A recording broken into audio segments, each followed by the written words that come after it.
and Pro Stock, Top Fuel, and Funny Car, the three major professional categories at the time.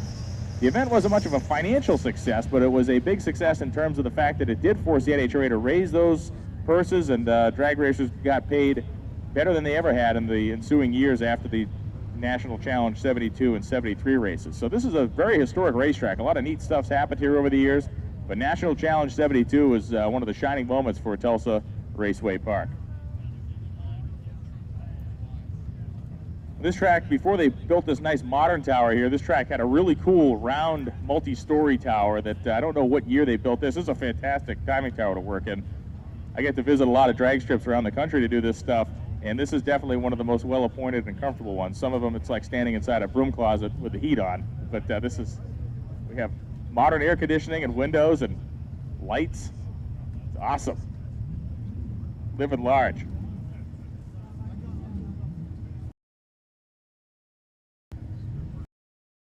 Cars to lanes 1 through 4. Class cars, I'm looking at them. We even have closed circuit TV up here. I could look up at this little TV screen and see the staging lanes, which are rapidly filling up with race cars. Class cars to lanes 1 through 4, please. Class cars to lanes 1 through 4.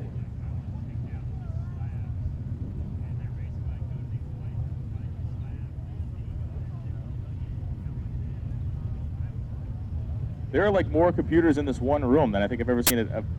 Every drag show I've been to in a month, there are more computers in this room than I've been combining all the other tracks I've been to in the last month.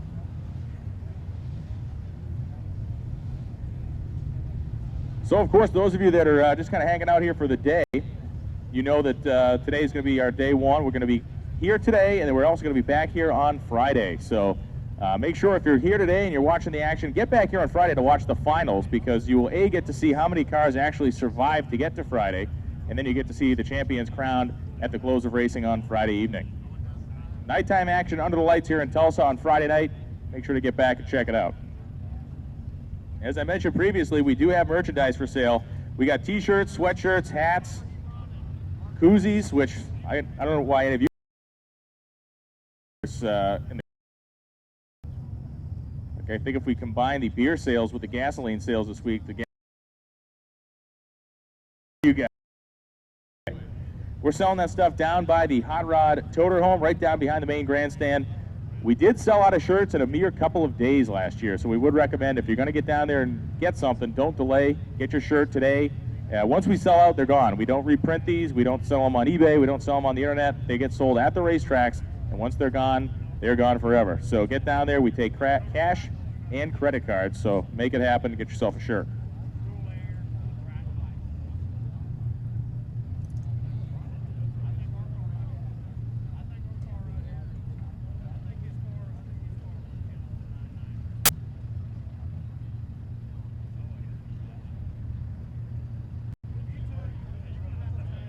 Also, as David mentioned in the driver's meeting, if you have lackeys at home that aren't here, that didn't come to Drag Week, tell them to go to hotrod.com. We will be live broadcasting the entire event all week long on hotrod.com.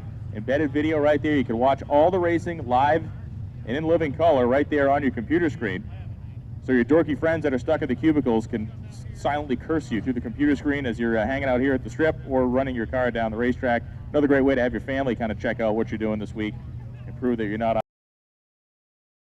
here at the drag race. Hotrod.com, check it out. Dustin's up there in the grandstands, running the camera. The unfortunate part of the live video is that they will be subjected to the same announcing you will be. So they can, at least they have a mute button they can hit on the computer. You, on the other hand, unless you get some earmuffs, you're stuck with me all week.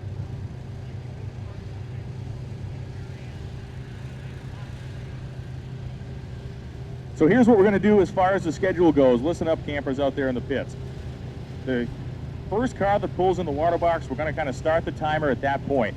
1 hour and 45 minutes after the first car goes down the racetrack, we will stop, have our 15-minute break, and then we will bring in the daily driver cars into the staging lanes for their session.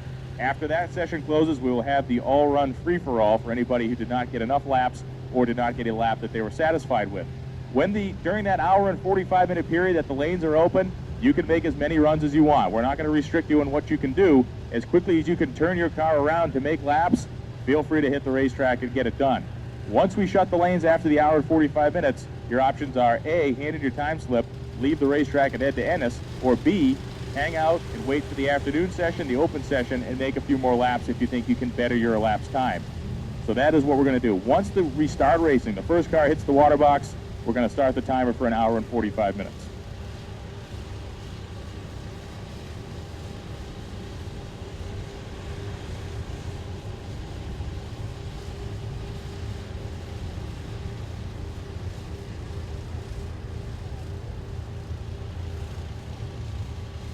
Everybody knows that nitrous is the world's best power adder, and everybody knows that NOS is the #1 nitrous system. NOS offers the most complete line of systems for street or race vehicles. When you're looking for throttle in a bottle, go with NOS, the leader in nitrous technology. Rocket brand racing fuel is manufactured with special additives and enhanced blend stocks for maximum throttle response and unfaltering top-end output. Try some today. Want to know the easiest way to make high-tech horsepower? Think Fast. The leader in fuel, air, spark technology, Fast offers easy-to-use solutions that can convert virtually any engine to electronic fuel injection. It doesn't matter if your application is for the street, the track, or the water, we can provide you with the components and technical assistance to easily put the latest technology in your engine compartment.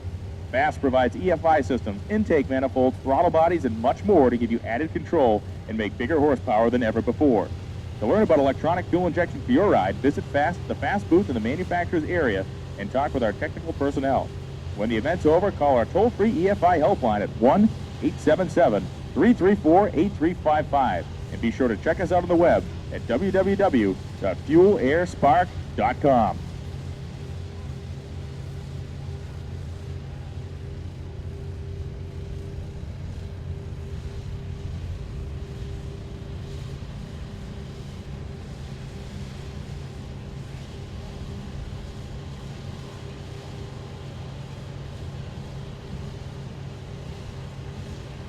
Okay, so here's where we're going to put one in the, we're going to put a note in the Don't Be a Jackass file. Last night, racers were allowed to camp in the pits. They were allowed by the graciousness of the staff at Tulsa Raceway Park. They allowed people to sleep in the pits overnight.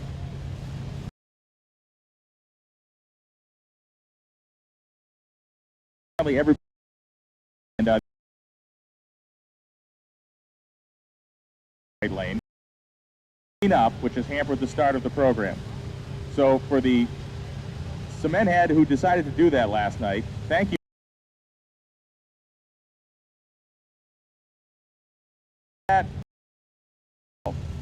These tracks that are allowing people to camp inside of at night, some of them don't allow people to do that on a regular basis.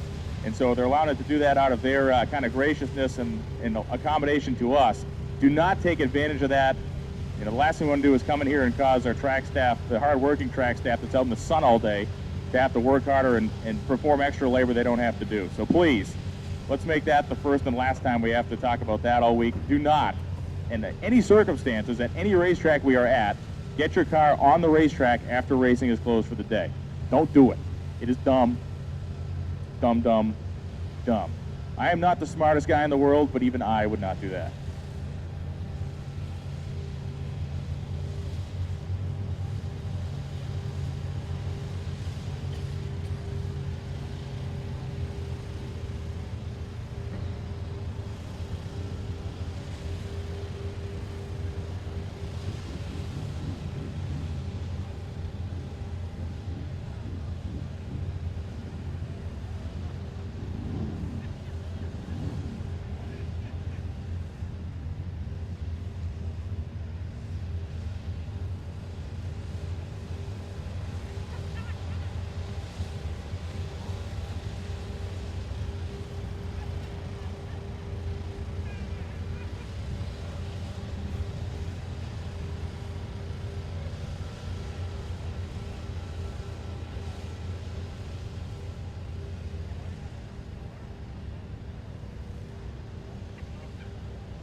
Okay, so our first kind of official announcement, we have our 3 cars that have been randomly or not selected for impound today. That would be Larry Larson, Mike Roy, and Keith Harrison. Harrison has a nice 55 Chevy Gasser. Larson, of course, in the Chevy Nova, and Mike Roy in that monstrous Monte Carlo, the twin turbo car that broke into the 7-second range last year, and hard runners. So the doubly cool thing about impound for the spectator standpoint is you get kind of an up close and personal look at these guys in the fishbowl down there working on their cars between laps and getting things squared away. So you'll see Larson, Roy, and Harrison in the, I won't call it the penalty box because they're really not being punished for anything, but they are our impound dudes today.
So one of the things, of course, we have a great field of cars, you know, very diverse field from our unlimited category all the way through our very massive and very diverse daily driver category. There's all kinds of cool stuff in daily driver. And in the middle, we got our Pro Street, modified street and super street categories, both small block, big block, power out, or naturally aspirated.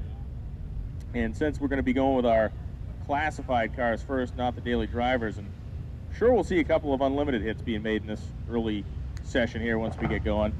It bears talking about the unlimited class, which is of course the easiest one to tech because they have to pass safety inspection, and then that is really the only rule. The car has to be certified for the ET that the driver claims it can run. Larry Larson, of course, the multi-time, the 4-time winner, and he has won 4 times in succession at the unlimited class here in Drag Week. What's cool about this year, besides the fact that we have more cars in unlimited than we ever had, previous to this year, we have 16 cars in unlimited. Previous to this year, the biggest unlimited field we ever had was a 10-car field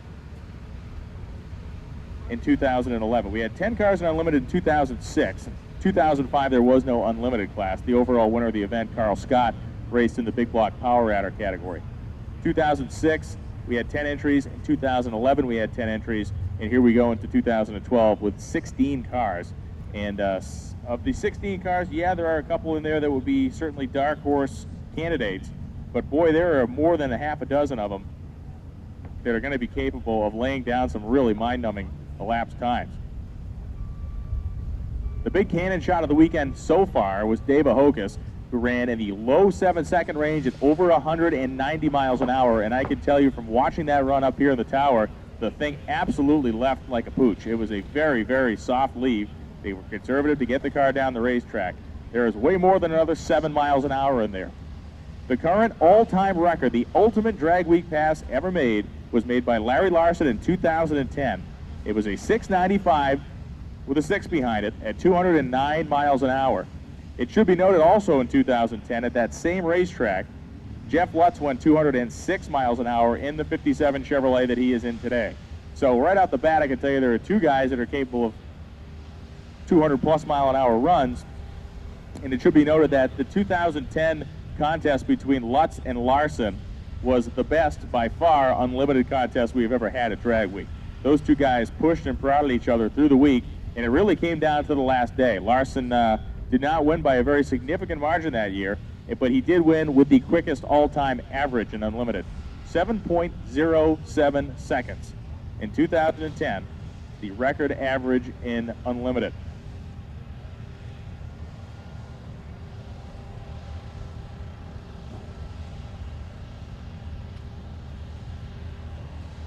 Can we see somebody carry a 6-second average all week? Maybe, maybe not, of course. We can hedge our bets on that one. There's a lot of chess involved in this 5-day long event that we call Drag Week.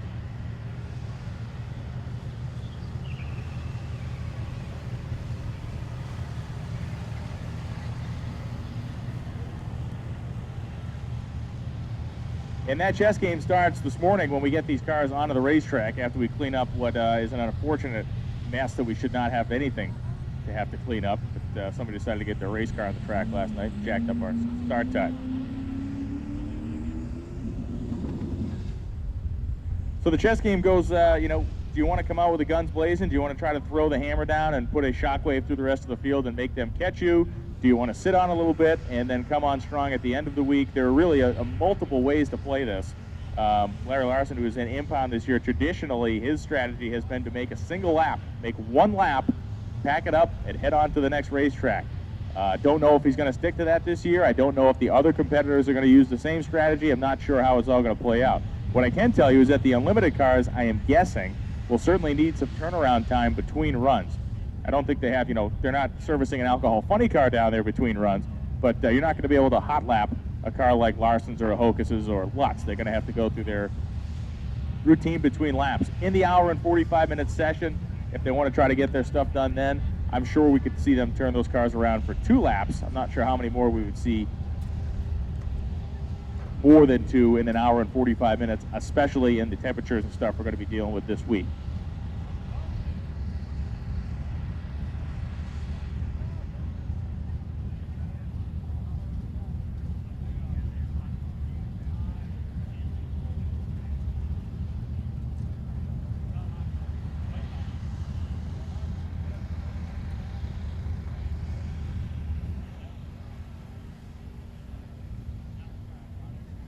There are a bunch of multi-time champions on Drag Week, and several of them are here this week.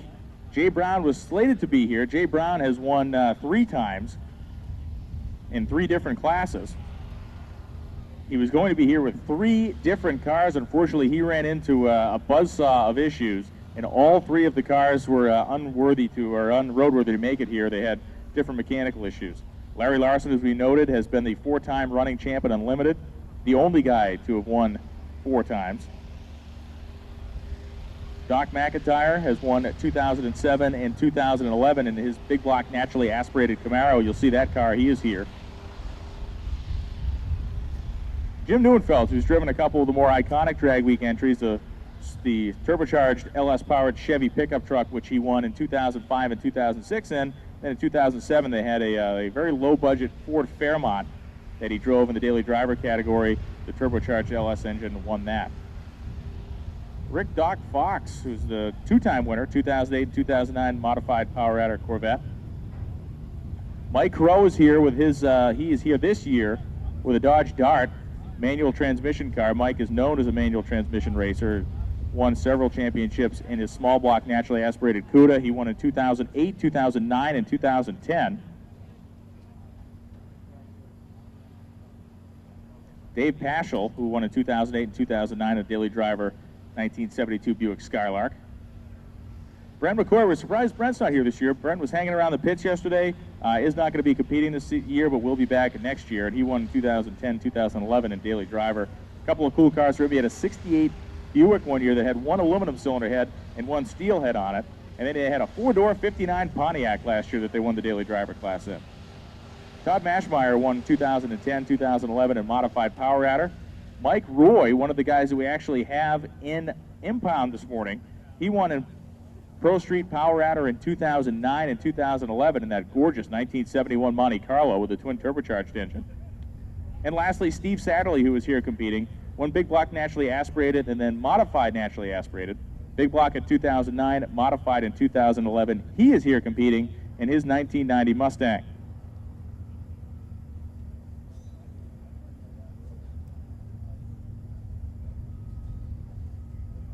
David talked about the fact that there are so many longtime competitors. This becomes an event that people make into a tradition. They come here year after year. Whether you're going to be competitive on a class-winning level or you're just going to be here to survive the week and have some fun, Drag Week gets in your blood and it doesn't really escape. I was there for the first one in 2005. It took me 7 years to claw my way back to one of these deals, but I'm here, and I'm so glad to see the rest of you here as well. 2 people that are going to have a great week. Sean and Tara Fling are here. You'll see them racing. They got that cool old Ford wagon. We'll talk about that with a Pro Charger on it. We'll see that later on today. But yesterday, Sean and Tara had their anniversary. Their anniversary was on Sunday, and they actually came to Drag Week in 2006 as their honeymoon. Tara's birthday is today, so happy birthday, Tara. Today's September 10th. Have a great birthday, and congratulations on your anniversary. Once again, proving the old theory that the couple that Drag Weeks together stays together.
So the track crew, of course, working down there at the top end to clean up the oil that we discovered this morning that we had no idea that was there because someone got their car on the racetrack when they shouldn't have last night.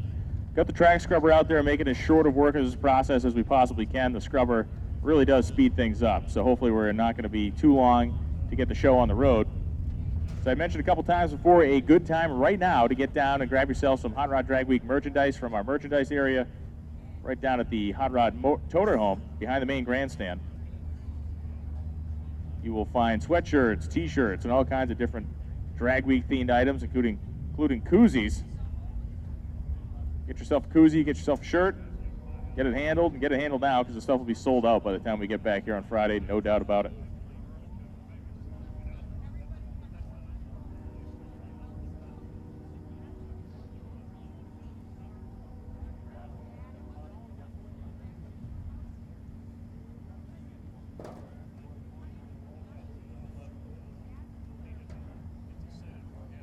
People at home that are unfamiliar with this event were asking me questions about it when I was getting ready to leave and come out here Friday. I flew out on Saturday, and one of the guys said, "What exactly is Drag Week?" And I said, "Well, it's drag racing's version of an untethered spacewalk." I said, once we park the trucks and trailers in the impound area, we're kind of like disconnecting from the mothership, and we're going to be way away from this place for the next 4 days. So the racers obviously carry everything they can in their car and a small trailer behind them, and it's about survival of the fittest and community and the whole deal. All the stuff that makes the hot rodding hobby such a good thing is what Drag Week circles around. It brings out the best in people and certainly can bring out the worst in a sleep schedule, that is for sure. We'll hear some absolute, I don't want to say horror stories because they're great stories in the end of racers persevering and overcoming some truly titanic mechanical problems this week. And there were always a few guys out there that get snake bit and then fight their way through. And they're the ones that look like zombies by Friday because they haven't slept more than a few hours in the entire week. We hope that doesn't happen, but we kind of know it will because it does every single year.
The absolute track record here in Tulsa, set by Bruce Litt in the top fuel car. He went 462.6 at 325 miles an hour a few years ago, so it doesn't have a lot of applicability to the street cars we'll be racing today, but what it does kind of show is the fact that this is a racetrack that's good enough and long enough to hang on to a 325 mile an hour top fuel pass, and by proxy of that, should be good enough.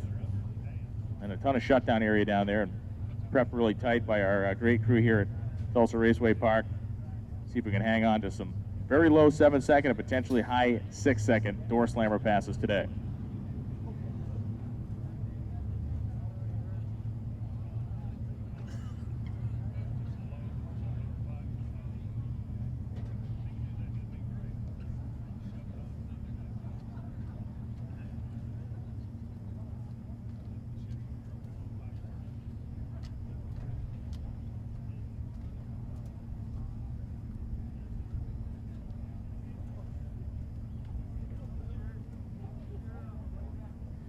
We begin this week with 187 entries, the biggest drag week in the history of the event.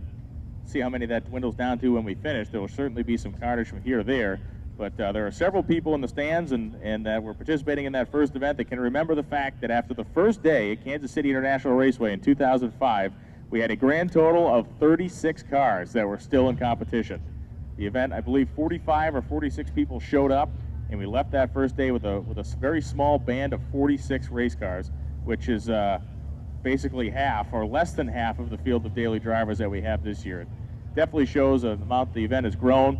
We look at the performance over the years. We'll talk about that a little bit in a while, about how the performance year to year has incrementally increased. A couple years has gone backwards a little bit, mainly because of weather conditions and everything else. But Drag Week has certainly evolved over the years. And that winner in 2005, Carl Scott, in his 1967 Nova, went 858 at 157 miles an hour as his average. That 858, 157 winner, and he was on the big block power adder class. It was a big block Chevy style engine on nitrous oxide. His 858, 157 mile an hour average would not have won him small block power adder in 2011.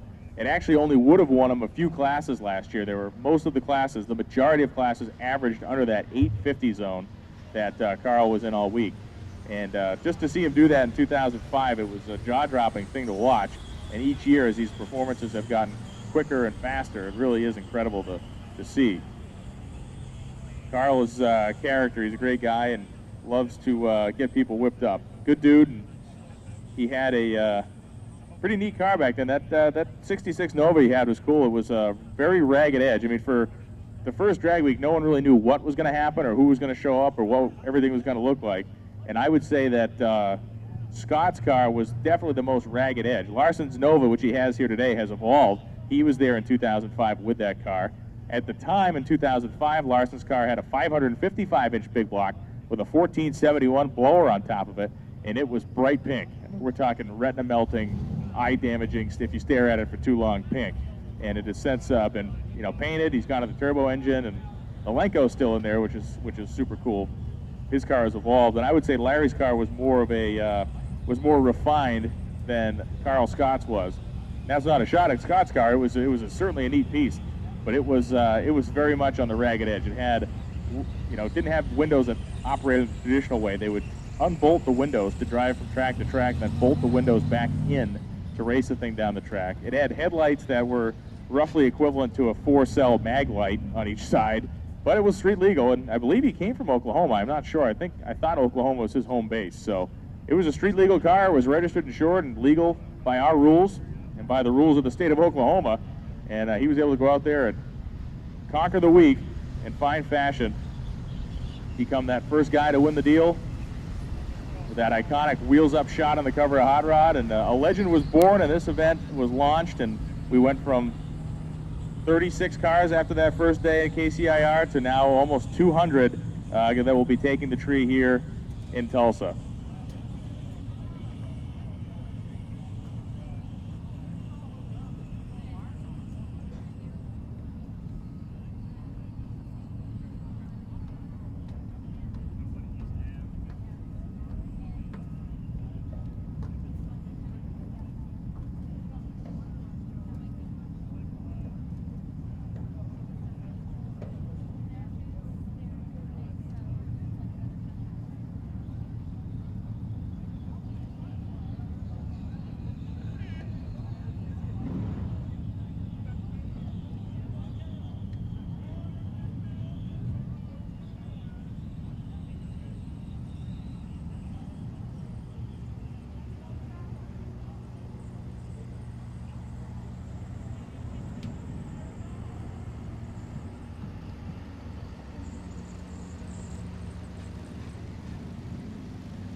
All right, We brought up to speed on operational issues up here in the tower. They're not bad issues, just how we're going to operate today. So hopefully, by using my internal drag strip announcer clock, hopefully we got maybe 15, 20 minutes left in this cleanup deal, and we can be back at it.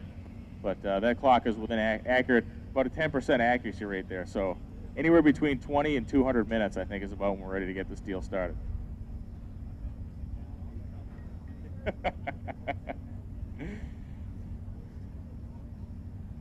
So that 2005 Carl Scott the win. The big run, though, the biggest run of that week came on Friday in Martin, Michigan. The last day of the event, we finished up at US 131 Raceway in Michigan. And what was unique about the first couple of drag weeks, and especially the first one, was that we did not end where we started. That first week, we started at Kansas City International Raceway, and we ended up in Martin, Michigan.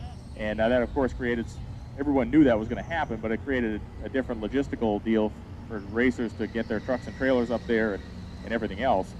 But that first year in Martin, Michigan, Larson uncorked his car and went 8:38 at 163 miles an hour on Friday afternoon as not an exhibition deal, but it was pretty much when competition had closed up. We need Jeff Lutz. Jeff Lutz to the control room of the timing tower. We have a package for you. Jeff Lutz, we need you to the control room on the second floor of the timing tower to pick up a box that has arrived. I don't think Larry Larson said it because there's not a ticking sound coming from the inside. There is a fuse, though, Keith. Stand back. Jeff Lutz, there is a package for you in the tower, and we do not think it is a bomb, nor do we think it is packed with some type of white powder. It is suspect. It is a suspect package. Jeff Lutz, come get your stuff.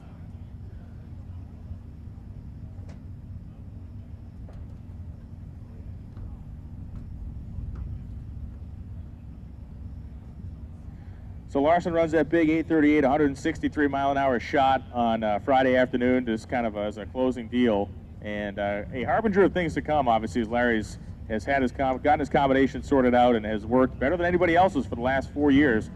He faces his biggest challenge, as do all these racers, their biggest challenge this year with the most diverse and definitely the highest horsepower unlimited field we've ever seen.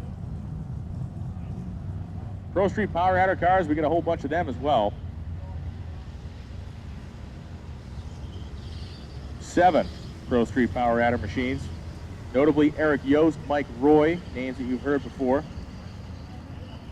John Ferrone is a car that you want to pay attention to, and you want to find this thing in the pits. Him and his crew, or him and his guys he's traveling with, are from Australia. It is a 1972 Charger, but is not an American Charger. It is a Australian Charger. It has a 440 cubic inch based Chrysler engine with twin 88mm turbos bolted to it, and it also has the steering wheel on the right-hand side. All right, Jeff Lutz's package has been received by a very shady-looking individual. He's running off. Who is that masked man? Okay, he's gone. The package has been picked up.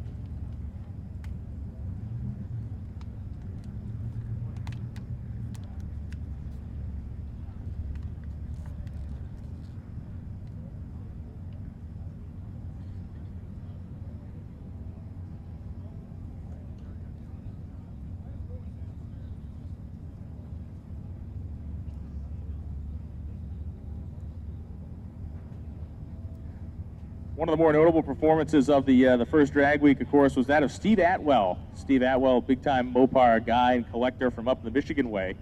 Atwell drove an actual, real deal, one of the 50 ever made, 1968 Chrysler Hemi Darts, or a Hurst Hemi Dart, on the entire trip. And that car is worth a pile of money, hundreds of thousands of dollars. Was never intended to be a street car, and actually still bore the plate that Chrysler installed in the front door jamb of that car that read, "This car is not intended for highway use." But he managed to get it registered and insured through the state of Michigan or some other state in the United States, and he was able to take that thing on the road. It was wild to watch that thing. It had a Hemi in it, obviously, 426 Hemi. It had a 488 gear in the back of it with a 3-speed torque flight transmission, and he put a really tall, like a 31-inch, as tall as he could fit on it. I think it was a Mickey Thompson ET Street that was on the car at that time, and it would go down the highway at 55 miles an hour with its tongue hanging out. It was not a happy camper. Ate up a couple of lifters.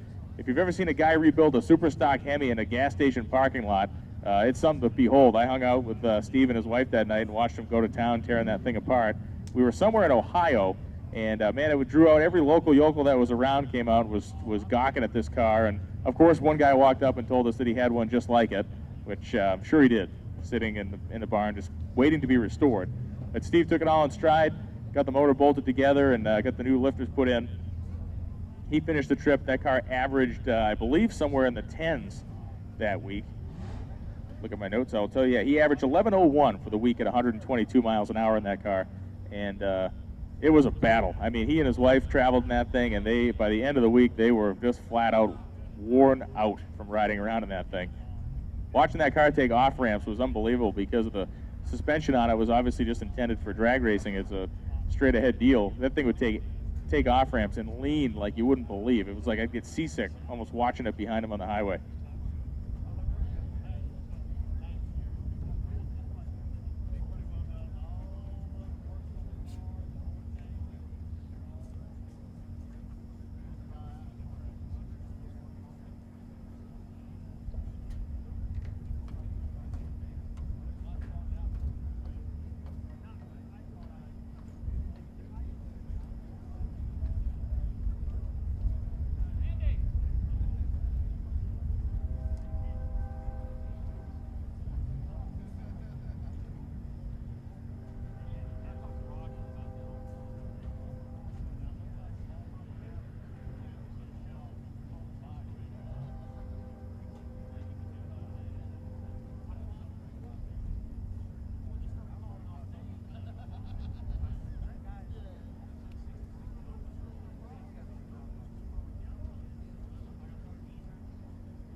One of the things we'll be talking about all week here on Drag Week this year is the fact that this is the 20th anniversary. 2012 is the 20th anniversary of the original Hot Rod Magazine Fastest Street Car in America shootout that was held in Memphis in 1992. And that race really started the ball rolling downhill to what has become Drag Week. At the time, those guys were required, I think, to drive the car on like some type of a 10 or 15 mile loop around the grounds of Memphis Motorsports Park, which was called at the time. Now it's Memphis International Raceway. But and I think a bunch of the cars puked out even making the cruise before the event. Now we have guys driving 1,000 miles plus, running seconds quicker. I mean, I think the guy that won that original shootout was running down in the 9s or in the very high 8s, and now we got guys just about to touch the 6s with the ability to drive over 1,000 miles. But yeah, 1992 was the original fastest streetcar shootout as put on by Hot Rod Magazine in Memphis, and it has morphed over time. We had the pump gas drags. The pump gas drags then kind of morphed into what became Drag Week. Pump gas drags had a 30-mile cruise from Comp Cam's building outside of Memphis to the racetrack in Millington, Tennessee. And Drag Week became the kind of extreme extrapolation of that, taking that 30-mile cruise and extending it to over 1,000 miles, running in multiple drag strips in multiple states over the course of a week. The living embodiment of two-lane blacktop.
So you'll notice over the course of today and the rest of the week, you'll see multiple camera crews running around the pits, and occasionally I will stop talking because they radio up and they say, "Shut up the announcer, we're filming stuff for TV."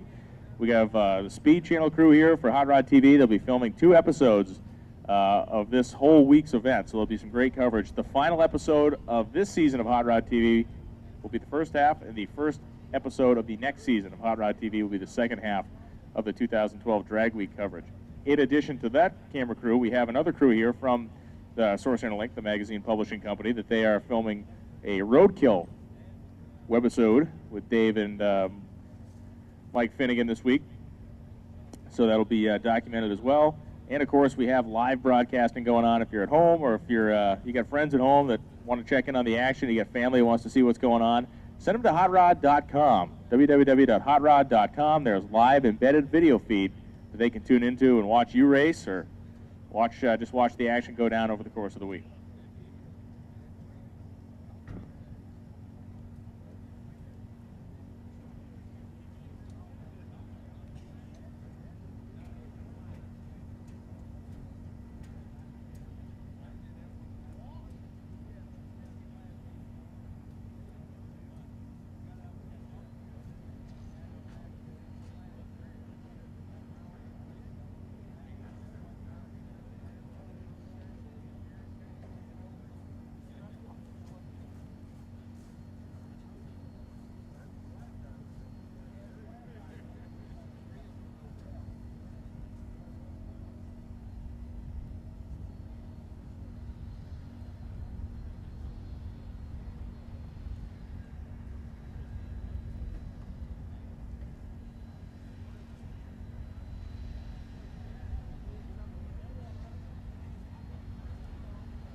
All right, so a good sign out there on the racetrack right now where we have the sprayer headed down, putting the traction compound on the left lane. I'm hoping that means we're going to be soon putting traction compound on the right lane and getting some dragging done and getting this show on the road. So we do have the spraying going on. Sorry for the racers that are in the staging lanes waiting. This was definitely something that we kind of stumbled upon the last second and not anything we had planned for. And again, I would mention that those of you that will be camping at racetracks for the rest of the week, under no circumstances are you to do or do you put your race car on a racetrack after we are done for the day. Just don't do it. I mean, it is this is what happens when the stupid pills get swallowed and somebody goes out there and decides to take matters in their own hands. It puts us behind schedule for hours and not good. So do not, under any circumstances, put your race car on a racetrack that we are at after it is closed for the day. Thank you, Captain Obvious. Thank you for that public service announcement, Captain Obvious.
So this is the second time that Hot Rod Magazine's Drag Week has come to Tulsa Raceway Park, 2011 and now 2012.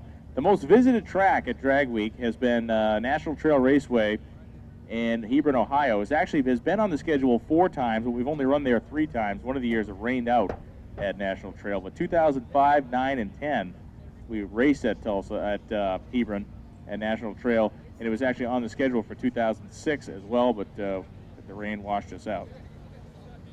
US 131 in Martin, Michigan has been on the schedule and run 3 times, 2005, 6, and 9. So some tracks have proven history, and we're visiting a couple this year that we have never been to, which would be the Texas Motorplex and the Thunder Road Raceway down in Louisiana. The Motorplex, of course, that's a track that has some big history and a big reputation, all concrete. The first all-concrete drag strip ever built, Billy Meyer's place down there in Ennis. One of the first super tracks ever built as far as drag strips go, and most modern full tilt big league drag racing facilities that have the wraparound style tower and all that stuff kind of got their roots from the Motorplex.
All right, just an update from what we're looking at. Good sign is the fact that the track scrubber is parked and we got the drag and the sweeper out there, which means that we're done with the actual cleaning up of whatever goop was on the racetrack, and now we're just in the mode of restoring the stickiness down there. So what's going to end up happening here, we'll run the drag over it, follow with the sweeper for a couple minutes, we'll hit it with the traction compound, and then we should be back in business, or open for business, since we have not been in business at all this morning, and we'll be getting things going in the not too distant future. Again, my apologies for those racers that are stuck in the staging lanes. We got you in there. If I had known we were going to be down for this long, I would have delayed calling you to the lanes, but this definitely came up at us at the last second. And please, again, when we're done at night and you're camping in a facility, do not drive your race car down the track when the track is closed.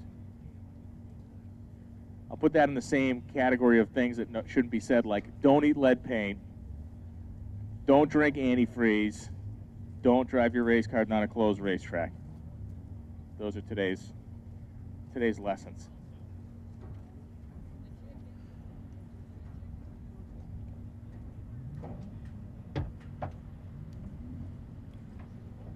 On the list of things you should do today is get down and buy yourself a Hot Rod Magazine Drag Week shirt. We got sweatshirts, t-shirts, all different types of merchandise, hats. We take cash, credit cards, wampum. If you have small collectibles, we might be able to do something with you there too. Cash and credit cards are definitely the preferred method of payment. Right down to the Hot Rod Magazine, tote her home down behind the main grandstand, grab yourself a shirt. We only sell them this week. They're not sold. They will be sold out by the time we come back on Friday. Get one today. Fly the Drag Week colors. Presenting sponsor on Drag Week is Gear Vendors Overdrives. These are some of the most stoutly built hot rod parts on the market. This is an overdrive that you can bolt to an existing transmission. It will stand up to more than 2,000 horsepower. And the things that the racers, you'll see racers do some pretty amazing things with those units this week. Guys will use them on the racetrack, believe it or not. They'll shift that thing into overdrive at full tilt in a 2,000 horsepower car. The mileage improvement that you can get from a car with a big engine in it, from a 3-speed to an overdrive, very dramatic. So you can enhance the drivability of your car. These things are compatible with stick shifts, with automatics. Even, I believe they make a unit that'll bolt onto the back of a Lenco. So you can have your cake and eat it too with a big horsepower car that is happy on the highway and efficient as well. Go down and see Rick Johnson at the Gear Vendors trailer. He can tell you all about the units. They have several of them there that you can feel and touch and spin around and gawk at. Very cool piece. They specialize in one thing at Gear Vendors, and that is building these overdrives, and they do it better than anybody else in the world.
One of the great sponsors we have here this week, QA1 will be supporting the event all week long with their trailer. And QA1 has the most complete line of adjustable shock absorbers, springs, rod ends, spherical bearings, and innovative patented high-performance ball joints of any manufacturer to meet and exceed all of your racing and performance needs at very economical prices. Price, availability, and selection are all yours with QA1. QA1 is the #1 supplier of rod ends and shocks for performance racing. Shouldn't you find out why? Don't settle for second best. Visit QA1's display trailer or check out our website at www.qa1.net and find out why it's #1 in racing suspension components. Drag Week is a brutal test of man and racing machine, which is exactly why MSD Performance has been involved with Drag Week since day one. When it comes to performance electronics for the street and strip, MSD Performance is the only choice. The two-step launch control, flying magnet crank trigger, pro billet distributor, and many more are all the result of MSD's innovation in racing electronics. And now MSD is producing Dynaforce starters and alternators so you can have your MSD quality from start to finish. MSD Performance has powered every overall winner of Drag Week in the event's history, and that sums it up pretty well.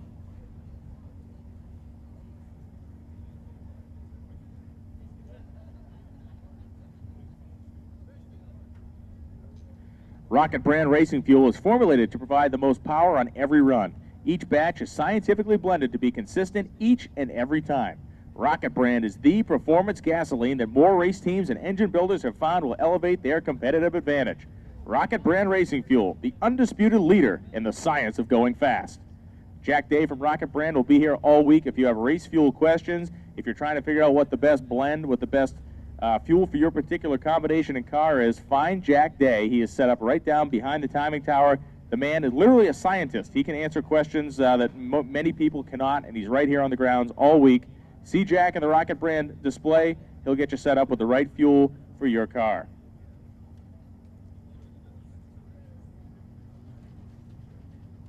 You could ask him that. You could ask him. He may know how many licks it takes to get to the center of the Tootsie Roll Pop. Jack is that smart a man.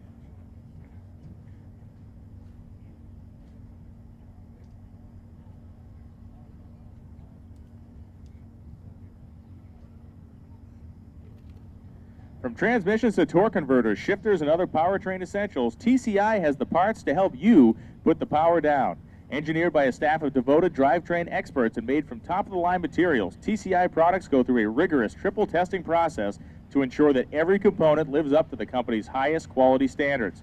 You can be sure that state-of-the-art TCI products feature bulletproof reliability while providing unmatched performance on the street or at the racetrack. For drivetrain help, check out the TCI booth in the manufacturer's area, and after the event, call our toll-free Trans Help Tech line at 1-800-999-0853 or visit us online at tciauto.com. In a sight that makes me so happy a single tear has run down my cheek, the farm equipment is headed off the racetrack. When there is no farm equipment on the racetrack, it means we are very close to having race cars on the racetrack. And that will make everybody's life a whole lot better.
So as advertised, we got traction compound going down. We got the big John Deere.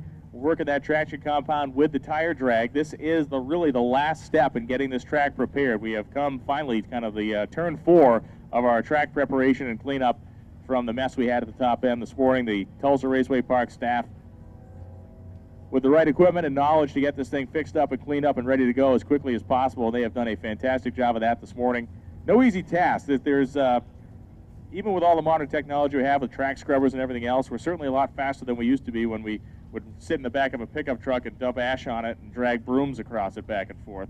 But it is still not a extremely quick process. Until somebody builds one of those track scrubbers that actually has like a gear vendors in it, and it drives more than 1.1 miles an hour, we got to get Rick Johnson on that. Rick, can we design a gear vendors for the track scrubber for a top-end charge?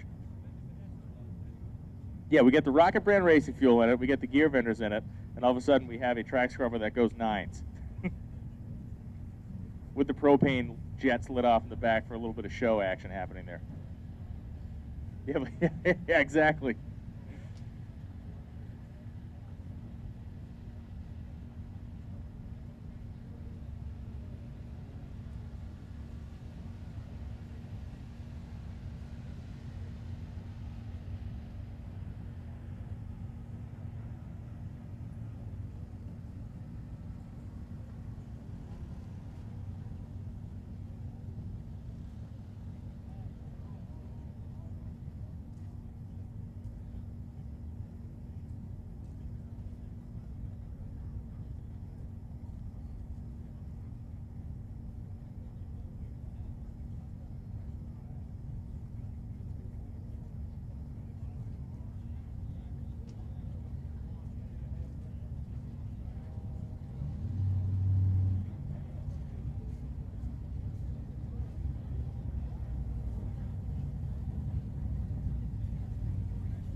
All right, we need to get racers in their cars. This is the final pass being made by the tire drag. So once the drag is off the racetrack, this is the final pass that's being made. We will begin action finally this morning as we have our class cars, all the cars that are racing in every category other than daily driver should be in the staging lanes or headed that way now.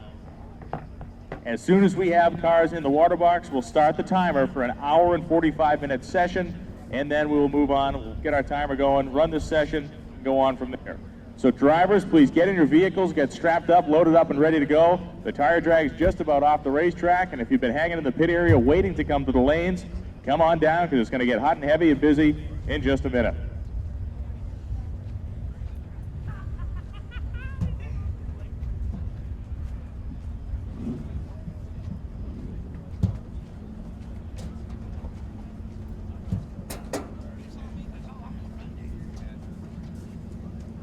An important note that the wall about by the starting line, that is a restricted area. We do need to keep people away from the walls. We'll be shooting photos of the magazine, getting coverage and stuff, and we need to have that area free and clear to do that. So if you are not part of the staff and not part of the media surrounding the event, then please remain away from the walls along the racetrack up here at the starting line.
All right, I hear race cars and they are closing in on the starting line. So our first pair of race cars coming around the corner now. Get a look-see. The Mustang coming in to the Ford lane here on the left side of the track. This is Curtis Johnson, 1991 Mustang. And the turbocharged pickup truck in the small block power adder category.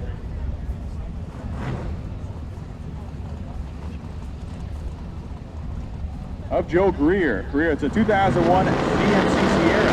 Obviously a two-wheel drive truck. Wow, how about a quarter out of the Mustang here of Curtis Johnson.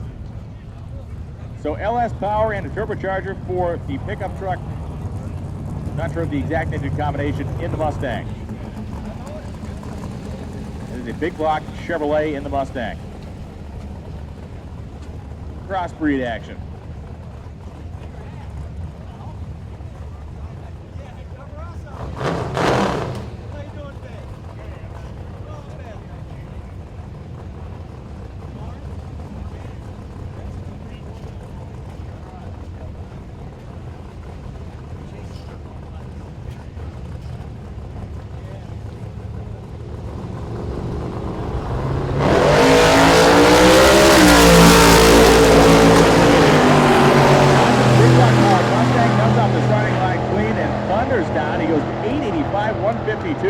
The pickup truck stops the clocks 11:58 at 121.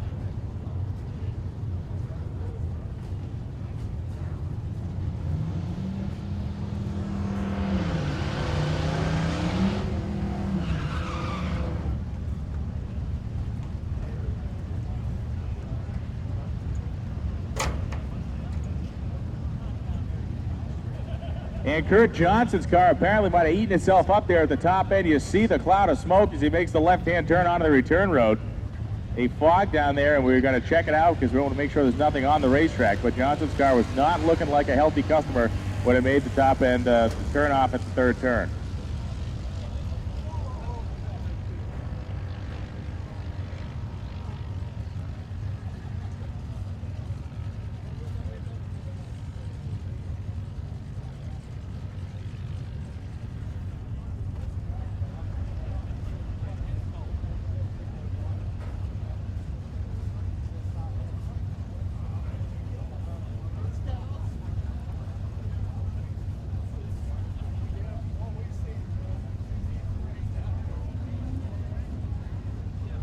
As important as acceleration is in drag racing, stopping would be equally, if not more important. So it looks like the four-wheeler has pulled off the top end of the racetrack. Hopefully that means we are clear to continue. Okay, everything good at the top end, so that brings up our next pair. That's Chris Dorman coming up in his gorgeous Pontiac Firebird. And Clark Rosenstengel, so Stengel in the late model 5th generation Camaro.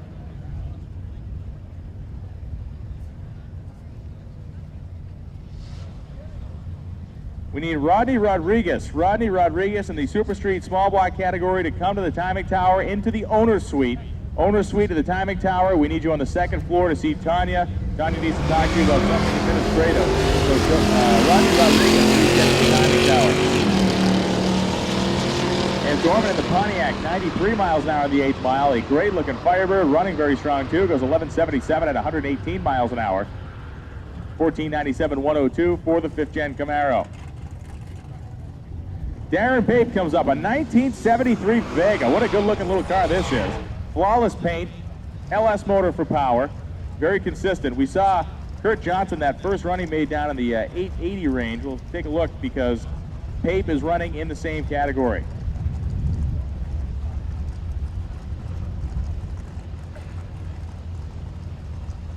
And please, folks, the starting line is a restricted area. We cannot have people hanging over the wall all day. We're going to be moving out of there with security pretty soon, so do us a favor and move out of there on your own.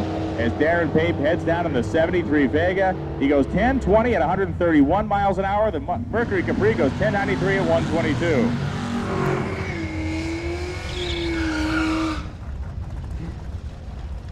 Ray Myers comes up now, the 1967 Barracuda in the Hodge Ford lane. Brian Corrigan rolls up next to him in that very clean Chevrolet Malibu.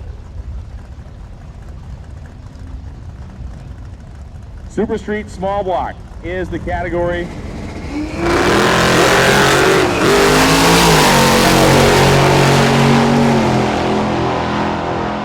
the Malibu will lead the Barracuda down the racetrack. 1066, 133, but the Barracuda made a move to the top end and got around him. 1020 at 134 for Ray in the Barracuda.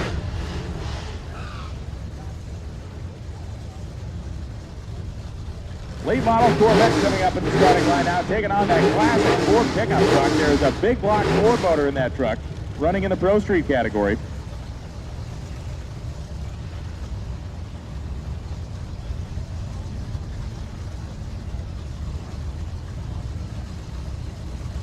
Glenn Sheely driving that 2006 Corvette.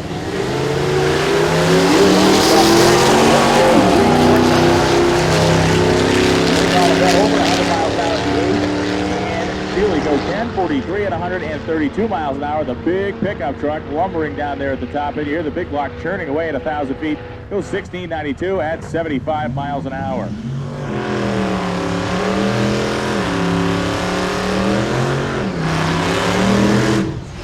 And one of the coolest cars we have here all week, the Gasser. Keith Fox. It's a 1930 Ford Coupe with a blown small block Chevrolet engine in the front. What a neat looking ride this thing is. Axle, straight axle up front.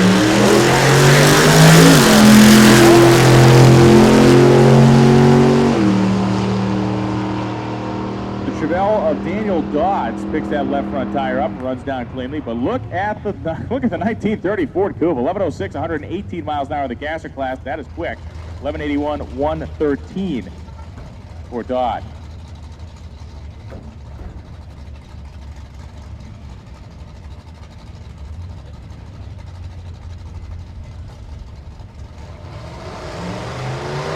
I'll bring up Mike Cox in another of our Gasser entries. This is a 383 Chevy powered 1953 Ford Custom Line Coupe.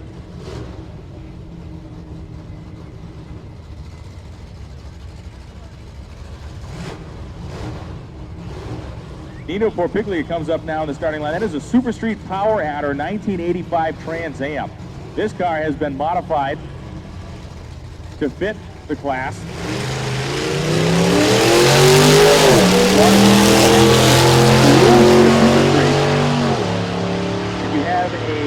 If you have a turbocharger and you're running an intercooler in the tank, anything involved with the turbocharger, if it is set behind the firewall, you are immediately kicked up into the Super Street category. Nino was considering taking that rear-mounted tank out and moving it up front, but he said, you know what? I'm going to take it as it comes. I'm going to learn from the faster cars in this Eliminator, and that's what he's doing. He is in Super Street. He is swimming in deep water. This 85 Trans Am is a really stout piece.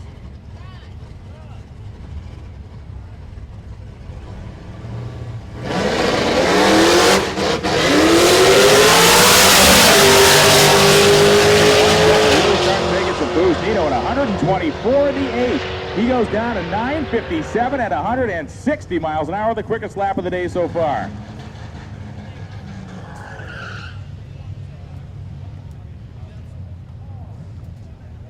Kirby Shore comes up now in that gorgeous Factory 5 hot rod, the Factory 533. Lined up next to the street race, big block powered Buick. Let's go wide. The 33 probably outmatched in terms of raw horsepower, but again, this is a battle of attrition. We're striving to get cars to survive to the end of the week. 13:16, 116 miles an hour for the 33, 13:51 for the Buick. Jason Humphrey comes up, the 1934 Chevrolet Coupe.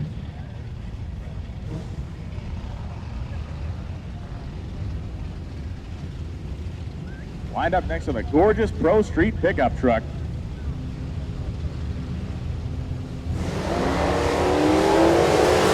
Terry, the Pro Street category running down.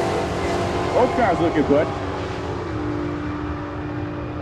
Book to the racetrack, solid passes down. 1066, 124 miles an hour for the Coupe. 1096, 124 for the pickup truck. Turbocharged Nova making its way to the starting line now. That's Ralph Hoke. Hoke in the 68 Nova. Lined up next to Jake Stelter, who is going to be a player. Jake will be a player in the street race small block category. A naturally aspirated small block Chevrolet in the front of Jake's Chevelle. So a little straight up squeeze versus some boost happening in the Hodge Ford lane.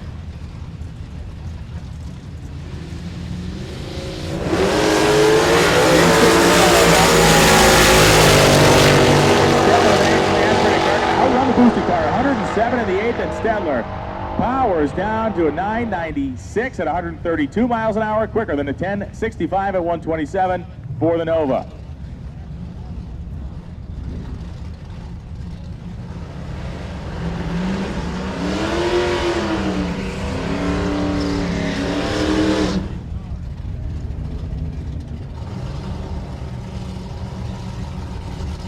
A 1,000 horsepower big block Ford engine in the front of Bill Fowler's 1971 Mustang convertible. Over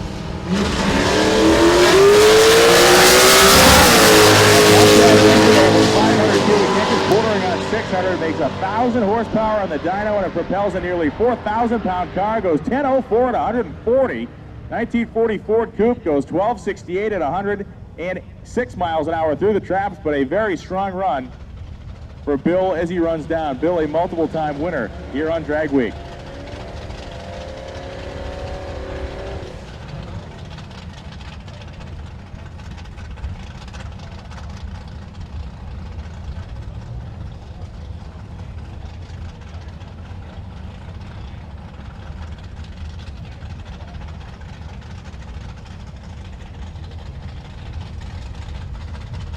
Super Street Power Adder. Keep your eyes peeled on that little Fox body Mustang in the Grand Prix lane. That's Randolph Seward.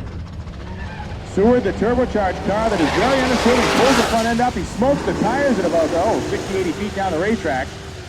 Has to pedal it. We saw that car go into the 8s last night, or yesterday during the test session. So the pickup goes 1550 at 89, and Seward rolls to a 1560 at 66 miles per hour. One of my favorite cars in the whole class, the 1969 AMC Javelin of Tony Sanchez.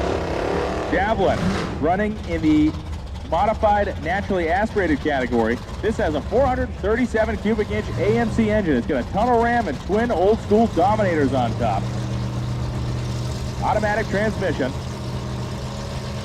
And a three-speed automatic transmission in this car. Lined up next to Gary Satterley in the 632 cubic inch Chevrolet power.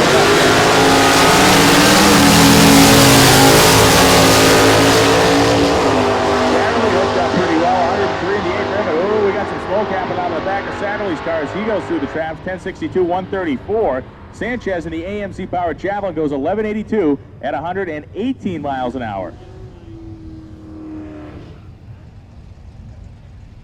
I think we're going to take a look-see at the top end as that smoke was funneling out of the back of Satterley's car from about 1,000 feet to the stripe. Maybe some tire rub, but we certainly want to make sure that there is nothing on the race surface as we have ever and more powerful cars heading down the track.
And just waiting on word from the top end to make sure that we are clear and ready to go.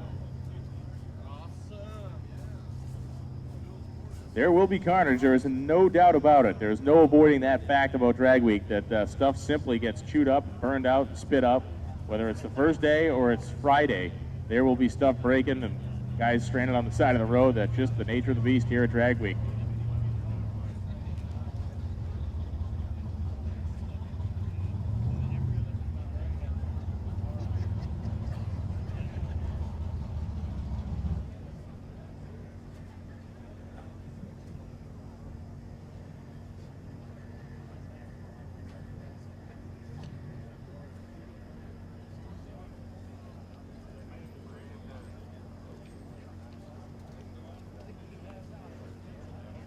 So the next pair we have on the racetrack will be another of the Satterley brothers. We just saw, I think it was Steve run down. I don't know if it was Gary or Steve, but one of the other Satterleys will be running that black Camaro in the big block power adder class, street race big block power adder. Lined up next to Alan Crump in the 1989 Mustang, running in street race small block naturally aspirated.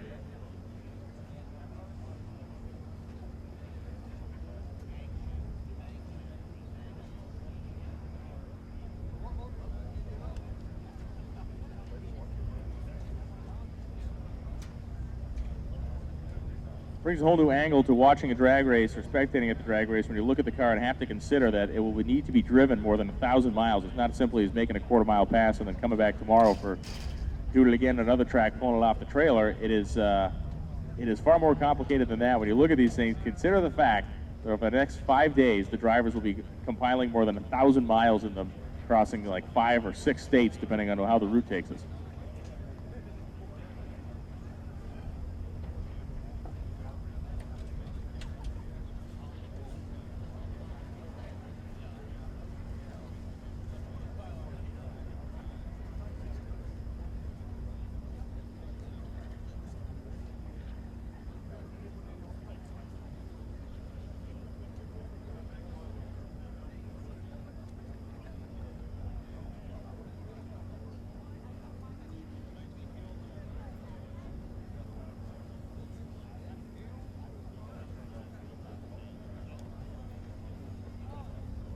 So we started our official timer here at 11:10 a.m.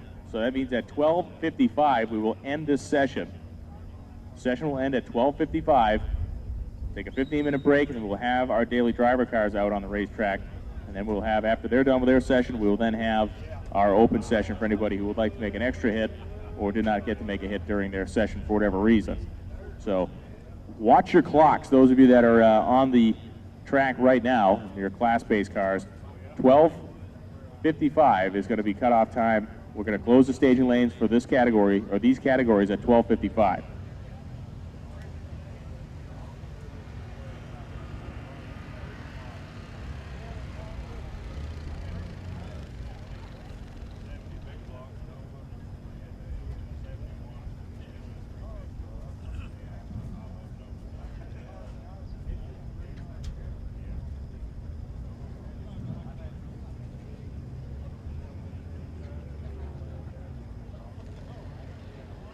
All right, so it looks like we're good on the starting line, and good on the top of the racetrack. Just going to put some more rosin down the starting line, fill in any bald spots we might be looking at. Hopefully that means we'll have Satterley and Alan Crump fired up and ready to roll here in just a minute. Little Mustang's nice, a little LX over there. Unassuming looking little car, nice and clean, small tire. All right, so both cars fired up and ready to roll.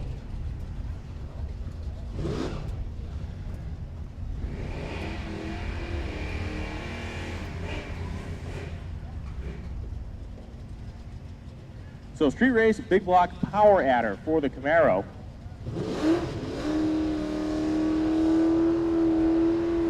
And street race, small block, naturally aspirated for the Mustang. On paper, it would, of course, favor the Camaro with more cubic inches and a power adder, but you never know. Some screaming small blocks out there. These guys, the hardcore small block guys, love to upend the big block racer. So a classic Ford Chevy battle on the starting line. Fox Body Mustang, first generation Camaro, pre-staged. Everybody's ready to go.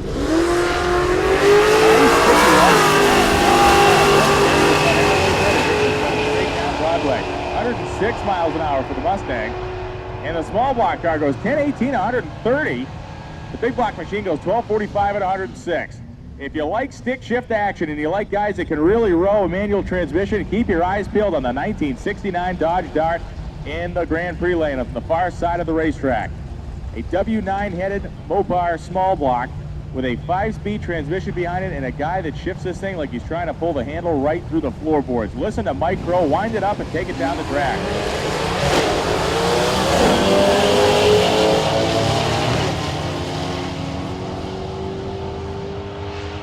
Mike Crow, small block, naturally aspirated, goes 1027 at 133 miles an hour, rowing his own gears all the way down the strip. 1350 on the far side of the racetrack.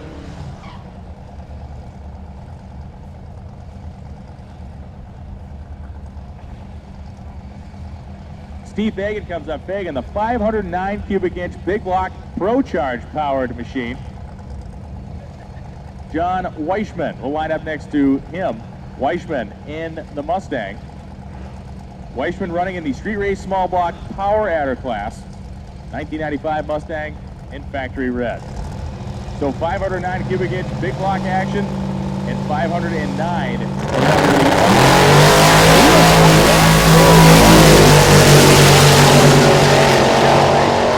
comes the Mustang making a big move at the top end down the Grand Prix lane.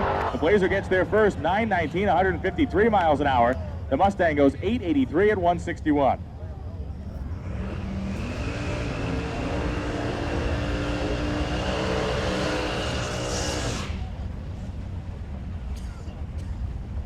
A gorgeous Mercury Cougar and this great looking 1934 Ford Coupe roll up.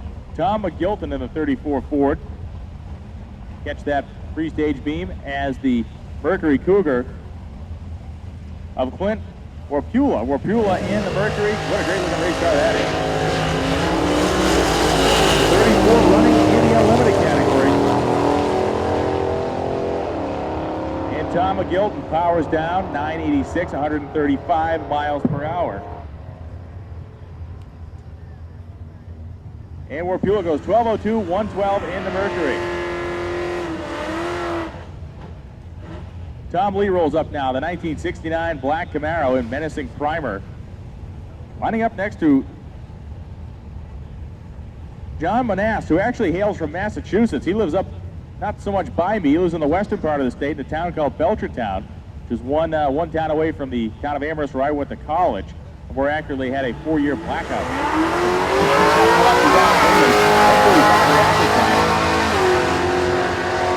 The street race big block Colorado Nova goes 107 in the 8th, and Monast goes 10:20 at 131. Nice clean lap for him. Meanwhile, 12:95 at 106 miles an hour for Lee in the Camaro. Russell Brody comes to the starting line, the 4-door Chrysler product, the Dodge. Interesting note on here about Brody. Part of the Australian group that bought this car a few years ago. They store it up in Wisconsin all year, and then they come for drag week and just thrash this thing for a week straight.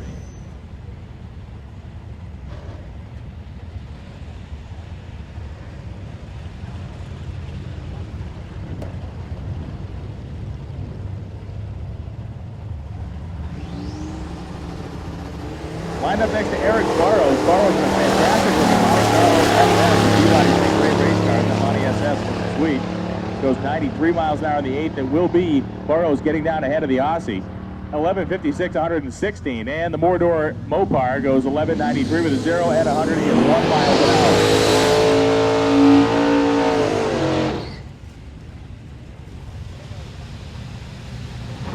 Two cars to pay close attention to here. This car in the left-hand lane, the great-looking silver Chevelle of Bryant Goldstone. This car pulled an absolutely titanic wheel stand last year. It came down and pretty well flattened the front end. Goldstone yesterday was having a problem keeping that thing hooked to the racetrack. A small tire and a lot of boost was making things tricky for him. We'll see how it does this morning. Doc Fox will be running down the racetrack, the right lane, or maybe not quite yet. The track group backing him up. They had a little puddle down there. I don't know if it was fuel or water, but they're going to back Fox out, figure out what the leak is. Fox running a naturally aspirated big block combination in that car. It is aiming for an 8-second pass this year, naturally aspirated. Making the quickest drag week out of the first ever Larson was well run. Okay, you didn't expect to beat the boost to about 300 feet, and Bryant Goldstone 8:39 at 170 miles an hour.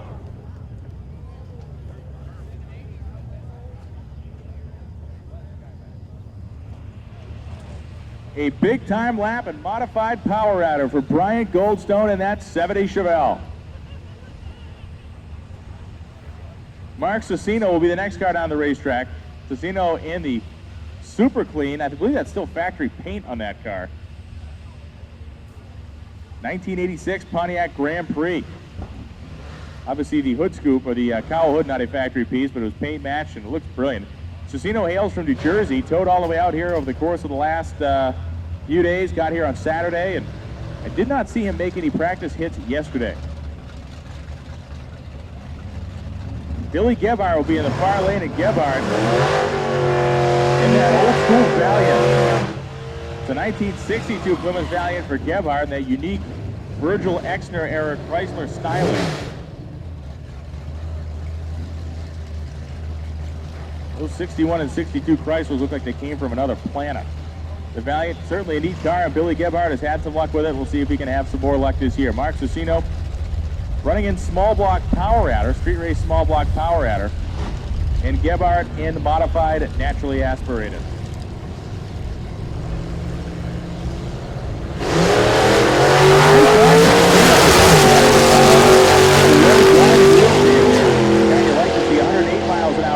At the 8th, and Cicino from New Jersey will go down first, 9:97, 134. Gebhardt goes 11:62, 114.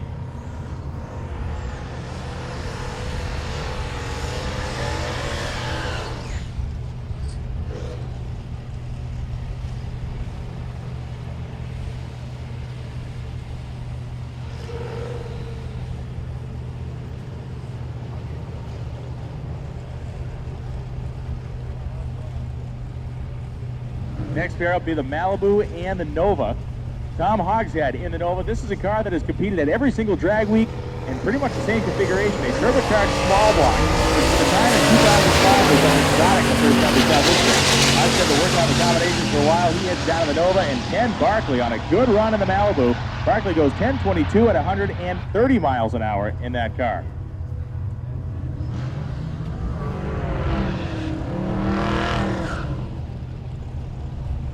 Barkley running in the Super Street Big Block Naturally Aspirated category.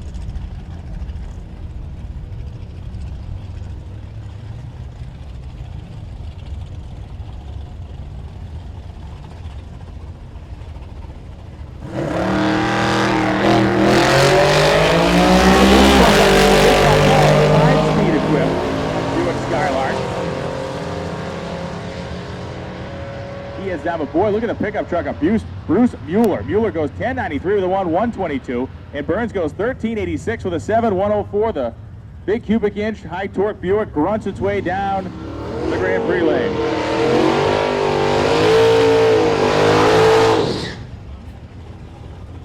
Doc McIntyre comes up now in an elusive search for that 8-second pass. Naturally aspirated, fuel-injected combination in the big block Chevrolet in the front of Doc's first-generation Camaro. We call him Doc because, well, that's what he does. He is a medical professional.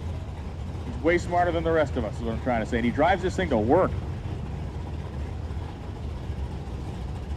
So McIntyre, pals look on, the tree comes down, sideways. Hits the throttle, that thing just wiped the tires out, pitched the car sideways, and he lifted and will roll through the top end of the racetrack.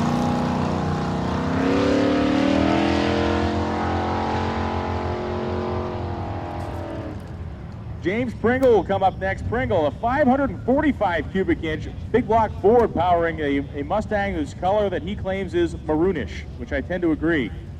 From the Amarillo, Texas area, that Mustang has been baked for years, and the heat taking its toll on the probably already not so great factory paint job.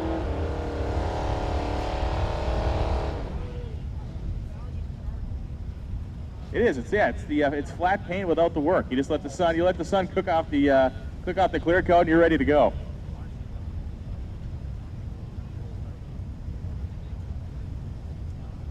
Doc McIntyre, unfortunately, I was calling Doc McIntyre Doc Fox, who is a doctor of a whole different variety. So Doc McIntyre, my apologies. Don't see your camera again.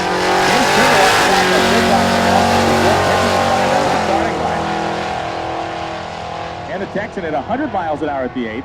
His 545-inch Ford screams down 1088, 123 miles an hour. A personal best was 1093 from yesterday, so a new personal best for Pringle goes 1088, 123 in the naturally aspirated big block powered Mustang.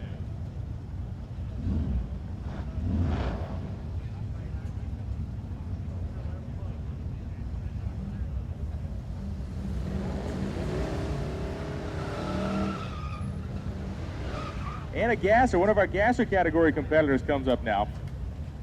This 55 Sky High 55 Chevrolet. The guys are from Virginia.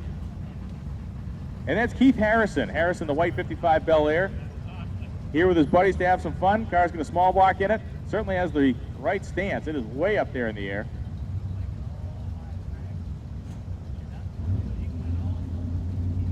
Harrison will be a solo on this one.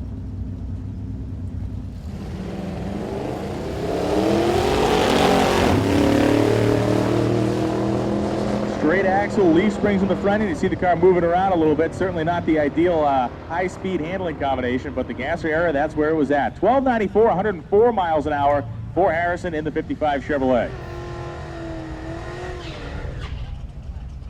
Tom Franks comes up, a great-looking Fox body Mustang running in the street race small block power adder, and I'm being told that this thing is a wheel stand machine if he can get it hooked to the ground. He hooked the bumper on the ground last year. We'll see if he can do it again here as Mike Roy, this is one of the guys that's in impound. Our 3 impounded race cars are being brought up, I believe, in a group on their own, and then will be run and then escorted back to impound by armed guards or chicks in bikinis or something like that. We'll get him back there with some type of a special treatment. Not too bad a wheel stand. We're trying to pick the front end up a little bit, settle down. On a nice clean pass, over 109 in the 8th. And Franks goes 999 with a 3 at 135 miles an hour. And here comes Mike Roy, the thundering double turbocharged big block Chevrolet in a car that has to weigh close to 4,000 pounds. In talking to Mike Roy yesterday, he has put 7 transmissions in this car over the course of the last year.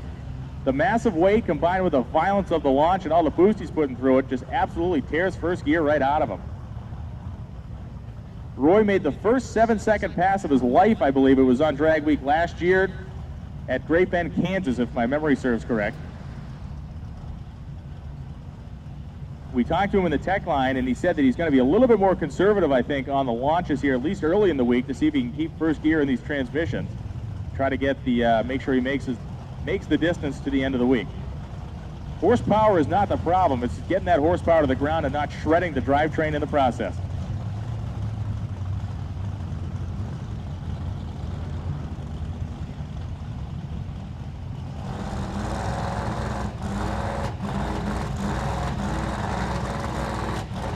Roy's car not sounding all that healthy on the starting line, trying to get the turbo spooled up, and it's just sounding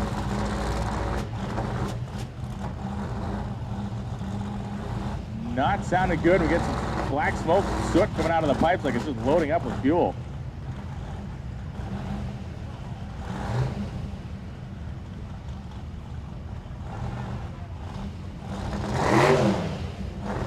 We're going to back the car out. I'm not sure if he's going to try to stage it again or he's going to take it back to the impound area.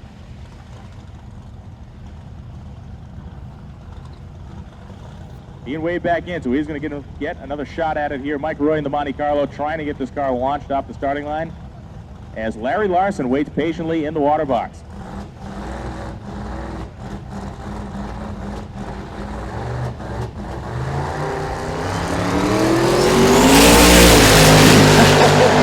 That thing rolls right up at about 300 feet. Roy on a three-quarter lap goes 9.99 at 163 miles an hour. But boy, that thing did not want to do anything for the first 150 feet of the racetrack, and then it came to life and really made some steam up top. Yeah, 133 in the eighth mile, and it goes through the traps at 163, 9.99. 99 with a 2.35 second 60-foot time, mind you. That is a time slip out of Bizarro world right there. Larry Larson completes a giant smoky burnout to about 300 feet, kicks the door open, and comes back to the starting line. He is currently your undisputed heavyweight champion here at Drag Week. He has won this event 4 times in a row in the unlimited category, but he has more competitors nipping at his heels this year than he's ever had to face before. Larson is in impound, so once he makes this run, the car will go right back to the impound area, and only he and whoever his chosen co-pilot is will be able to wrench on the car with the few supplies they've been able to shove in the thing. One of Larson's signature moves, he does not bring a trailer. If it doesn't fit in the trunk or what used to be the back seat, it doesn't come. Larson's one of his other signature moves is to make a single pass and then get out of dodge, but we'll see how that pass goes. He's got nice, hot, sticky tracks of rubber he laid down, straight down the left lane.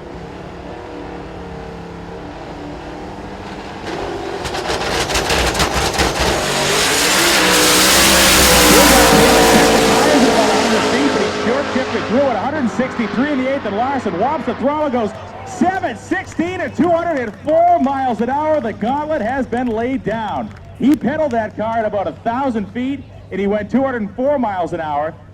The car was spinning the tires for the first 60 feet, and then shook the tires until about 125 maybe, but he short shifted and drove straight through it. My word, 7.16, 204. Welcome to Tulsa, Larry Larson. And here comes another unlimited competitor. This is Earl Scheckter from deep in the bayou of Louisiana. And I will tell you something, if you're a fan of Ford automobiles, you will like this. This car is powered by a 604 cubic inch twin turbocharged Ford shotgun Hemi. Untold amounts of power being made here, and I would say this is not so much a battle this week of who can make the most horsepower, it's just who can figure out how to get it down to the racetrack. I think if we were racing dynos, this would be a whole lot less interesting competition. But to know that all these cars have the capability to run on a perfect day side by side with one another, it's who really figures out how to get it to the racetrack first.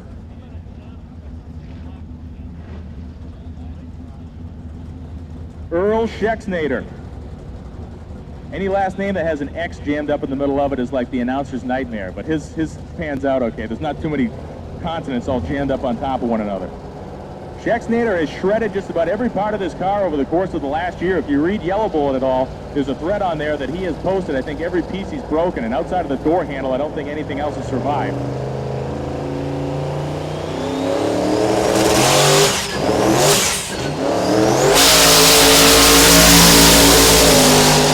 On and a as the cloud of smoke grows as the car heads down the racetrack. He goes 8:44 at 163.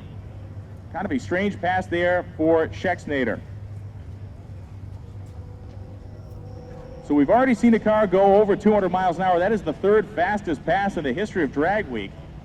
Larson owns the number 1 and number 3 fastest passes. He went 209 miles an hour back in 2010.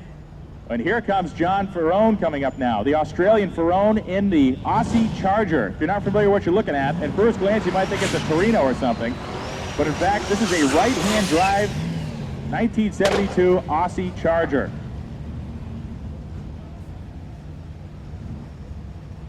I heard they had problems on Friday. They lubricated the racetrack with some transmission fluid on Friday. They got some borrowed parts now with a borrowed transmission and torque converter in this thing. The engine is a 440 cube based Chrysler plant with twin 88mm turbochargers.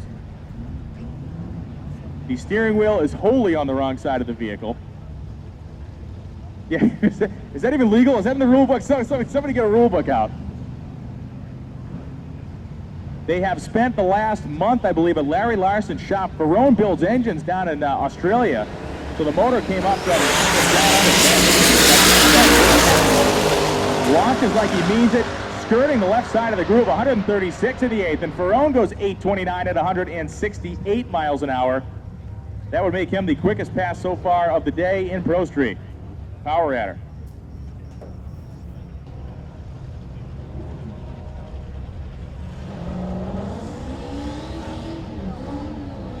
If you like them big and you like them different and you like them fast, this SRT10 truck, no, Denny, not you. There are certain things we like that way. Please, by all means, keep your clothing on at all times when you're within a 150-foot radius of me. Okay, so the SRT10 truck, this thing has the V10 Dodge motor in it, and it has a turbocharger large enough that you need to hold on to small children in the grandstands because they could be sucked out. This thing is huge. Looks like it came off a locomotive. It had a 6-speed transmission in it. It was good for low 10s. They've ditched the 6-speed, put a turbo 400 in it, and this is the first event they've actually run it in this fashion. Get a chance to go look at this thing. If you get a chance, check it out of the pits. It weighs almost 3,900 pounds, and we will see what kind of grunt that V10, the unique sounding V10 motor, will make down the racetrack. Andrew Williams in a LS powered single turbo 4-gen Firebird the other lane. Truck picks the front end up. Trucking along pretty good, a little bit over 109 miles an hour in the 8th mile, and the big Dodge pickup truck jams its way down 987 at 134, and the Pontiac rolls to a 1381 at just 68 miles an hour. There are turbochargers aplenty here at Drag Week, and virtually every, obviously the power adder categories. It's tough to tell which is the most popular power adder, but I would say that there may be as many turbo cars as there are nitrous cars, and there are certainly more turbocharged cars than there are belt-driven blower-style cars.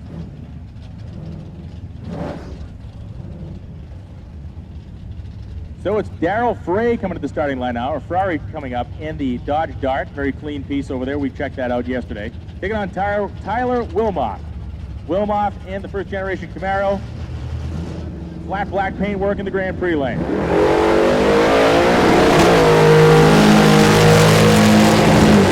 Wilmoth left car, but looks like Profar making up a little bit of real estate. He certainly is not going to catch him by the stripe.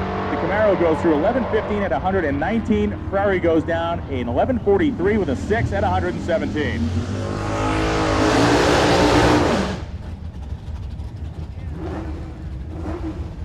Vince Rash coming up with the Firebird. Vince, one of the few guys, like the man to my right, who has been to every single Drag Week since the event began in 2005.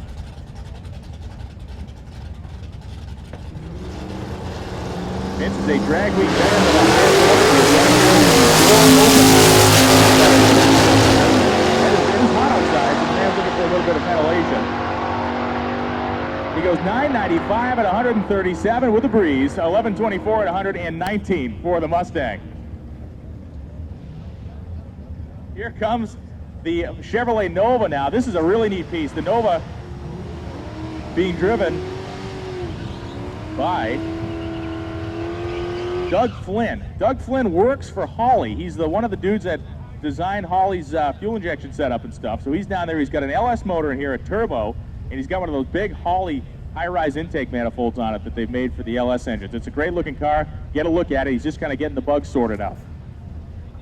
Doyle Henderson rolls up next to him in a gorgeous first-generation Camaro showpiece. Big set of wheels on there. Got a trailer hitch hooked up, so no, he'll be pulling something with him on our way down the the turbocharged LS motor in the Nova, going to make enough grunt to get down there ahead of the Camaro. Flynn goes 981 at 138, 1174, 113 for Doyle Henderson.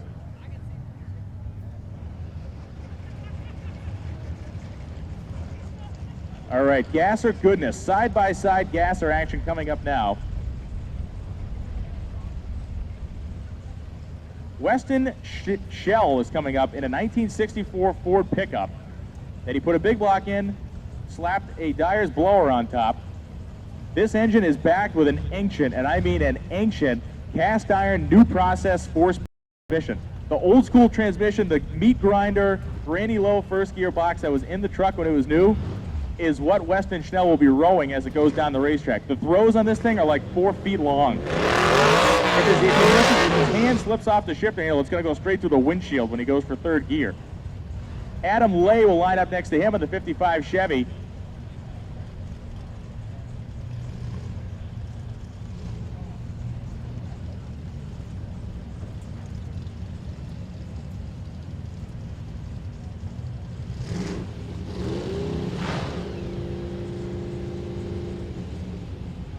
So the pickup truck and the 55 are going to back them out for a second. 55 actually has a Nelson Racing Engines naturally aspirated motor in there, so he's making some good horsepower. You always see Tom Nelson all over the internet, big time dyno videos.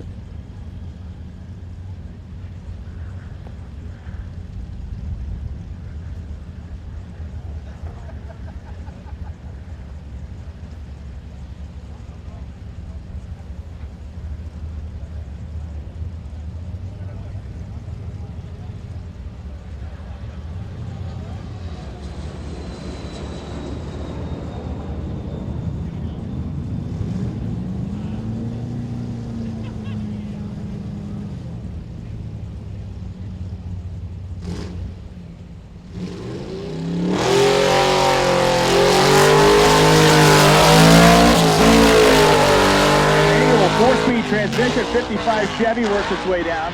Fender well header sounded good, although third gear wasn't sounding so good. A lot of revs and not much action down there.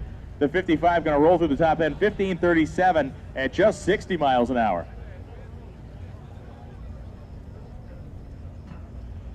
And if you're an old school fan of blowers, like we're talking iron lung bolted to the top of the motor type supercharger stuff, keep your eyes peeled on this thing coming up into the water box. 1956 Chevrolet of Glenn Hunter Jr. This thing has an 8.3 liter Whipple charger on it. A giant, I believe that is the largest supercharger Whipple makes. Jamming a whole lot of boost through it. So it'll be the 56 Chevrolet of Hunter versus Martin Robertson in the 57 Chevrolet Chevrolet. This is a shoebox Chevrolet lover's dream at the starting line right now. Two very classic and iconic American hot rods down there. I am not sure what the unlimited 57 Chevrolet of Robertson uses for a power adder. We sure do know what Hunter's got bolted to the top of that thing is he's got it hanging out in the breeze. He's got the center of the hood cut out. It is looking fine over there in the Grand Prix lane. I'm guessing turbos too with the flat hood, yeah. Robertson, I have not seen this car run yet, and it is running unlimited. So far, Larry Larson, 716, 204 miles an hour is the number.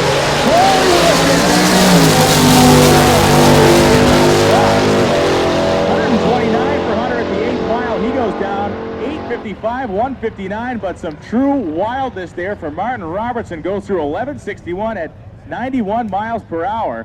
My goodness. He hit the throttle on that thing, absolutely grabbed the earth and just picked the front end up. He pedaled it and it kept going for the center line, and glad thing he let off it and got it back in his own lane. That could have got ugly. Glenn Hunter might have caught him out of the corner of his eye and said, "Feet don't fail me now." He got out of the way.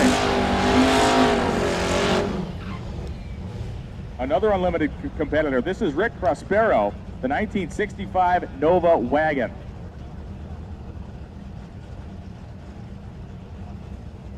The Nova wagon is good, yes.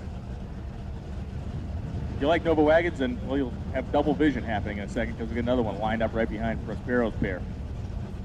We line up next to Dan Wilcox. Wilcox in the classic pickup truck over in the Grand Prix lane. It will be a bit of a mismatch here as the Unlimited car taking on the modified small tire, just dangling the front tires through the 8th mile at 143. Prospero, 804 at 177 in the bread box of a station wagon. A great pass by Rick Prospero, knocking on the door of the 7-second zone and looking good doing it. Man, it is getting serious on day one. Once again, folks, 12:55 is when we're going to be shutting this deal down. We have about 1 hour remaining in this session before we make our switch over to those competitors in Daily Driver. 1 hour left to get in the staging lanes and make a hit here in this morning session. If you don't make the session, you can wait till the end of Daily Driver and then run in the cleanup deal this afternoon. But if I was you, I'd want to get on the racetrack now when it's probably the best it's going to be all day long. Rich Pedraza from Manteca, California comes up to the starting line now. We saw Prospero's car run down, and trouble for Pedraza as he is rolling slowly. Stevenson powering down the Grand Prix lane, goes 11 flat, 129 Pedraza, 12:39 at just 110 miles an hour. One of those cars to watch, the multi-time champion drag week racer Todd Maschmeyer rolls through the water box. And we're going to take a look at the top end of the track. So Maschmeyer, the doors are opened up. We can fan some fresh air in there in the Camaro.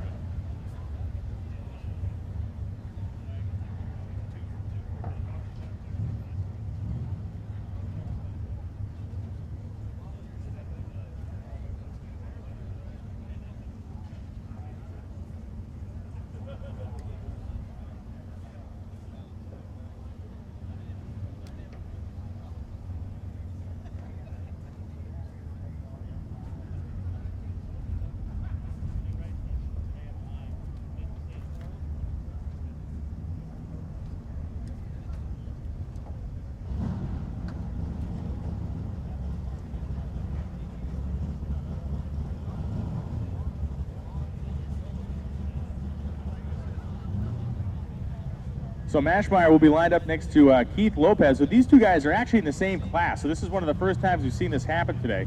Lopez in that Fairmont station wagon, Maschmeyer in the menacing-looking flat black Camaro here on the tower side of the racetrack. These two guys running side by side will be very interesting as they start to play that chess game of who's got the advantage, who's got more power, and who can get themselves the lowest average this week. The Blue Wagon, a deceptively sleepy car. As Freiberg and I were doing tech yesterday, we happened to look at it and almost walked right past the thing, and all of a sudden we thought, hey, wait a second. We started looking inside. He's got a big tank in the back. And then you get under the hood, and there's some serious boost, some serious power being made in that blue Fairmont wagon with the parachute mount hanging off the back.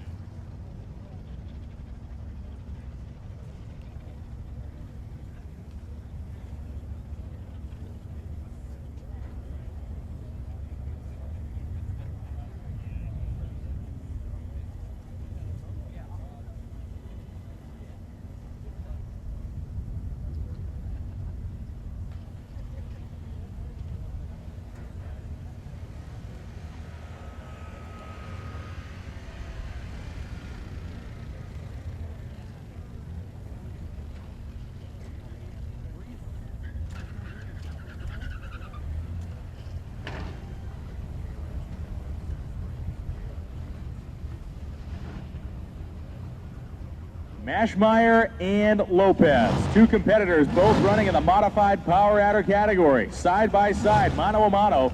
We'll find out on this run who's got it.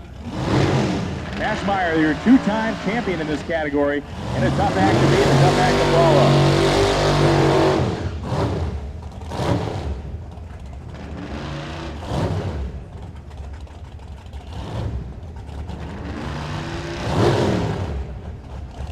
Looks like they will be running Maschmeyer as a single. I think Lopez is going to head back into the water box and will run on the next lap.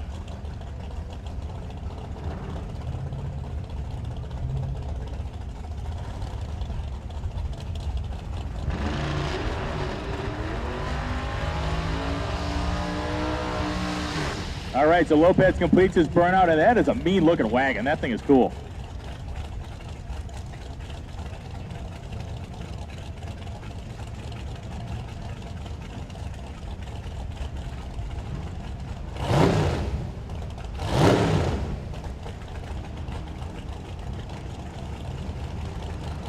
Modified power adder. This could be a situation we're looking at the end of the week with these two guys separated by mere hundredths of a second.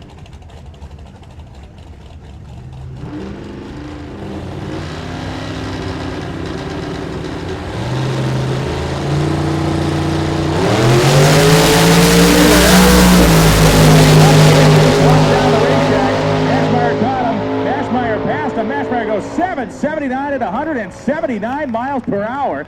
Keith Lopez goes 837.9 at 169. But what a cannon shot for Todd Mashmeyer. 779.2 at 179.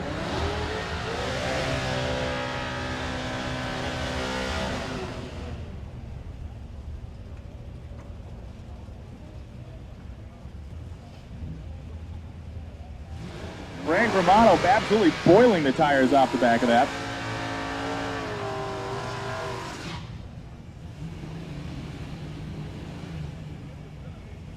And it'll be Todd Scribner coming up now. Scribner in another Fairmont wagon. This one naturally aspirated. No power adder for Scribner. He is running in the street race small block category. The 1978 Fairmont wagon. If at some point in 1978 someone told you that Fairmont wagons would be cool, be made into drag cars at some point in the distant future, you would have not believed it. The epitome of Grandma Fresh in 1978. Romano goes 11:31 at 120 miles an hour. In the wagon, which these Fairmonts are cool, really all it is a 140-inch wheelbase Mustang.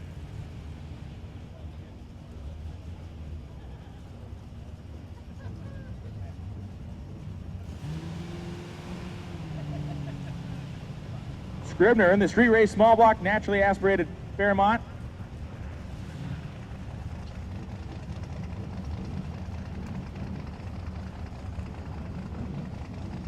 Whatever that sounds, it sounds pissed, and it is. This is Jeff Lutz coming up next.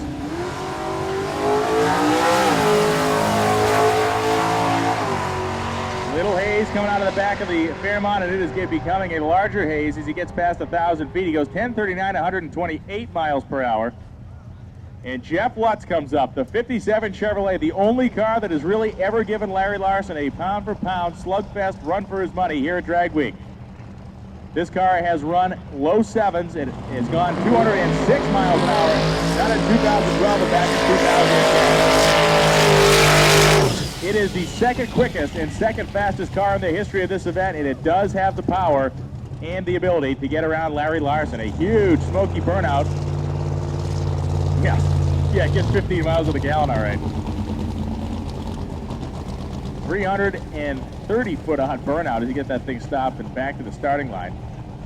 It's like Monty Smith aiding Jeff Lutz on his way back up behind the car, helping his crewman direct him into those hot tracks of rubber he just laid down. Like Larson, Lutz runs a twin turbocharged combination, a whole bunch of cubic inches. Larson, of course, an interested spectator up there at the wall, keeping tabs and seeing what's going on. 716, 204 miles per hour is the number right now.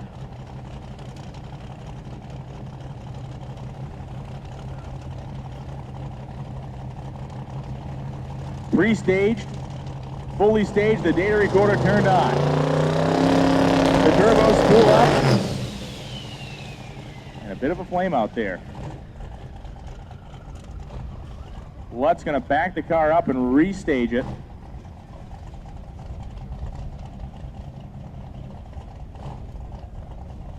Not sure if the car rolled the beams and he sensed it and just shut it down, or if he had an issue.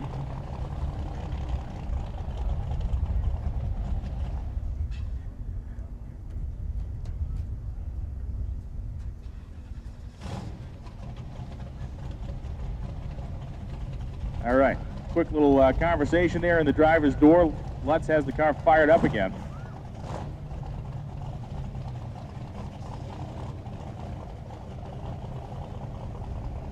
Lutz comes back to the water box. Nope, he's going to back the car out.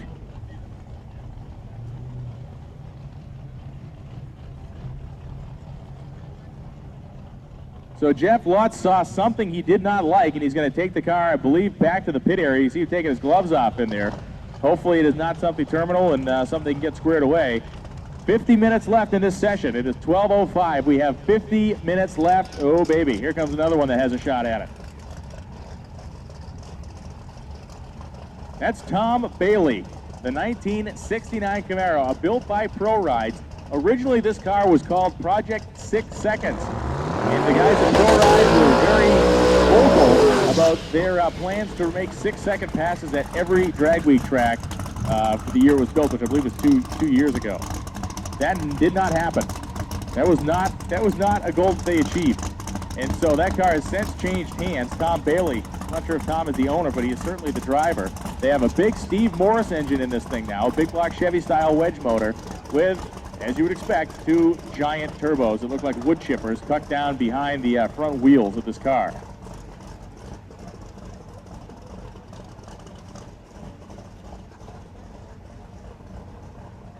So Bailey has that car. Hopefully they move him to more to the right of the groove, as that car is justified to the left side of the lane right now.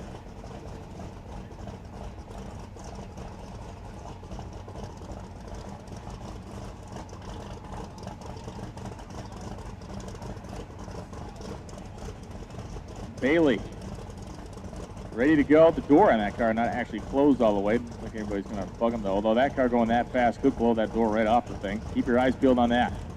The gorgeous 69 Camaro. Tom Bailey in Unlimited. Here we go. Starting line, it comes to life. 146 in the 8th mile. And Bailey, the big Steve Morris motor, goes 798 at 185 miles per hour.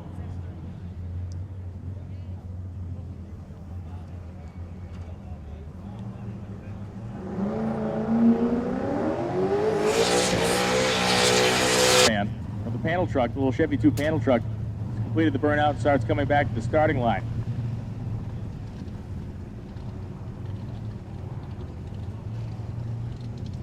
Sean Fink driving this car. Single turbo combination on a legitimate small block Chevy, not an LS. It is an actual 23-degree headed small block Chevy in this car, built from what he says are off-the-shelf parts. There's no real exotic stuff happening in here.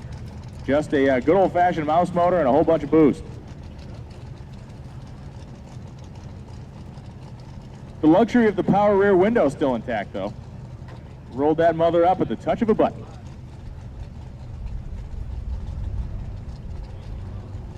I have a feeling that thing will be down as they're driving down the road to prevent some heat out of that during today's long drive to Texas, because I have visions of that thing turning into a Dutch oven as they drive it down the highway. It's got to be hot, man. All these things are going to be very hot.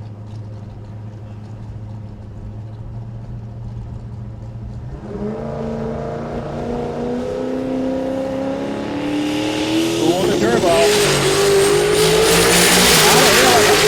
Watch this thing go. You see the fuel enriching up, a little bit of smoke out of the pipes, 126 in the 8th. And the Nova goes 870 at 155 miles an hour.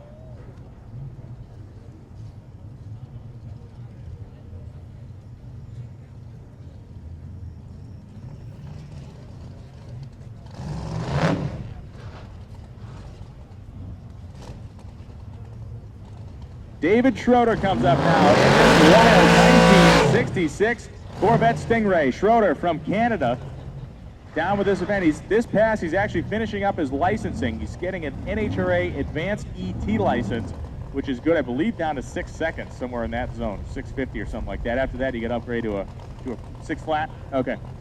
So Schroeder in the Monty Smith tuned, I believe Smith built the engine in this car as well. It is a big inch nitrous motor on 4 stages.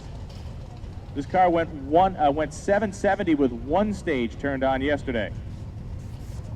That was his slow pass, he told us. Today he is going faster than that, so he can get that license. He has to run quicker than 750, I believe, to qualify for this license pass to make it, so his licenses could be signed off on.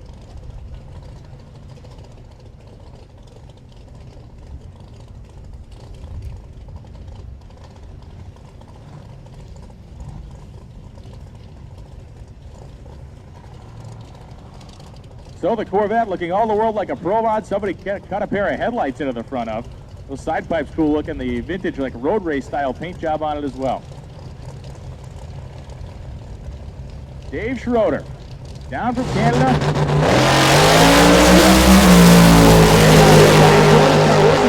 Masterful driving job by Schroeder not to lift. He goes 732 at 195 miles an hour. My goodness. 732 at 195 miles an hour. We talked about throttle in a bottle before. Who needs a turbo?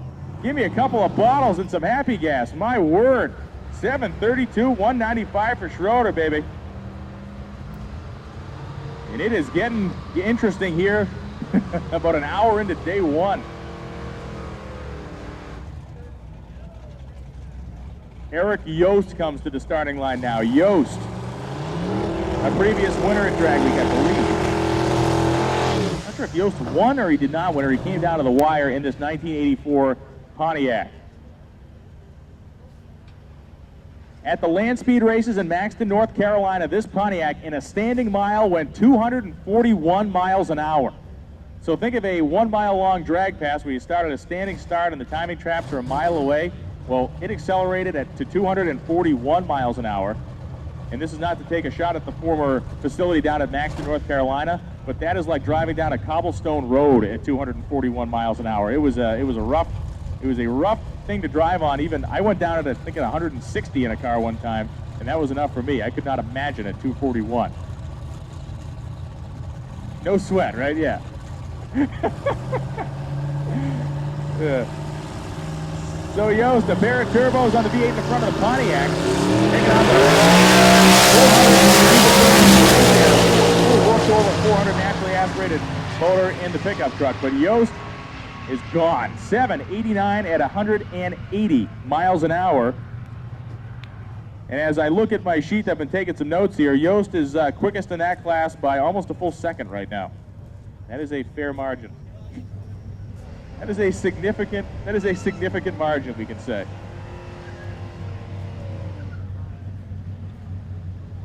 Yes, here's our man in the old Ford truck in the gasser class. FE motor with a blower on top of it, not making a whole bunch of boost there. And he does have the old school new process truck transmission, the stock transmission that was in this truck. Those of you in the grandstands that can look down and see in the window, watch him shift this thing. Throws are very far apart.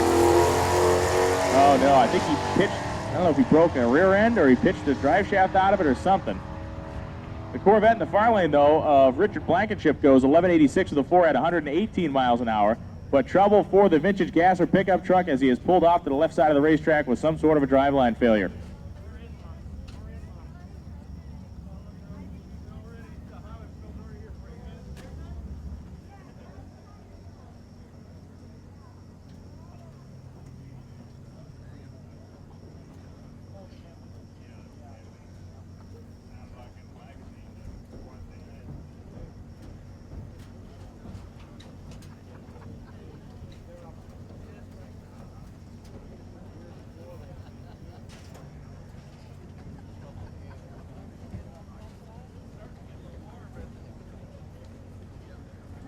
When you're headed down to cruise the pits, make sure you stop by the Hot Rod Toter Home, pick yourself up a Drag Week 2012 event t-shirt. We got all kinds of Hot Rod branded stuff down there. Stop by the manufacturers, thank them for their support. They got technical people on site, so you can ask them questions about your own car and what products would be best fit on that, especially guys, QA1, gear vendors, MSD, comp cams, they're all here. Jack Day of Rocket Brand Racing Fuel set up just down by the timing tower. You can talk to Jack, and he can talk your ear off about race fuel and what's the best for your particular vehicle.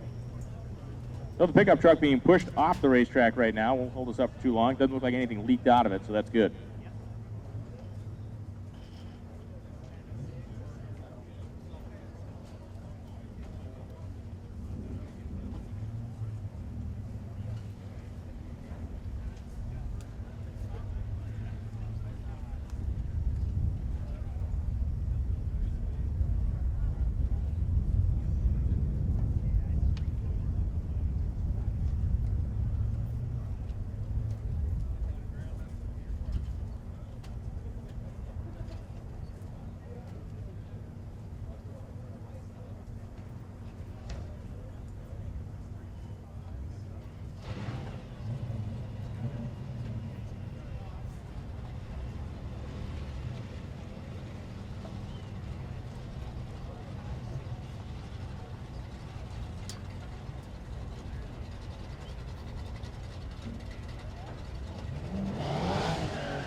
So our street race big block category here being promoted by our Lloyd Church and the Roadrunner.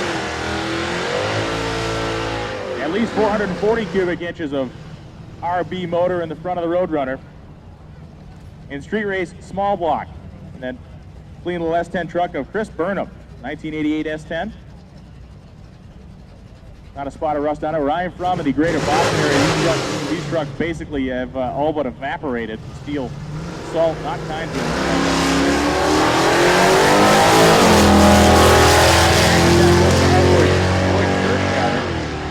as Burnham went red.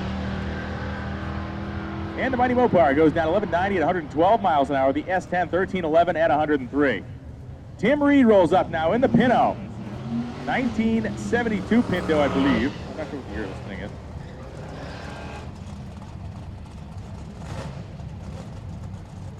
Rather a 79 Pinto.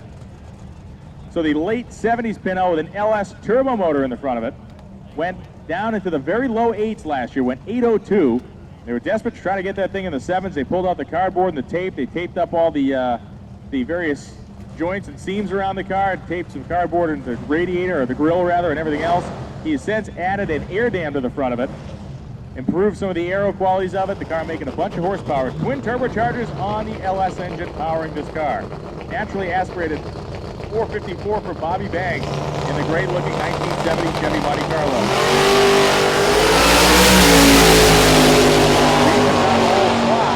139 in the 8 file, and Tim Reed goes down 816 at 174. Banks in the Chevrolet goes 1325 at 99 miles an hour. Up comes Dave Ahokas.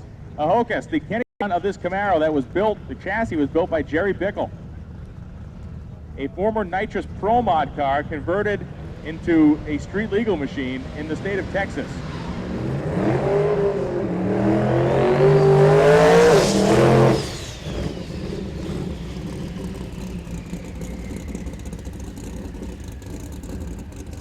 In a pretty good study of opposites here in Drag Week, Paul Hendrickson will line up next to him. Hendrickson, this is a Gremlin, of course, with a straight 6 4-liter Jeep engine with a nitrous nozzle plumbed into the intake manifold. So a little bit of nitrous flowing through the veins of the 4-liter Jeep engine in the Gremlin.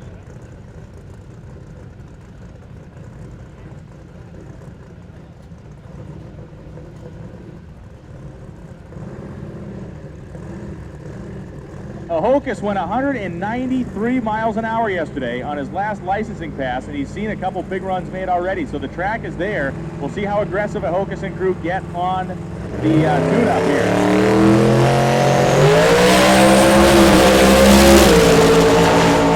Believe it or not, Ahokas left before the tree was activated. He will not record an elapsed time or a mile per hour. He left way too early, and no time was recorded. Hendrickson had a front row seat to that lap. He's at 58 miles an hour in the 8th. And the Gremlin. Hard at work down there, goes 1941 at 76 miles per hour. I don't think they had the juice on for that lap. I hope they did not have the juice on for that lap.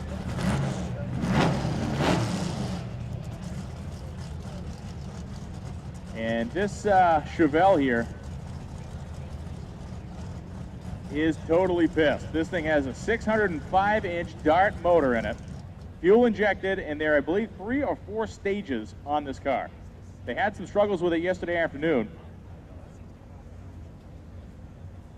Yeah, 605. 605 cubes.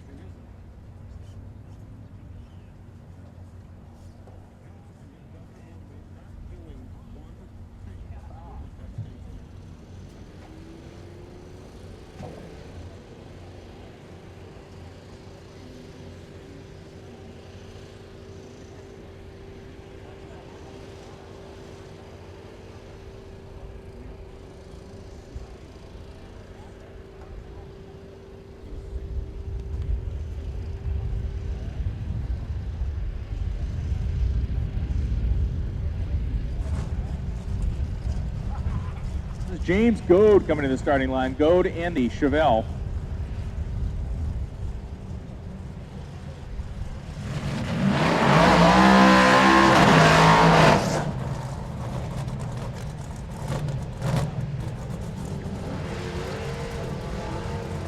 Randy Heinzelman coming up.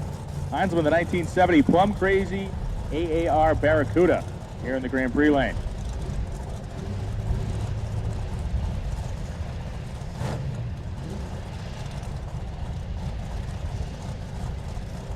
So Goat's car is competing in the modified power adder category, where 779 is the low mark of the day that has been set so far by Todd Maschmeyer. So to be competitive in modified power adder, you got to be able to run at least 770s.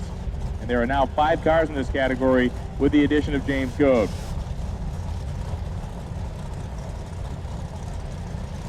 Goad is fully staged.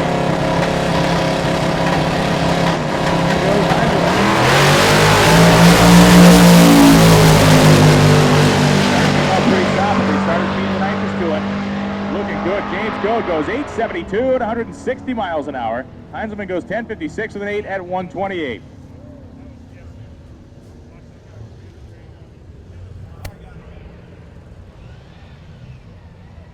Andrew Williams comes up. Williams in the Super Street Power Adder category. LS Turbo combo. Taking on the Cadillac CTS-V of Dan Shipley. Shipley's Mustang was not done in time for the event, so he decided to take the CTS-V, rolling in comfort and style this week with the supercharged LSA engine, making, I believe, it's 530 horsepower factory stock in a CTS-V.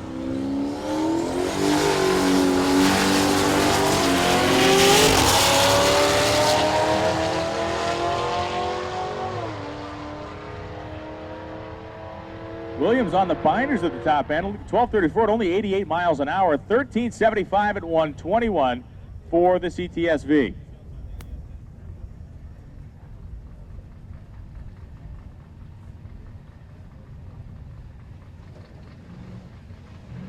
CTS-Vs, if they get into good wheel hop on a drag strip, will literally explode the center section out of the rear end. I don't know if you guys have seen that happen around here, but they shatter like a piece of fine china. They blow chunks and stuff everywhere. It is kind of impressive to see. Volkswagen Transaxles do the same thing. You ever see a guy blow up the front end of a Rabbit or a GTI? It spits the spider gears and everything out all over the strip. Randy Rodriguez and John Huber head down the racetrack. Huber in the Buick Grand National, Rodriguez in the 3rd generation Camaro. Huber goes 1404 at 97 in the Buick, 1404 at 94 for Rodriguez. Identical ETs almost to the thou. 1404 with the 3 for Rodriguez and 8 behind it for Huber.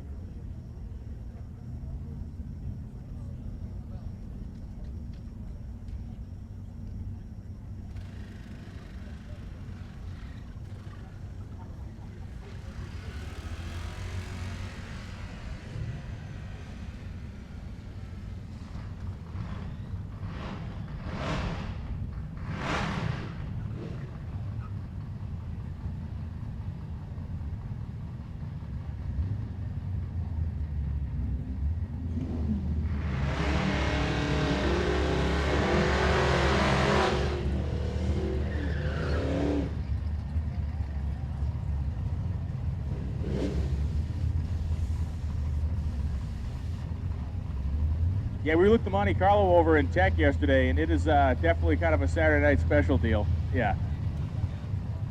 And there's Leakage City apparently happening out there. We're going to back him up the starting line.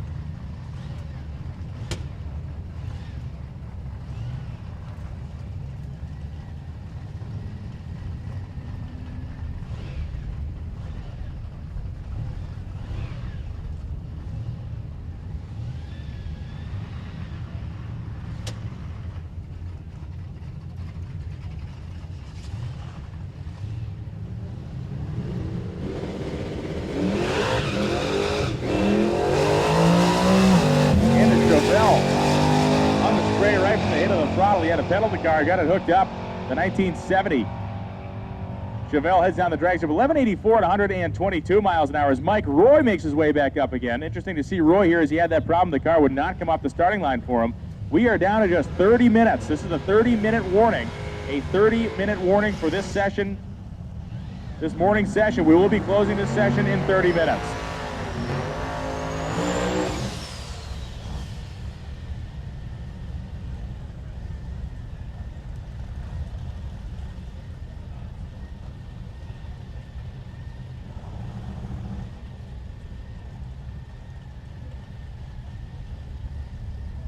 A pair of fearsome race cars in the starting line now. Brad Barkley, the 1973 Datsun 240Z, with just a whole bunch of supercharger bolted to the top of the motor. Lining up next to Mike Roy. Roy in the 71 Maroon Monte Carlo. Roy is running in Pro Street Power Adder. The 73 Datsun of Brad Barkley is running in Unlimited. Unlimited and Pro Street Power Adder are the two most powerful and pretty much wide open categories that we have here on Drag Week. You're seeing two of the quickest cars on the ground.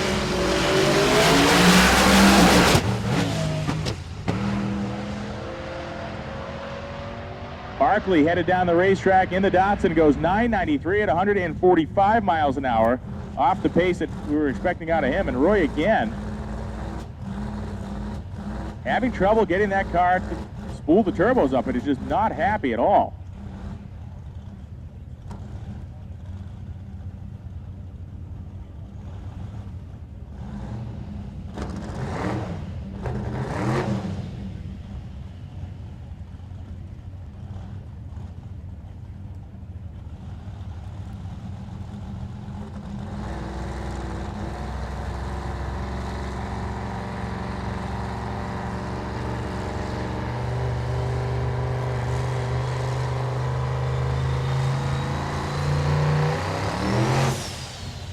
All right, so he got the turbos to spool there. Now he's going to stage the car and try that trick again. Staging beams have been like the Bermuda Triangle for Mike Roy so far today.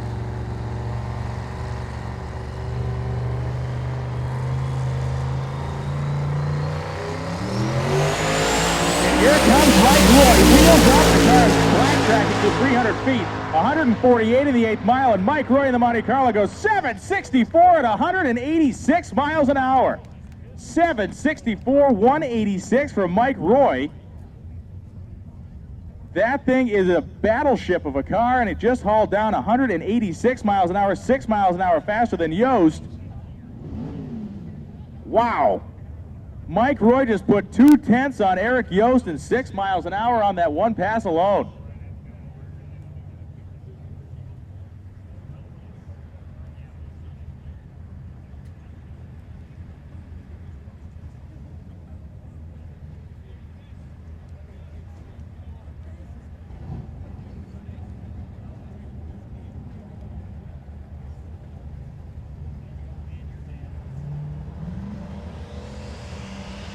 Here comes Ed Olson in a car that is just straight out of the lunatic fringe. This is a 1969 Triumph TR6 with a 488-inch turbocharged Pontiac engine in the front, because why wouldn't you put a Pontiac engine?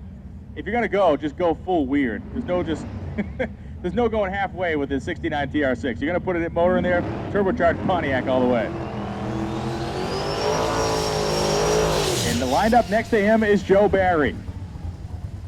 Barry is, when we talk about the three quickest and fastest cars in the history of Drag Week, Joe Barry is in that threesome, and all three of them are here. Larson, Lutz, and Barry are the three quickest cars in the history of this event.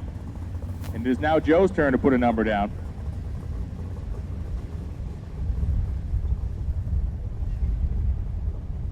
As we are about 25 minutes away from closing this first session, this morning session for our class cars. Ed Olson waiting patiently. And the Triumph. If you look at that thing, if you know stuff about Triumphs, which I can't say I know a ton about them, but that car has actually been lengthened by about 1.5 feet.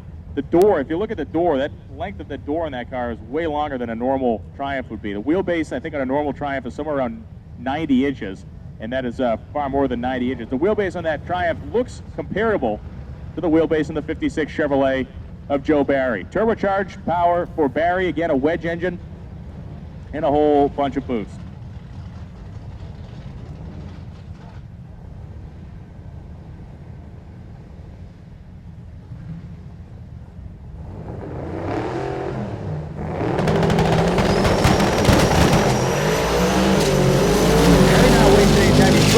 Second, the car black tracking at the 8th mile, 144 at the 8th. The shoebox goes 769 at 181. 983 at 115 for the Triumph.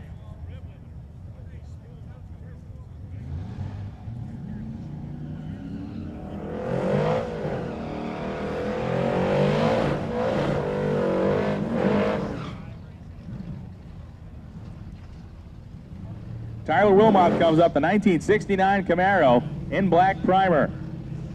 Wilmoth running in the street race small block category. So a small block, virtually stock suspension car for Wilmoth.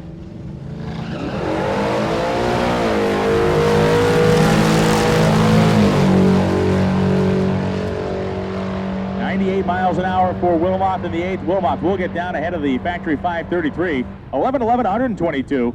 12-15 at 117 miles an hour for the 33 factory 5 machine. Gear Vendors Overdrive is proud to be the presenting sponsor of 2012 Hot Rod Drag Week, along with the upcoming programming of Hot Rod TV on the Speed Channel. Gear Vendors Overdrives are the highest horsepower handling overdrive units in the world. Gear Vendors sponsors Drag Week because all over the world, builders and fans of high-performance cars look at this event to see what's successful, what combinations they should use. With cars that make more than 2,000 horsepower and are capable of driving down the highways and byways of America, what better place is there to showcase the product? To both racers and fans this week, Gear Vendors says thank you for participating in Drag Week, the world's most absolute demonstration of speed and street-proven drivability. There are more Gear Vendors units assembled in one place on Drag Week than probably anywhere else on Earth. And the one part I have never heard of anybody breaking in the 8 years of this event is a Gear Vendors. They are virtually indestructible, and they take some of these super crazy cars and tame them down enough to be driven down the highway at a normal speed, semi-normal speed, we'll say. Bill Fowler and Tony Sanchez are down the racetrack. Fowler, the 430 cubic inch AMC tunnel ram motor, and the Grand Prix in the Javelin. 10.68 with a 3, 139 for Bill Fowler. Sanchez goes 11.16 with a 3 at 119.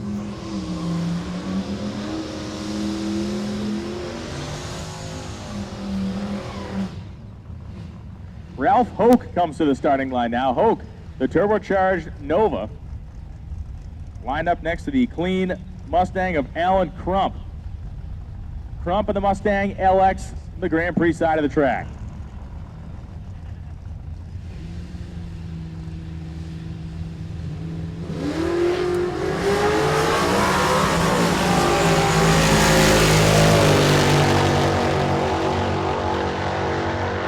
Alan Crump down the top end of the racetrack goes 10.22 at 130. What a sleepy little car that is.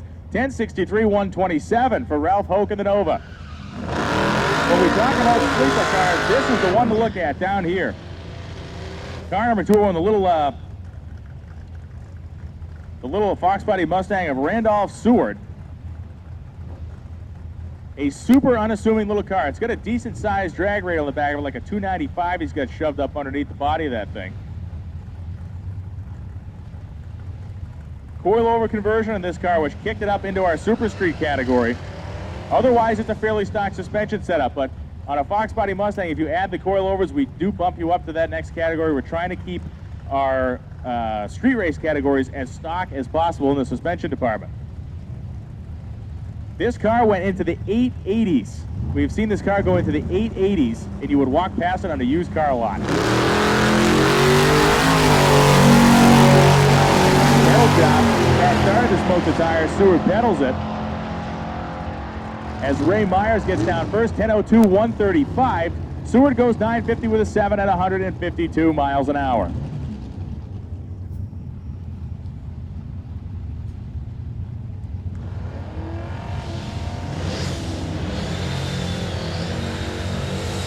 James Pringle coming up to the starting line now. Pringle in the 545 cubic inch big block Ford-powered Mustang.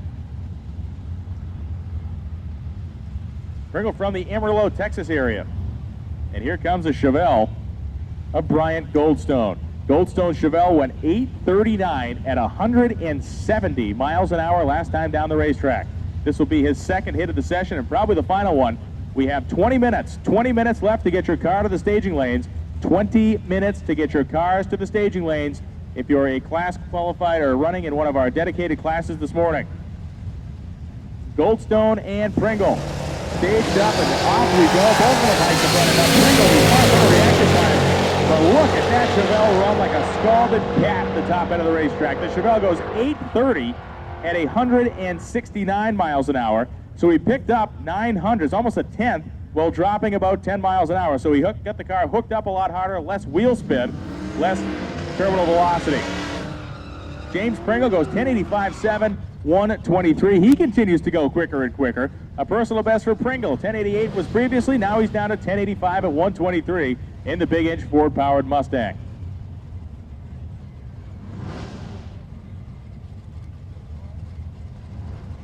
Nino Porpiglia comes up now. Super Street Power Adder. Porpiglia, the nice Irish kid, right? Last name. But ends in a vowel. Winding up that small block in the car. Spun the tires at about 300 feet, pedaled it, hooked it back up. He went 957 last time. He goes 925, picks up 3/10 at 160 miles an hour.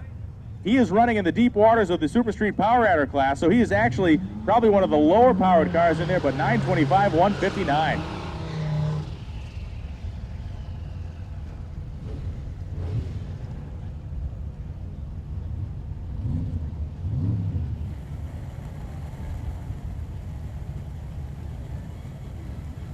Okay, here comes the big V10 powered Dodge pickup truck of Dominique Vallejos. 10-cylinder Chrysler engine and a turbocharger that you could feed logs through and make mulch out of. This thing is giant. Move some atmosphere and lined up next to a gorgeous Mercury Cougar in the far lane. Vallejos, the automatic transmission, harnessing all the power that the big turbocharged V10 can make, really picks up at the top end. 909 at 148 miles an hour. Are you kidding me? Dominic Vallejos goes 909 at 148. He's running in the Pro Street category, so he's got his work cut out for him, but that is damned impressive out of a 3,800-pound pickup truck.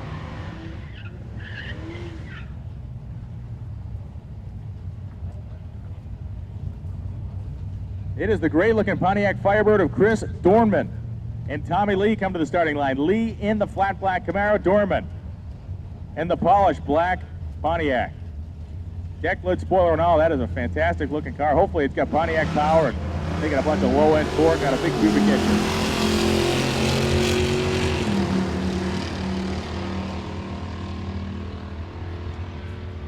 Chris Dorman goes down 12:01 with a 6, 115. Lee goes 13:12 with a 6 at 104. We're going to shut down for a moment. We just have to adjust the infrared beam and the 1/8 mile an hour cone on the spectator side of the racetrack. The way the timing clocks, if you're not familiar how they work in a drag strip, is there are infrared beams that shine across the racetrack, hit a reflector, and come back. And so if the beam gets out of alignment with the reflector, we got to make a quick adjustment, make sure they're lined up so we get nice accurate time.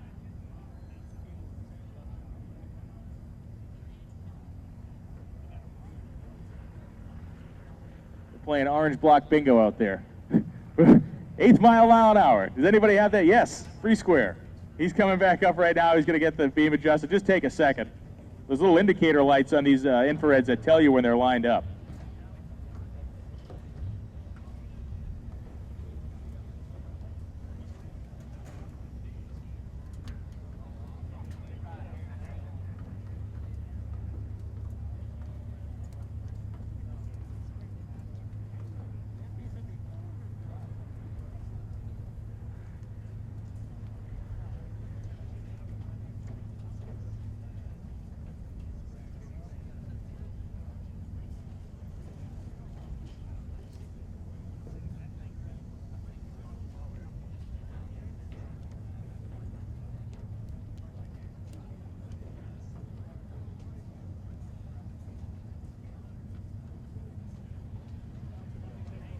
So once we get the four-wheeler off the racetrack, we'll be treated to a run here. Jeff McConnell in the small block naturally aspirated class.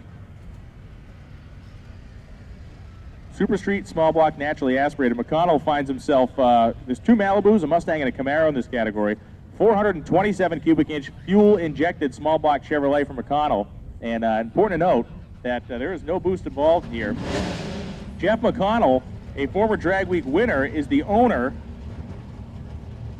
of the class record here. He had the lowest average in the history of small block naturally aspirated. Back in 2007, he averaged 10:15 with a 3 over the course of the entire week. Are you laughing at my dorkishness back there or what? Okay, good.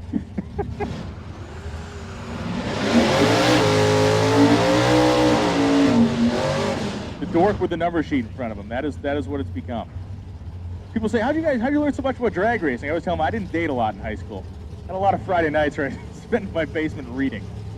So here we go. It is the Mercury Capri of Brian Corrigan and Jeff McConnell coming to the starting line. McConnell, the fuel injected small block, 427 inches.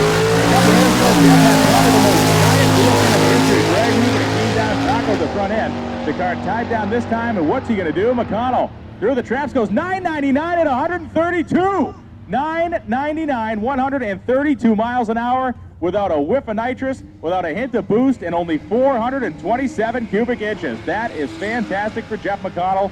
I think an unstated goal might be to try to have a 9-second average in that class this week. And Jeff leading the charge, 999 at 132 miles an hour.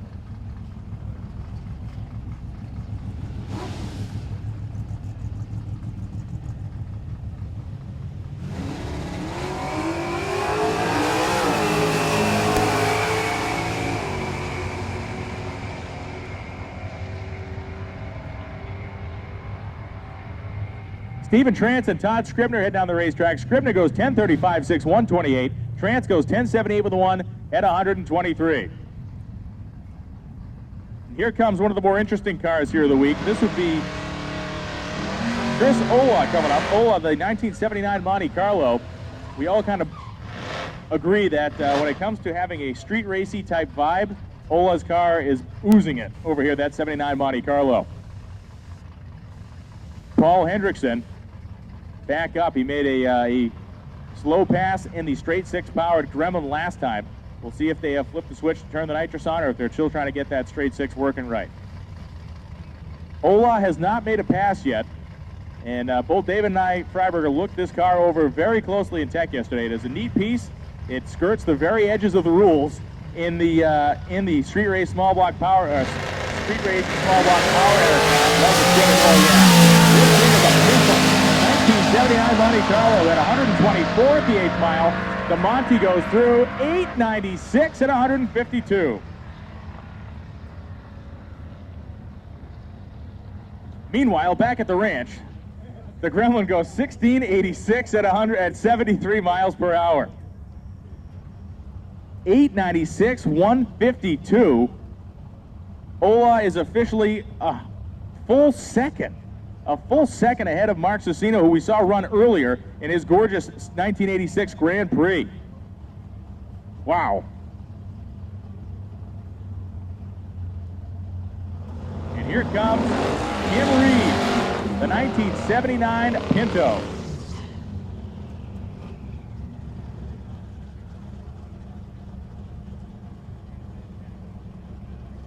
Rick Prospero in the wagon. Tim Reed in the Pinto.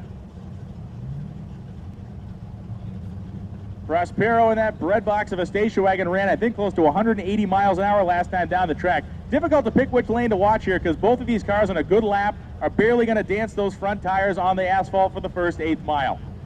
The wagon will probably have a little more English, but we'll see if Reed can get it hooked up. Prospero running in unlimited. And Reed running in Super Street Power Adder. Look at Prospero, like I said, dancing those front tires to the 8th mile. Reed gets to the traps, goes 809, 174. Prospero goes 796 at 183 miles per hour. 796, 183 for Rick Prospero.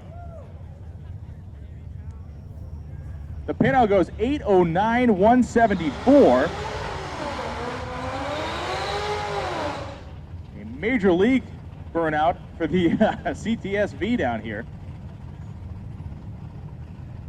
For being honest with each other, if we're talking about exhaust notes on factory cars, it's not, yeah, it's got a really good rasp to it. Like we talked about, the independent rear suspension on these CTSVs can get really unhappy if you get tires that get any wheel hop in them.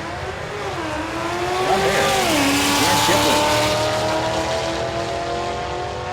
headed down the racetrack. He goes 11.71 at 124 miles an hour. Shipley. Huber goes 14.34 with a 5 at 97.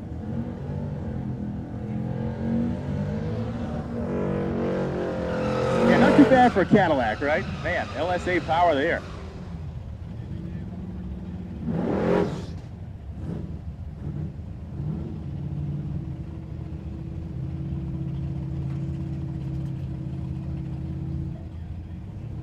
Randolph Seward comes to the starting line. Seward, the turbocharged Fox-bodied Mustang, having trouble getting it off the starting line without hazing the tires. He's next to Tyler Wilmot.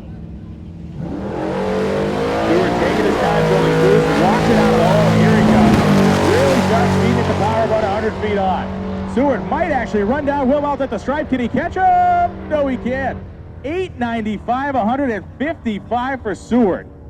895, 155 miles an hour in an otherwise stock-looking Fox-bodied Mustang. Tyler Wilmot goes 10.87.9 at 122. Doc McIntyre comes to the starting line now, and I made this mistake the last time. I called him Doc Fox. We're going to fix that right now. The good doctor, Doc McIntyre, in the Sea Red Camaro, makes his way to the starting line of the Hodge Ford lane. Big block, naturally aspirated.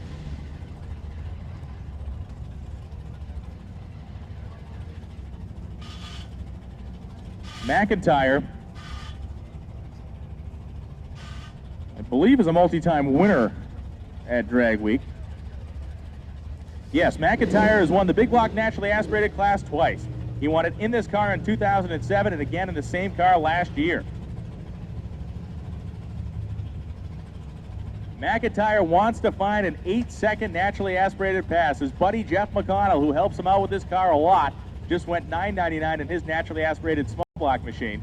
Can McIntyre shove the big block powered naturally aspirated Camaro into the 8s without so much as a tailwind? Here we go.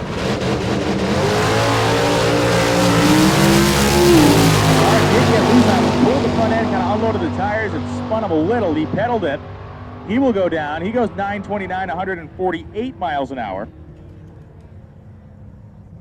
Not bad for a run he had to save, absolutely.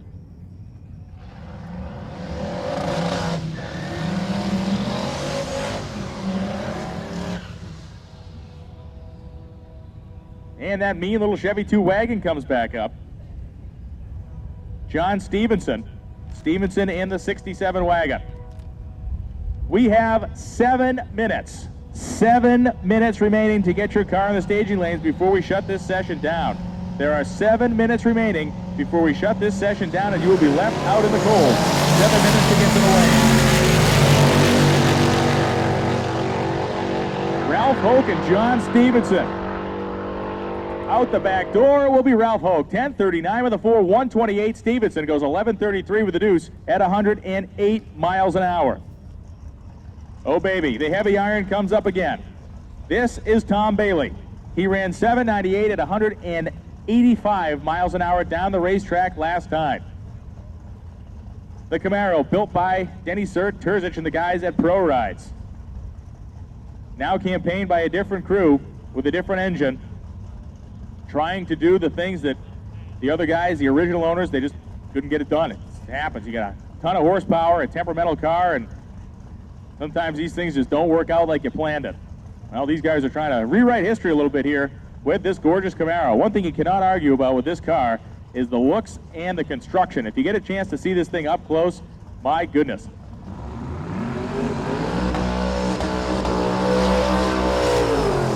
The thing funneling smoke like the space shuttle as he completes the burnout down there at about 150 feet. The turbo is knocking down most of the noise, so you get that low rumble.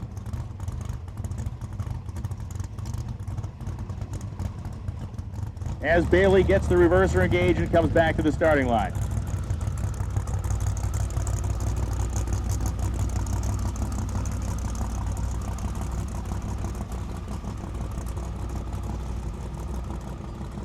You see all that stuff that needs to work. The brake lights functioning on the car. Obviously, it's a street legal vehicle. I live in the communist state of Massachusetts, so if you pulled into an inspection station with this in Massachusetts, you'd probably be arrested and jailed. by the time you left the place.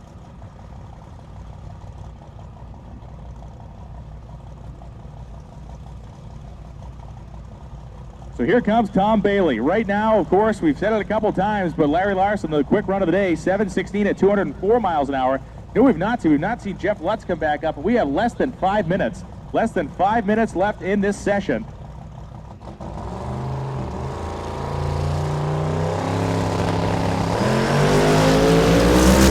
Bailey getting after it, 1:35 short time, and here comes the big power, 1:52 in the 8th, and Tom Bailey, 7:64, 186 miles an hour. He picked up 3/10, lost 3/10 and 1 mile an hour, so 7:64 at 186 miles an hour for the Camaro.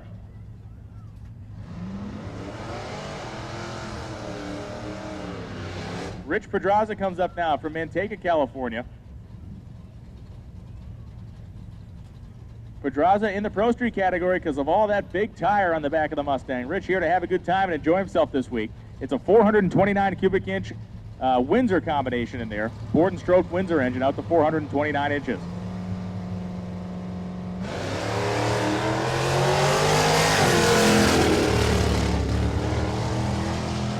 Car started to labor at the top of second gear, 83 miles an hour in the 8th. And Rich Pedraza drives down. He goes 1209 at 112 miles an hour. Maybe, I don't know, a fuel delivery issue or something there he's going to look at. But the car definitely started to labor and lay down a little bit right around the 8th mile.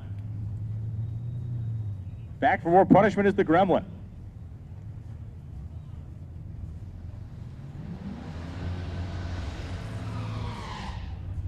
There was a guy up in NHRA Division 1 that runs a Jeep Comanche pickup truck and stock eliminator, an I-stock automatic truck with a straight 6 and at the same engine, a 4-liter engine. And he's gotten that thing down to in the fall when we have really good air, the thing will run like 1290s, naturally aspirated. It sounds like a bunch of ball bearings inside a tin can going down the racetrack, but it runs pretty good for what it is. Not sure again if the nitrous is armed and dangerous in the Gremlin. If it is, duck and cover. No, it isn't. A crewman.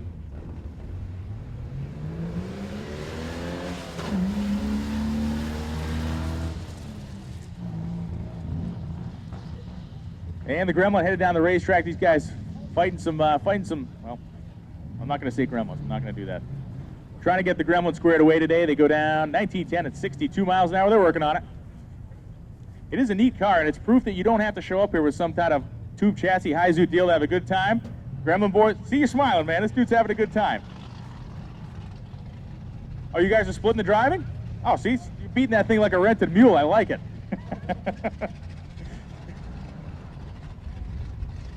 And up comes Bill.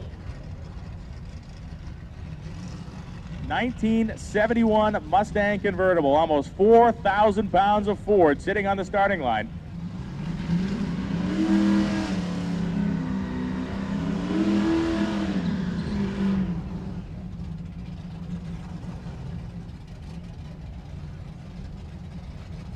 Bill Fowler went 10:04. We saw that car go 990 yesterday. Not sure if the air is there compatible for him to go that quick again. But he went 10:04 earlier in the day, and again, naturally aspirated, no help from anything. Just a lot of cubic inches. Oh, yeah. The 8th mile, Fowler at 110 miles an hour, and Bill, top up, goes 10:21 at 140 miles per hour. Oh, here we go. This is kind of a rare appearance. Larry Larson making a second pass of the day with 1 minute to spare. The staging lanes will be closed in 1 minute. We have 1 minute to spare. The staging lanes will be closed in 1 minute for this session.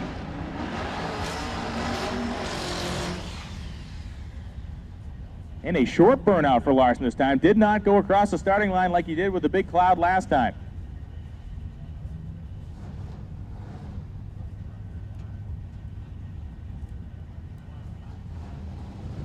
The staging lanes are closed for this first session. The staging lanes are now closed. It is 12:55 by our tower clock. The staging lanes are closed. If you're in the lanes, you can make a run, but you're not going to get in there now.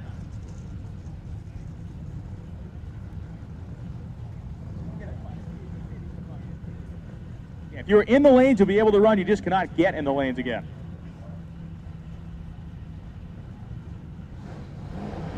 Larry Larson now, pre-stage. He went 7:16, 2:04. Can he go into the sixes? He's going there. He is going there. Larry Larson. Larson out of the 8th mile at 167. Here it comes. Top end 694, 208 miles per hour. Go nuts. That is totally insane. 694, 208. It is the quickest run in the history of Drag Week on day one, about frickin' 2 hours after we started. This is going to be absolutely unbelievable all week long. And if Larry Larson doesn't seem like the kind of guy that plays mind games on the front of it, but who did he make that run directly in front of? Dave Ahokas, one of his big competitors in the unlimited category. Ahokas went 193 yesterday, but 694, 208. Take a picture of the scoreboard. That is nuts.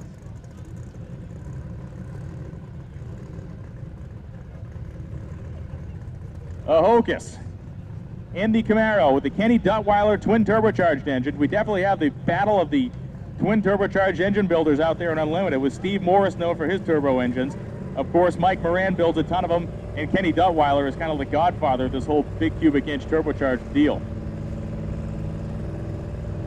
Dave Ahokas, the car I think is going to make a move to the right. He stays and looks cockeyed up here. There it goes, out to the right. Here's the back towards the groove, and he's moving. Ahokas at 165 at the 8th mile. He's going there too. 7 flat at 193.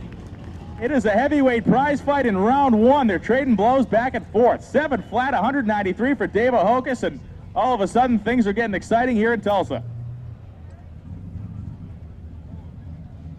Wow.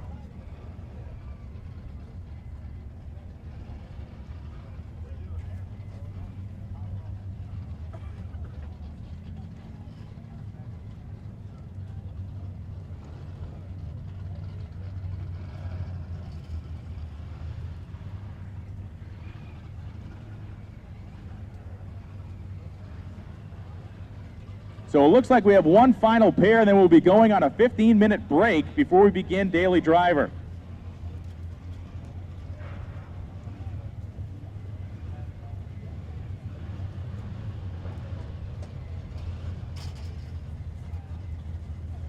In a car that literally has snuck in, I believe this is the first run of the day we're going to see out of the Malibu wagon down here.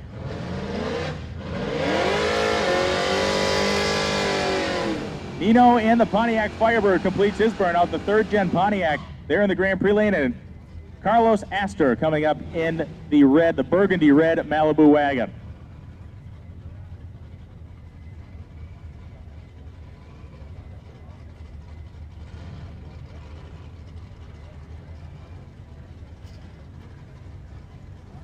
Carlos Astor in the wagon, and our man Nino in that 85 Pontiac Trans Am.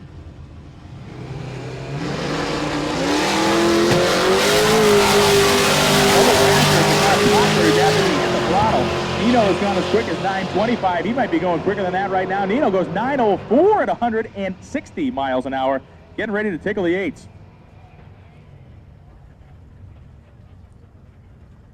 What is the air? It is not very good. I don't know what the DA is. Oh, right up here? Yeah, look at that. Now, 1,800 foot's not bad at all, actually. I would have figured with the temperature and humidity, would have figured worse than that. So 1,800 feet here, 79 degrees, and relative humidity of 44%.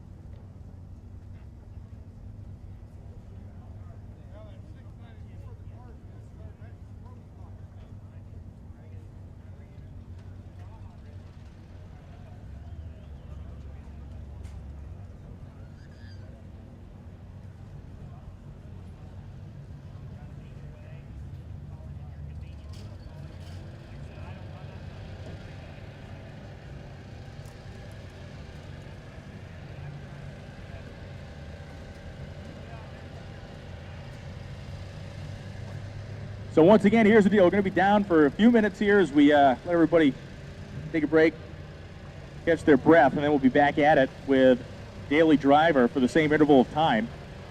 An hour and 45 minutes. We'll then take another half-hour break, or probably another 15-minute break, and have the open session this afternoon. So If you are running in a car that is in a specific class, your morning session is done. Now time to hang out, cruise the pits, grab something to eat or drink down the concession stand. A great time to grab a drink right now and head back up to the stands. Daily Driver, you want to check this out. 93 cars in this eliminator, and there's a lot of variety in it. So we'll be back with Daily Driver in just a few minutes. Stop by the vendors and the sponsors of the event. They're all set up down there, and grab yourself a Drag Week 2012 t-shirt or some merchandise. We get it all right down by the Toter Home.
You like picking up?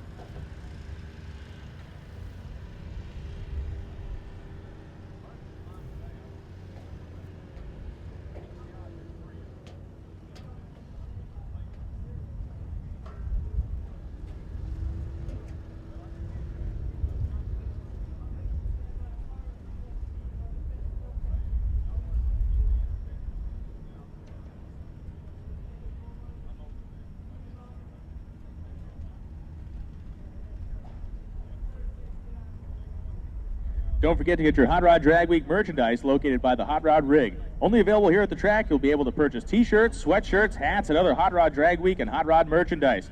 Cash or credit cards accepted. Get it while it lasts, and we've sold out every single year so far, so get a t-shirt before we sell out.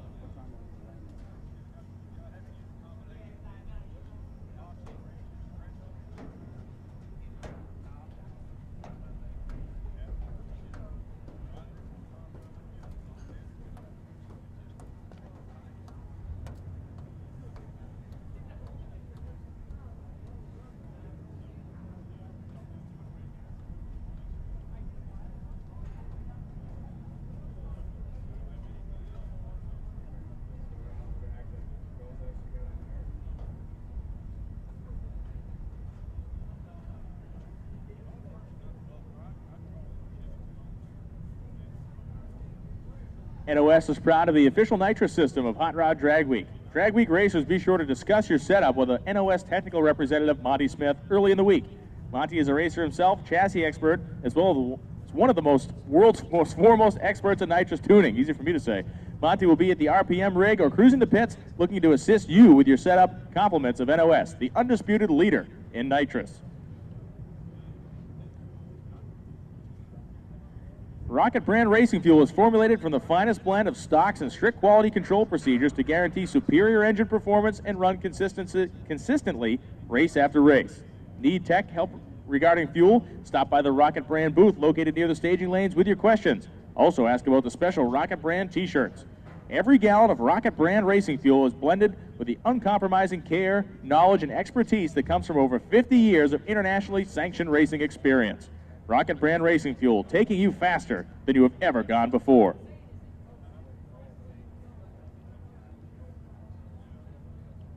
Champion Oil, located in Clinton, Missouri, has been a globally recognized industry leader in specialty lubricants for 55 years. Champion is also the official oil of Hot Rod Magazine's Drag Week. Their purpose-built performance and racing motor oils utilize a premium ZDDP anti-wear protection package, which contains a unique balance of high levels of zinc and phosphorus. These hypersynthetic oils contain Champion's proprietary thermal viscosity stabilizer for better protection at high running temperatures. In addition, all Champion performance and racing motor oils deliver maximum compression, plus increase in engine horsepower and torque. Check them out at champions.com.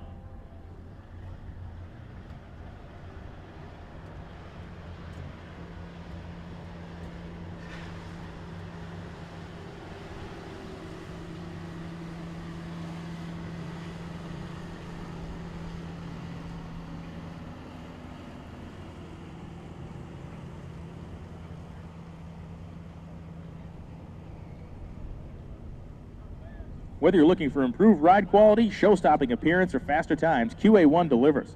With the suspension components, rod ends, and ball joints of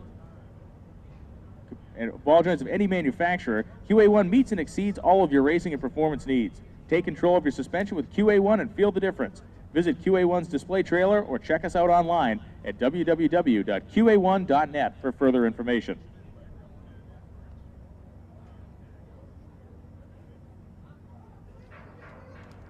Want to know the easiest way to make high-tech horsepower? Think Fast. The leader in fuel air spark technology, Fast offers easy-to-use solutions that can convert virtually any engine to electronic fuel injection. It doesn't matter if your application is for the street, the track, or the water, we can provide you with the components and technical assistance to easily put the latest technology in your engine compartment. Fast provides EFI systems, intake manifolds, throttle bodies, and much, much more to give you the added control and make bigger horsepower than ever before. To learn about electronic fuel injection for your ride, visit the Fast booth in the manufacturer's area to talk with our technical personnel. And when the event is over, call our toll-free EFI helpline at 1-877-334-8355. Also be sure to check us out on the web at www.fuelairspark.com.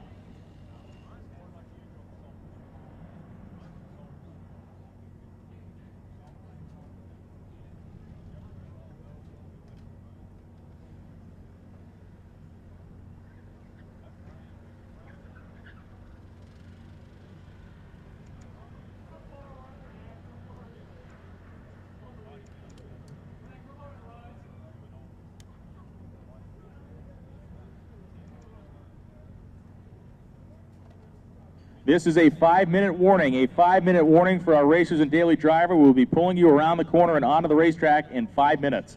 A 5-minute warning for competitors and daily driver. Do not wander away from your cars. Get yourself ready and locked up and loaded in. We'll be ready to go in about 5 minutes.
All right, about 2 minutes left of grooming. Going to get our safety crew back into position at the top end, and we will be back at you with Daily Driver, 93 cars in the Eliminator.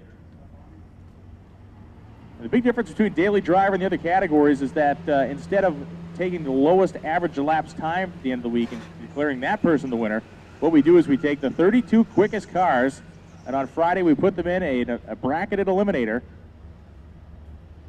They race against each other.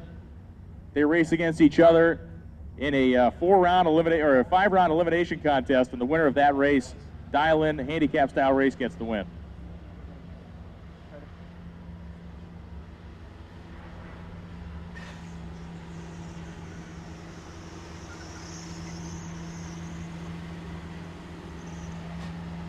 If you have lost your credit card, and undoubtedly if you're on drag week, that thing was probably about into nuclear meltdown by the time you got here anyway, and you may just say, screw it, I don't want to see it again. If you've lost your credit card, head to the front gate. All you have to do is tell them your last name and they will give you the card back. So check your wallet. If you've lost your credit card, give them a last name and they will give you your card back, and then you can continue to spend money your wife thinks you don't have.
All right, so 1 or 2 more laps with the drag to get the starting line brought back to life, and we will be in business with Daily Driver.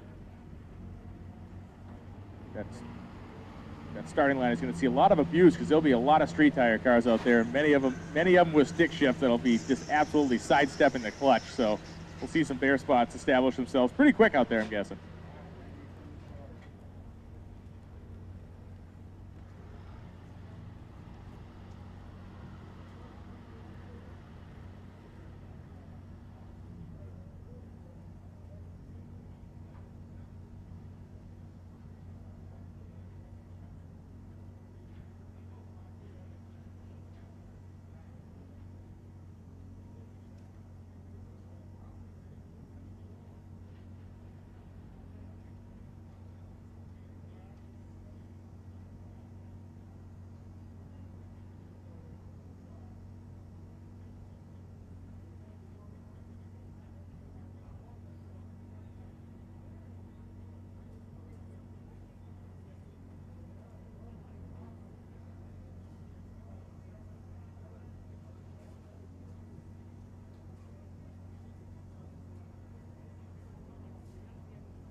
Jeff Williams and Rodney Munciano come up now. Munciano with a gorgeous Dodge Dart over there, taking on the Pontiac GTO of Williams.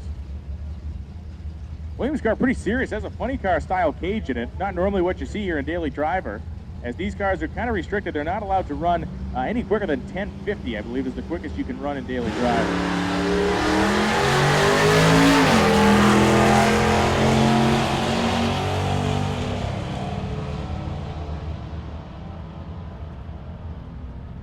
1080 is the quickest you can run a Daily Driver. 1243, 109 for Rodney in the Dart. The Pontiac goes 1304 at 103. Small block, high winding Fox body Mustang completes the burnout in the Hodge Ford lane, taking on the Camaro of James Bailey. Bailey in the Camaro, Ryan Robnett in the Mustang. The Camaro kind of looking, got a little Copo look to it with the big and littles on it. The hockey stick style stripe on the front fenders.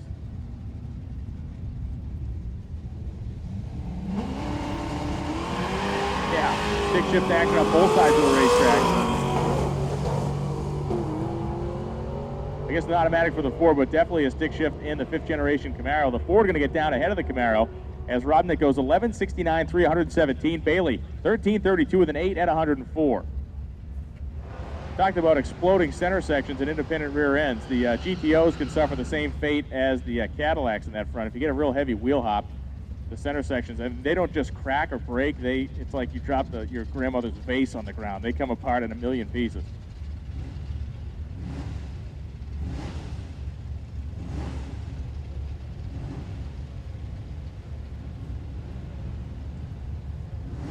So Matt Conading in the 1617 Camaro and Mark Melto in the late model GTO. Great reaction time, 0.53 light for the Camaro. Snoozer of a 492 light for the GTO and Pelto. Pelto goes 13.25 at 110. Coating goes down 11.95 with an 8 at 111. That's like a long bed Chevrolet pickup truck coming up now. That 67 to 72 era.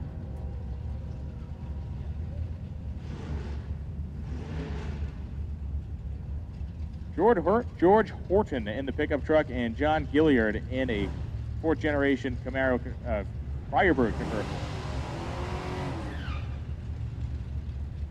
LS power, I'm not sure what's in the pickup truck for a motor, but we'll listen to see if we can tell if it's a low, I'm guessing it's probably a big block, low RPM grunt. Let's see what happens.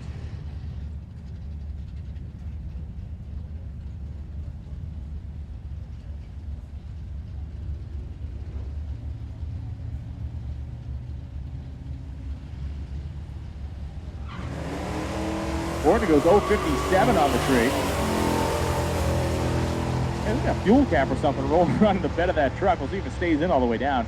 88 miles an hour in the 8th in the pickup truck. Got to have a big block in it. That low, shifting the thing at pretty low RPMs. Goes 12.15 at 108 miles an hour. The Pontiac goes 14.33 at 104. Rick Callahan in a gorgeous Mopar down here, the Roadrunner, a 383, and it completes his burnout. That's a showpiece. Got the 6x9 speakers cut into the package tray? You betcha.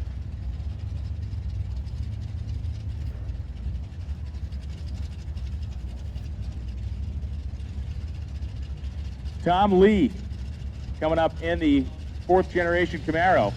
So when you cruise around again, you need to stop by the Tulsa Raceway Park souvenir area as well. They got great shirts, all kinds of cool TRP merchandise.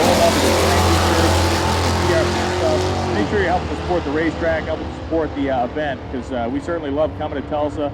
We have had a great turnout every time we've been here. The track is obviously awesome. As Rick Callahan goes 11.73 with a 6 at 116. Tom Lee in the Camaro goes 12.97 with a 0 at 111.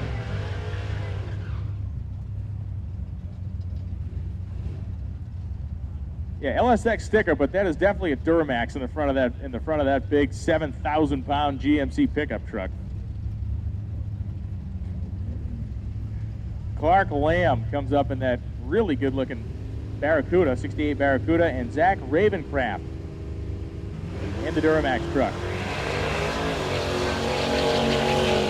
The Duramax truck, that truck did not do it, but the more aggressive you get with those things, they chew up the tie rods really bad. They break tie rods frequently in tractor pulling and truck pulling with those all the time. 1182, 133. $13.97 at 100 flat for Zach Bravencraft. I watched a guy about a year ago in one of those trucks that was running the low 11s on mud tires, launched off, the front end started flopping it out, it broke a tie rod, he buried the thing into the concrete wall, and it went through the wall and stopped in the next county somewhere.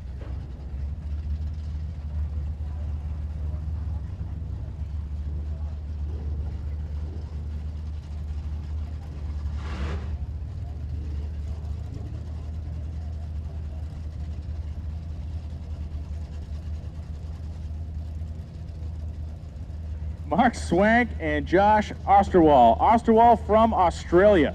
I think there's a couple of the Osterwald brothers here competing this weekend, but they are in that good-looking Camaro. And Mark Swank and his Corvette that has made several appearances at Drag Week.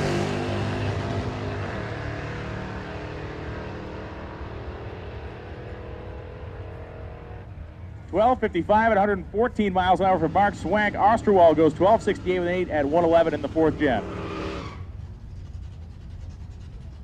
It is Bob Perrin coming up now. Perrin from New York, down here in the 56 Chevy. This car has been driven more than 8,000 miles this year. He takes it on the Power Tour. And when he comes to Drag Week, he puts an automatic transmission in it. Normally it has a 5-speed stick in it, but on the Power Tour he puts a 204R in and lets the automatic do the shifting for him. James Boyer comes up next to him. Boyer in the big dually Dodge diesel pickup. Got the Banks sticker on the back, so there shouldn't be too much smoke. Gil Banks, Bob not wasting any time in the 56 though. Off the starting line first, and the Shoebox Chevrolet will get to the finish line first. Whole bunch of real estate between him and the pickup. 11.77, 114 for Bob. And the pickup of James Boyer goes to 16.26 with a 5 at 87.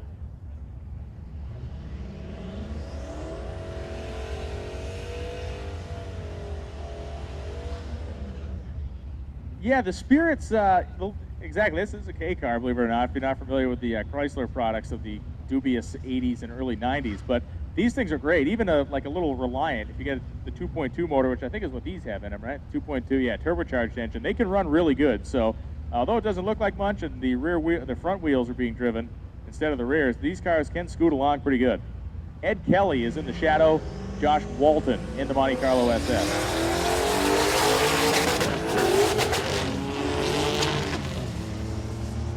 Yeah, we had a couple minivans up in the New England area that were like that too, with the turbo vans, yeah. And Josh Walton, no trouble, goes 13.45, 100 flat. The Shadow goes 14.66 at just under 100 miles per hour.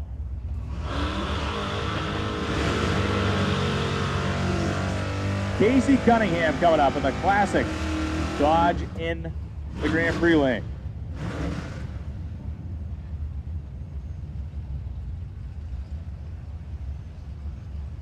'63 Plymouth Fury for Cunningham and the Roadrunner for Ross Dudley in the Hodge Ford lane.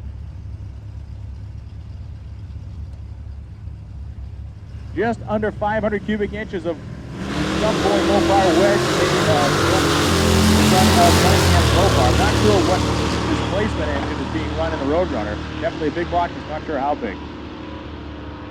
Cunningham goes 11.24, 119. Dudley goes down 12.03 with a 7 at 111 miles an hour. And one of the coolest mechanically interesting trucks here is Gary Hart's pickup truck. Comes to the starting line. It is a 1951 GMC, but the power plant is something to behold. It is an old GMC Jimmy 6 that has been fuel injected, has LS coil packs bolted to the side of it, and is turbocharged. But it also has a 273 rear end gear in it. So that motor was going to be used in a land speed project, and it is absolutely puking its guts out down the racetrack. There is some liquid coming out from under that pickup truck right now, which I hope is fuel or something. 13.51, 114 for Neil Sabo in that great looking 5th gen Camaro. 15.86 with a 4 at 81 for Gary Hart in the pickup truck.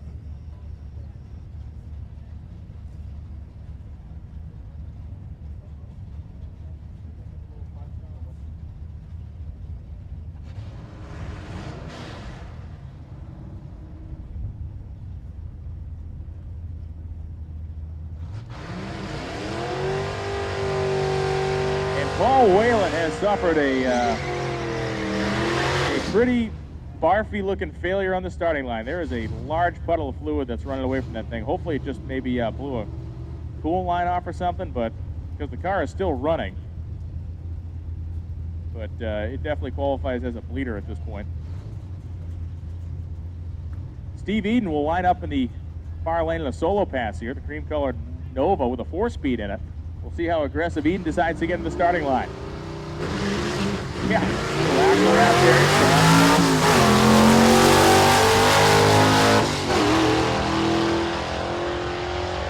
Eden doing a nice job with the 4-gear. Gonna yank it into fourth at about 1,000 feet, and the Nova goes 13:45 at 100 miles an hour on the nose.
So we got the blowers out. Luckily, the only thing that came out of Waylon's car was water. It did come out in a pretty vast quantity. So that may have actually come from his intercooler, because that is a turbocharged Mustang. So a 76 millimeter turbo on that thing, I believe, is intercooled. Hopefully, it's not too terminal a problem. He can get it fixed up, and we'll see him make a pass later on.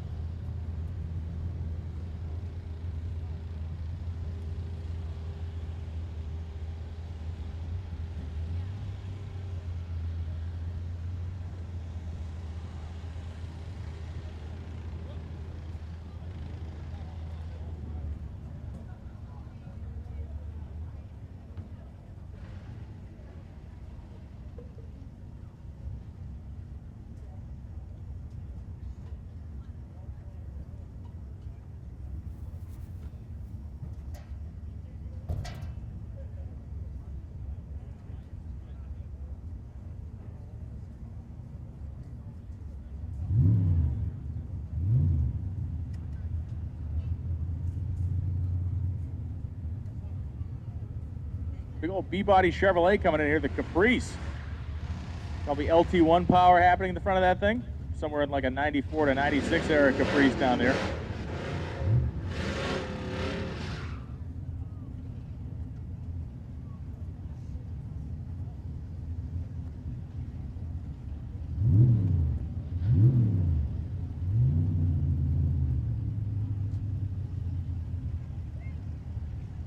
Good looking little Chevy 2. That is Monty Human in the Chevy 2. And Tom Fiedler in the big body Chevrolet.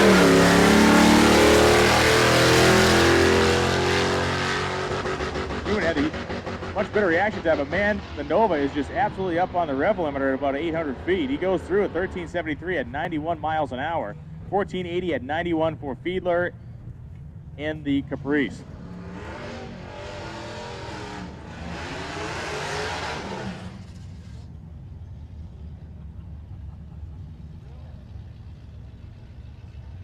Sean Brackett comes up now in the Challenger, Hemi-powered Challenger, taking on Mike Sporing. And Mike in a 7-liter LSX-powered step-side pickup, naturally aspirated. We've seen this thing go in the 1170. Really used to be like desert free-running stuff out in California, but he's got the big and littles on it now. It runs good. Somehow, the guy in the Challenger's thinking, man, I should have just bought a Chevy pickup. 1160 at 114 miles an hour. Sean Brackett goes 15-15 at 99.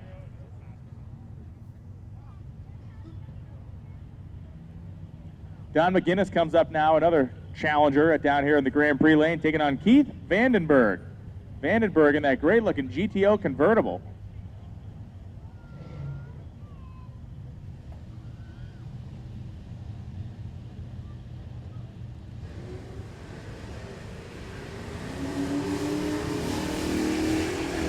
Clean launch for Vandenberg. Vandenberg had trouble just blowing the tires off the back of the GTO yesterday. A little bit of wisp of smoke coming out of, looks like the right back exhaust. The GTO going to outrun McGinnis in the Challenger. 13.62 at 101. McGinnis goes 14.34 at 100 flat. Comes a 1980s GMC or Chevy pickup truck. 496 cubic inch big block Chevrolet engine. And a whole bunch of John Deere green and yellow slathered all over this thing. Got the exhaust stacks coming up through the bed. Taking on one of the more unique cars you'll see in all of Drag Week, Michael Myers LS-powered Corvair station wagon. The Corvair Monza wagon. The factory wagons, if you've ever seen a Corvair station wagon, the motor is under the, the floor of the cargo compartment. This, of course, the engine been relocated up front. LS Power is shoving the wagon down the racetrack.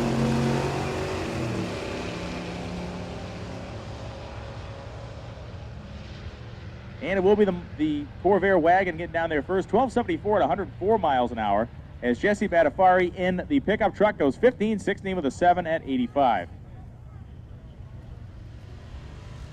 George Browning coming up. Browning in his Dodge Colt. He made like 628 passes yesterday in this thing. It was absolutely hot lapping it. It's got a Speedway rear end in it. Like, I thought it was a quick change, but it actually is. And you notice you got that big wide 5 bolt pattern on the wheels.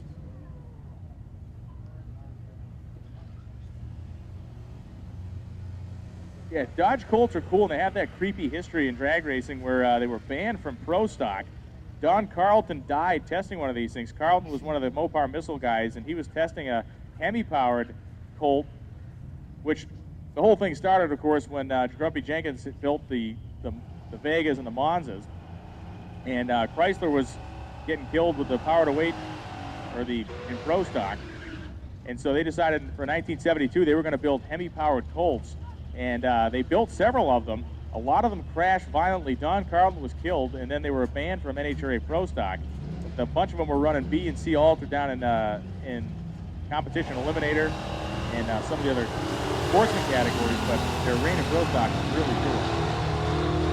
That 64 Pontiac Tempest, though, boy, what a nice looking car that is. Michael Broadbooks heads down. Broadbooks goes 1209 with a 0, 109.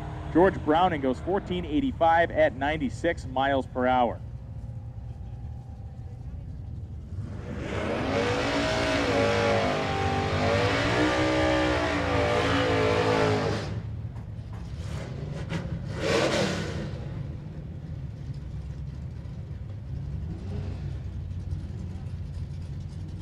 Here comes KJ Jones, the editor of 5 Liter Mustang Magazine, in the supercharged late model 5-liter powered Mustang in the Hodge Ford lane. Tom Taylor in the Discovery Nova Grand Prix.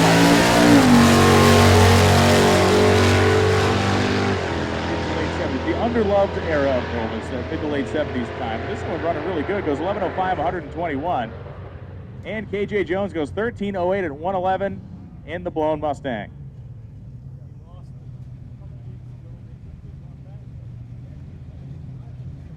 Jack Miller coming up. Jack Miller and John Lechner. Miller, you may remember, had an awesome Mustang fastback that he ran at the pump gas drags. I think he took it on Drag Week earlier. It had a 428 motor and 427 with twin McCulloch superchargers on it. Don't believe that the Cougar has the McCulloch's blowers on them. I'm sure it has an FE engine in it. 1120 to 122, and the Cougar goes 1257 at 107. And a little Inside Baseball magazine reference on the back window of Andrew Thornton's Crown Victoria. This one is for John McGann. It says Carcraft Magazine. John McGann has been building a Crown Vic police interceptor like this one over the course of, I don't know, the last year or two. Luther Duncan will line up next to him. Duncan in a car that's kind of a throwback to an old Pro Stock car. The Maverick's got a 331-inch small block Ford, a 4-speed, a tunnel ram, and a pair of carburetors on top. Oh yeah, power shift violence. The top loader just gets thrashed out there. That thing sounds sweet. It is wound tight. Goes 1223 at 107 miles an hour. Andrew Thornton goes 1620 with a 5 at 77 in the Police Interceptor. Here comes Bubba.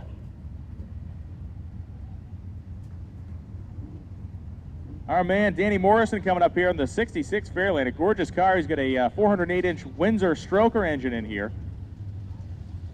Taking on the otherwise stock-looking Silverado pickup truck in the Hodge Ford lane of Paul Johnson.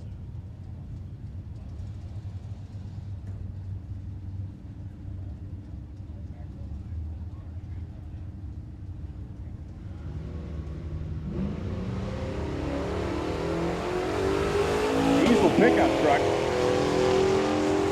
Good out the pipes. Danny Morrison not around to see any of that, though. The Fairlane had a nice clean pass, 88 miles an hour to the 8th, and Morrison goes 1254 at 109 miles an hour.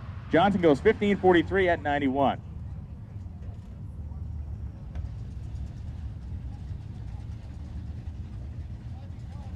Darren Gebhardt, a 1973 Charger SE during that fuselage era styling at Chrysler.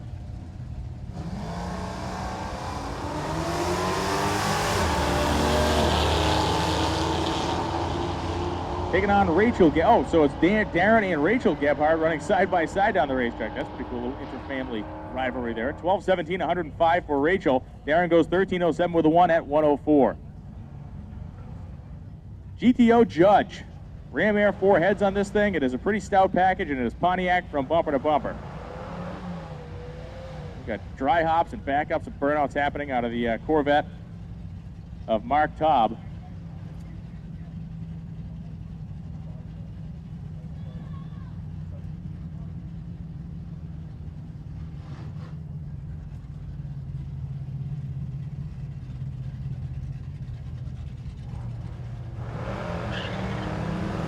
Pontiac and the Corvette come off the starting line. Pretty even matchup here. 003 reaction time for the Corvette, but the Pontiac making all that low-end grunt and actually some good upper end power because those Ram Air 4 heads can breathe. And the Judge will get there first, 1422 at 96 miles an hour, and Taub goes 1540 with a 7 at 93. Vintage Oldsmobile coming up on the starting line now.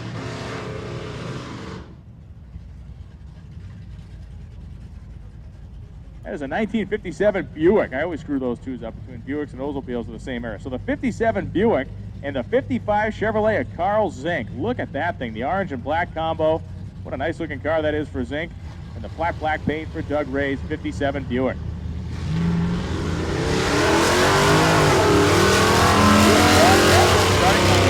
Model, 002 red light start for him.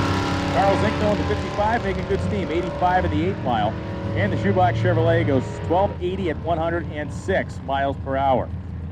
The 57 Buick, 1752 at 83.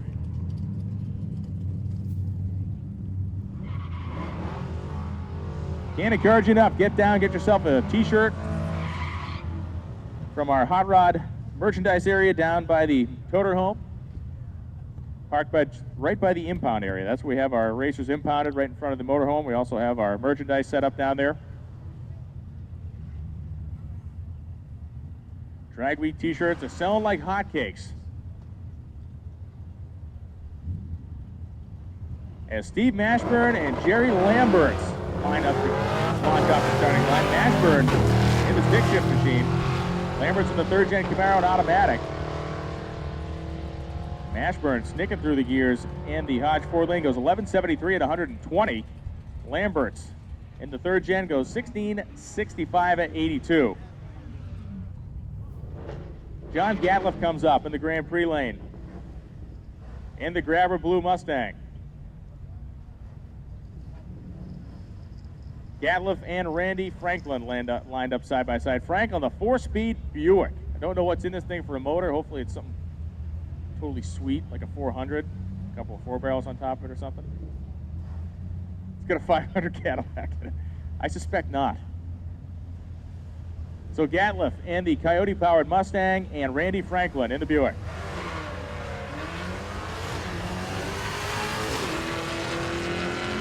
Gatliff dumped the clutch and the thing just dead hooked and blocked out on him, but Randy Franklin heads down the Hodge 4-lane, goes 1160 with a 3 at 115. The Coyote-powered Mustang of Gatliff goes 1710 at 101 miles per hour. Jeremy Welch comes up in the supercharged Monte Carlo SS, a front driver there in the Grand Prix lane, and Tom Franklin, a 1961 Chevy Impala. Look at this thing. What a gorgeous car that is. Just before they switched to the bubble top style roof in these cars, and a 409 was an optional power plant, I believe, in that car back when it came out. I don't think this one has a W engine in it.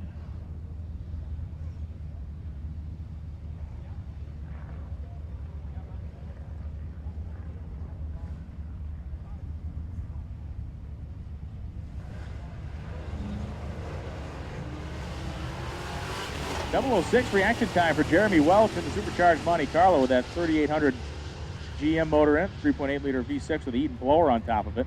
Tom Franklin in the 61 Chevrolet, no trouble, goes 1351 at 102. Welch goes 1547 with a 1 at 93.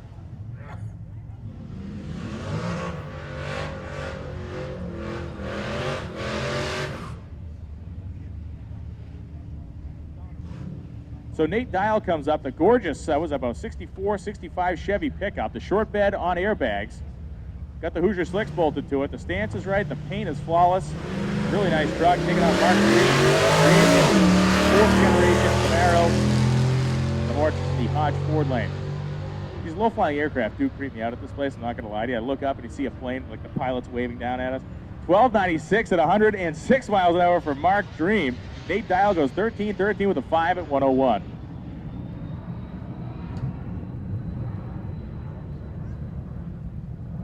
The long bed, half-ton Chevy C10, complete the burnout, the Grand Prix lane, and a little Fox body Mustang. Brandon Burness with his burnout here on the Hodge Ford side. Mark Arblaster is the driver of the pickup truck.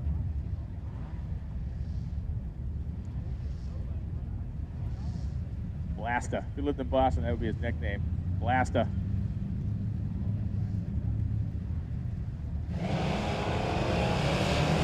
Better reaction time goes to the Mustang, the pickup truck. Hanging in there though, but looks like the Ford is going to start to drive away as they get past 300 feet. Little Fox body light Mustang. Plenty of power to drive away from the big pickup truck. 1287 at 105 for Burness and the Mustang. The pickup goes 1446 with a 7 at 90 miles an hour. Subaru WRX STI coming up to the starting line now. This is Mark Covey. This is a Plan B car, as someone just mentioned. Covey was going to be racing, I believe it was a classic Buick. He and Sean and Tara Fling had worked on the car and gotten everything squared away, but it was not to be. The late night thrash, the thing just did not come together the way they wanted. So Covey's taking the Subaru all-wheel drive, going to tack it up and dump the clutch in this thing and just get violent with it. WRX, the STI models move out pretty good.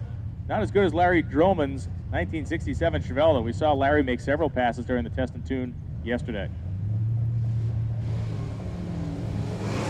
One of the more gleeful days of my life at the drag strip was several years ago. I was announcing a Subaru day at a local strip up to me in New England, and the owner of the dealership asked if I wanted to drive one of the cars. I said, sure, and he hands me the keys to a brand new WRX, and I said, how violent can I get with this? And he said, as violent as you want.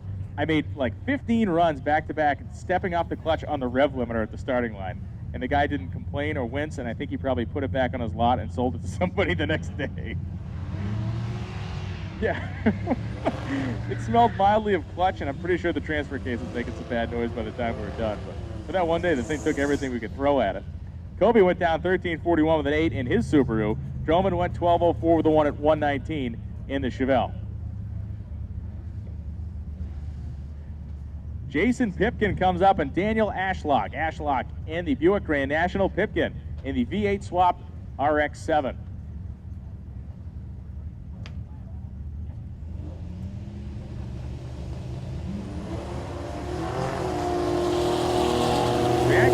just about dead even, but the Buick with the boosted V6 is getting the better of the V8 powered RX-7. Through the eighth of a mile, the Buick at 94 miles an hour, and the Buick goes 11:41 at 117. Pipkin goes down 12:18 at 112 in the RX-7. Mike Reichen comes up next. Reichen in the Talon TSI. Take on Mick Wilkes. Mick Wilkes from England, not like New England and not like England, Oklahoma. I mean like England where they have a queen and eat scones and drink a lot of tea and have Guinness with all their meals. Mick Wilkes floated this 1970 Bedford van across the ocean on a ship. He's here racing at Drag Week. It's got a 2-liter Vauxhall 4-cylinder in it with a turbocharger. It has gone low 10s, I believe, in England. It's got a 5-speed transmission, and it is spinning the tires at 300 feet. Meanwhile, Mike Reichen in the all-wheel drive Talon having no trouble getting hooked up. Reichen goes 11:09, 129, and Mick goes 12:82 at 109 miles an hour in the 1970 Bedford. Mick Wilkes, one of the great guys. We talked to him yesterday in the pits. They were having a great time here at Drag Week. He said it's a bucket list item for him, and he's been wanting to do it. And he is here. We're glad to have him. That Bedford is a very neat little car, and I'm sure it is probably the only one in the United States right now. Right-hand drive and the whole works. Bone stock, that thing would go 72 miles an hour. We looked it up last night, what it would do. And that little Bedford van with a stock engine in a 1970 would go 72 miles an hour flat out. If you push it off a bridge, maybe 74. But that was it. Bob Lash and Richard O'Brien head down the racetrack. Lash in the Nova, and O'Brien in that great-looking Oldsmobile Cutlass. Lash goes 12:16 at 108, and the Cutlass of O'Brien goes 14:10 with a 9 at 104. A fourth and fifth generation Camaro coming up now. The fourth generation machine of Johnny Arrington. In the Hodge Ford lane, James Bailey comes to the starting line in his fifth gen Camaro with that hockey stick stripe in the Grand Prix lane.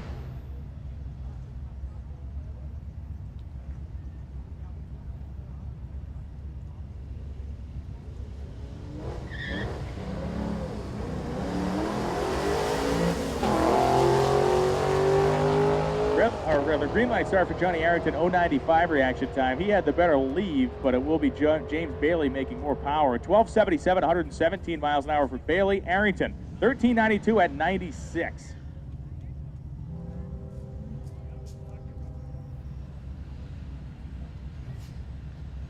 Jim Turner, the 1970 Buick Skylark comes to the line. What a gorgeous car this is with the steel wheels on it, poverty cap style hubcaps, and Fred Cullen lines up next to him. Cullen in the classic hot rod, the 1940 Master Deluxe Chevrolet Coupe.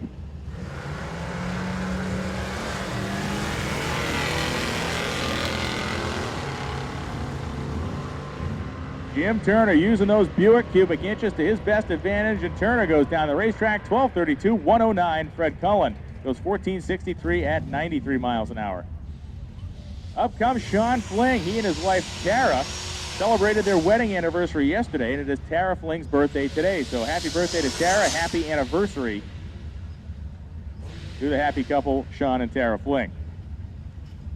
The wagon has a stick shift, and it has a Pro-Charged Ford modular engine in the front of it.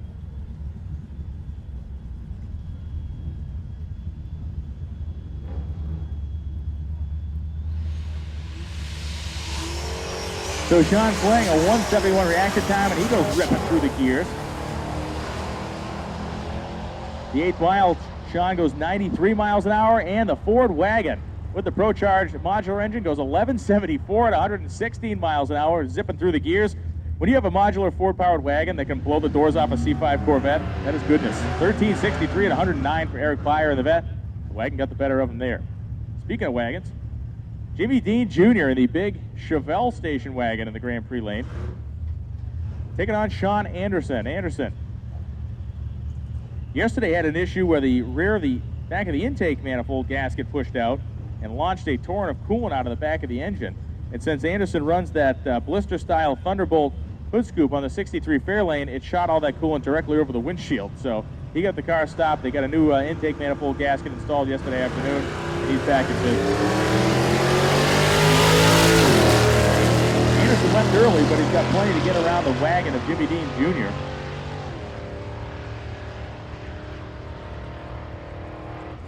Sling 13:21 at 102 miles an hour, and the Chevelle wagon 17:23 at 80.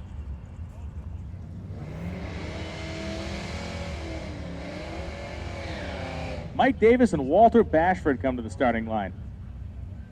Mike Davis's pickup truck, fantastic looking piece. Again, nailed the stance, got a nice big tire in the back of it.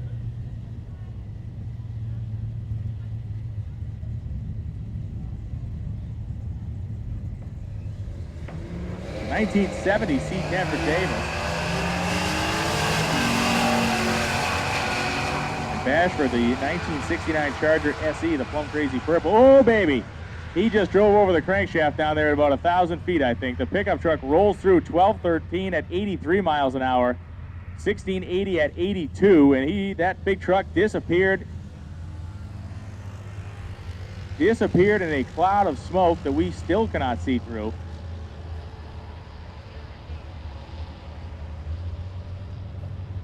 Oh, yeah, we're hoping it's steam, but we're hoping for a lot of things up here. Yeah.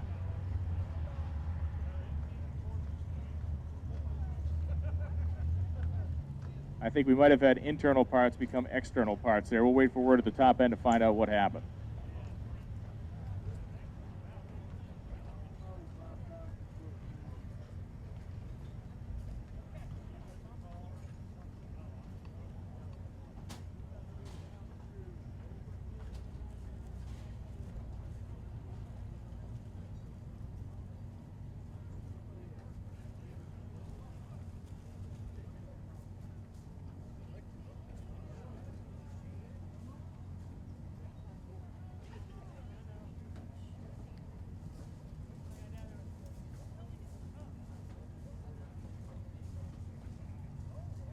So still waiting word from the top end about what ailed that pickup truck there, and see if we can get an idea of what we're in for as far as cleaning stuff up and what's happening. Hopefully it's not a lot and it looked worse than it is, but my gut instinct tells me that we're going to have some cleanup time down there.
Yeah, as we're waiting to get official word from the top end, we're looking down at this awesome step-side pickup truck in the starting line with like full-on 80s retro paint job happening. It is gorgeous.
So we fired up the old Google machine up here and did a little background research on the Street Coupe. There was a package you could buy from GMC. That was like a factory paint job. I'm sure that one has been painted in the factory style. But it is a really good-looking truck, and it was an option package from GMC back in 1979.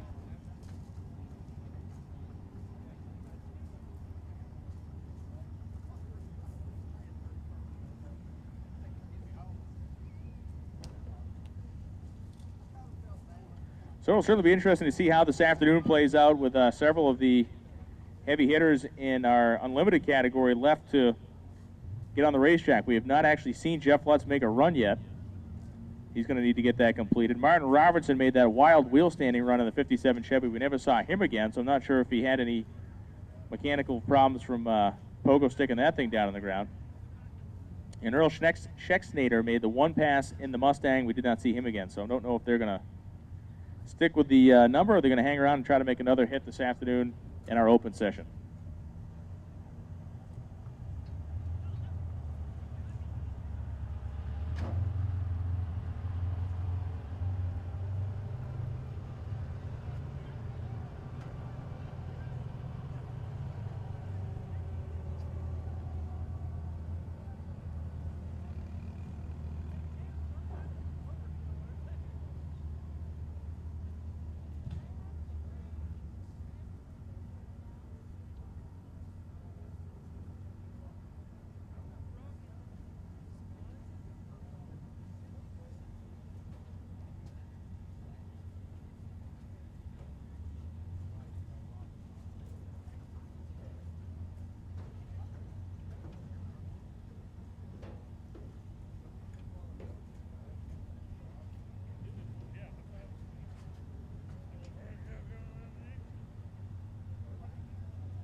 A leader in aftermarket performance for 35 years, Comp Cams provides the valve train components that will make your ride a winner.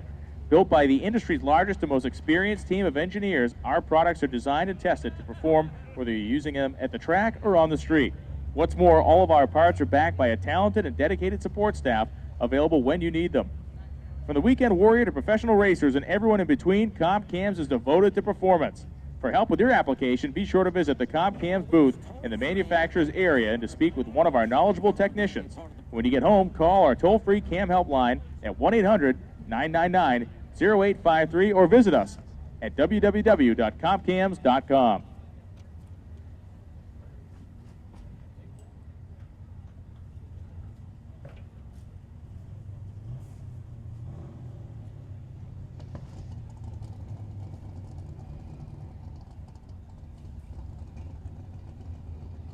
Rocket brand racing fuel is available for Drag Week from distributors in Oklahoma and Texas. Check out rocketbrand.com for the nearest dealers or stop by the Rocket Brand booth and talk to Jack Day. Champion Racing Oil's top 10 reasons when you know you have too much horsepower. Number 10, you can't drive your car in the rain. Number 9, your significant other is afraid to drive your car. Number 8, you are afraid to drive your car. Number 7, you spend more on tires than food. Number 6, you spend more on car insurance than house payments. Number 5, you're tempted to wear your fire suit just to drive to the office. Number 4, you get pulled over for doing 155 and a 35, but the cops will let you go if they look under the hood. Number 3, fuel is delivered to your home in 55-gallon drums. Number 2, you have to wear earplugs to drive in your car. And number 1, you throw your underwear in the garbage rather than the clothes hamper. That is the top 10 reasons, or the top 10 ways to know your car has too much horsepower, is brought to you by the fine folks of Champion Racing Oil.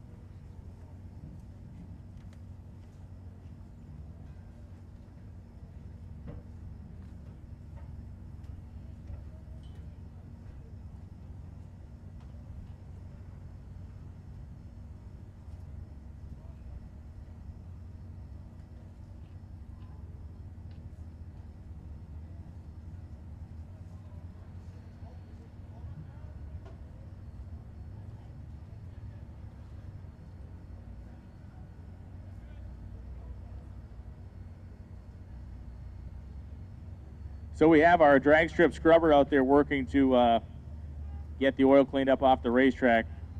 No official word yet, but I have to assume that thing just threw the rods out of it. Immediate giant cloud of death like that usually means that a hole got punched in the side of the block of their oil pan, and bad things happen in a hurry, and they did right down there just past the 8th mile for that gorgeous Chevrolet pickup truck of Mike Davis.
All right, I know that we have some guys running Pontiac engines here, and I have a racer in need in the tower of a Pontiac pushrod, standard length Pontiac pushrod. This is the racer that has the Triumph TR6 with a turbocharged Pontiac engine in it. He's pitted over by the bathrooms on kind of the far side of the pit area. We need a standard length Pontiac push rod. I know somebody has one.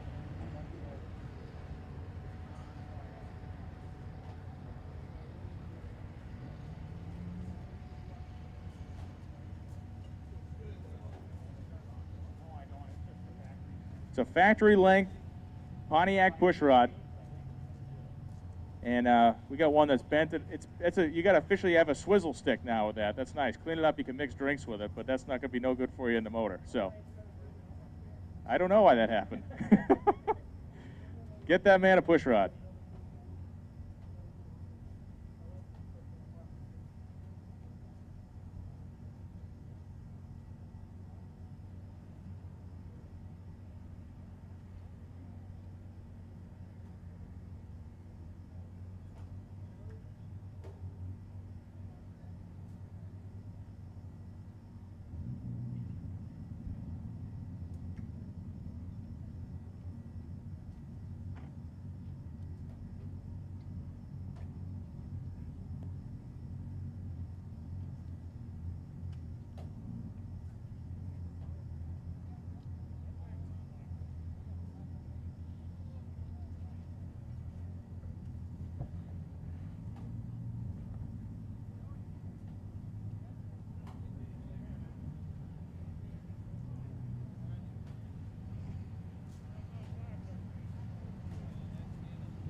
All right, well, the track scrubber has come off, and we're just going to do some dragging to hit that area down there with the traction compound, and we should be back in business pretty quick.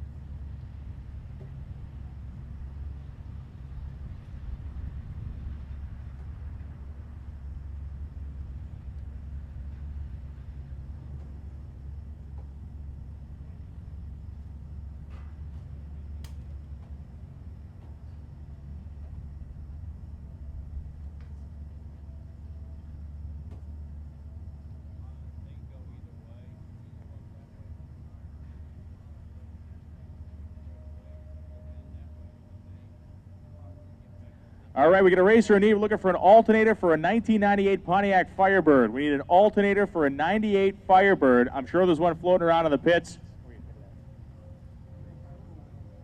There's a red Firebird pitted by the fuel station. That's who needs the alternator. So we need a alternator for a 1998 Firebird. It's a red Pontiac over by the fuel station. Get this man some electricity.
All right, the word has come out for the crew that once the equipment is off the racetrack, we'll be good to go. So racers, please get back in your vehicles. Let's get strapped in and ready to roll.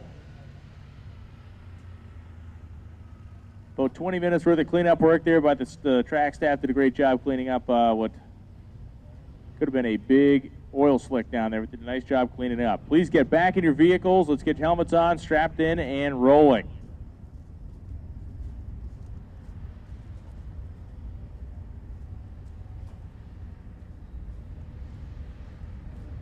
Travis Cannon, please get to your vehicle. You're first in line. We don't want to have a log jam here.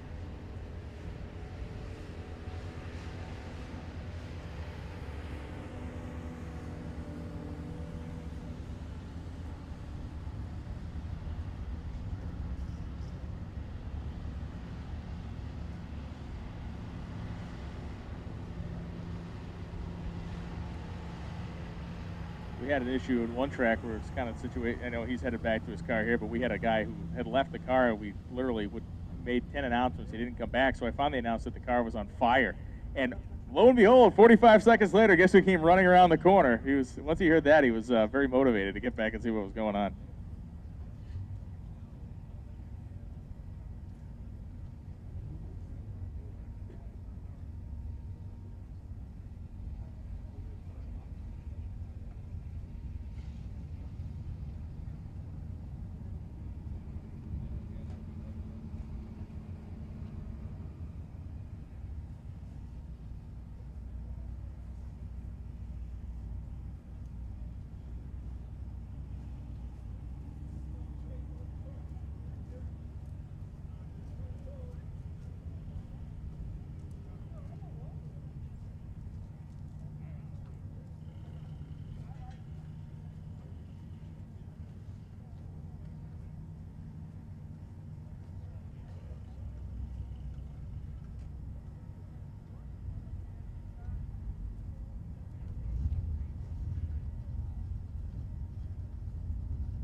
And the hand signal given to wind him up. So the next pair of cars is going to be Blake Troutman and Nick Robinson on the starting line.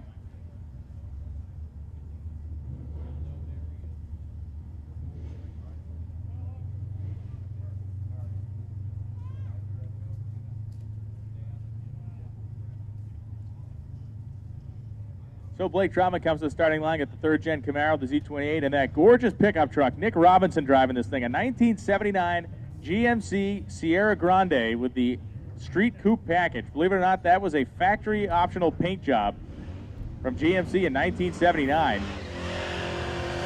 This one is definitely has been updated in more recent years because the quality of that paint is way better than anything that would have actually rolled out of a GM factory in 1979. I promise you that. Yeah.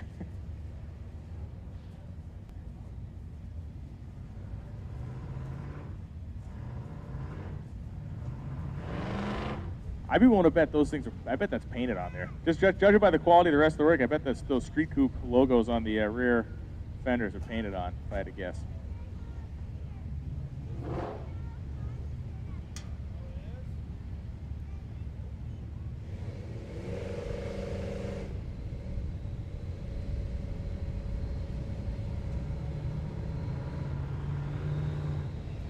Both the Camaro and the pickup now staged up. Better reaction time goes to the Camaro. Get the front move. Good drag race to the 1/8 of a mile. The pickup truck starting to pull ahead though. At 1,000 feet, a whole bunch of real estate between them. And the Street Coupe truck goes 1193 at 111. Blake Troutman goes 1266 with a 9 at 114 miles an hour. Well-worn Chevy Camaro coming up now in the Hodge Ford lane. Troy Wollenscroft from Kansas taking on Travis Cannon. Cannon in the 4th generation Pontiac Firebird. Cannon pre-staged, and he's fully staged now.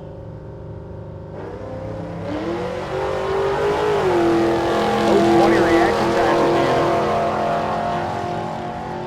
Cannon. Got the nitrous on at 92 miles an hour in the 8th, and the 4th generation Pontiac goes 1195 at 112 miles an hour. Camaro goes 1536 at 88. Another Pontiac Trans Am coming up here in the Grand Prix lane. That's Michael Cardella taking on Tim Taylor in their nice red Corvette in the Hodge Ford side of the racetrack.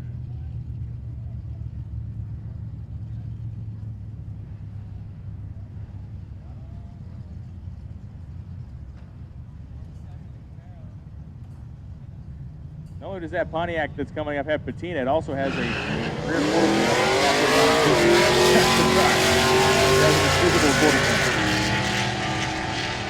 Cardella, 464 reaction time. Gonna want to tighten that up. He makes it to eliminations on Friday, but for now he's good. 1192 at 116 miles an hour. Tim Taylor goes 1339 with the 2 at 109 in his Corvette. Here comes Paul Whalen. We pushed him back the last time. He had some leakage in the turbocharged Mustang. Lined up next to Alicia Gould. Gould in the well-patinaed 1979 Pontiac Trans Am. Got the turbo 4.9 logo on the cowl for that car. Spraying it, still has the suck-through turbo 301 in that car. I would assume it doesn't. Because it actually runs, so it does not have that engine. That is a good indicator. 1278 at 126, 1564 at 94 miles an hour for Gould in the Pontiac.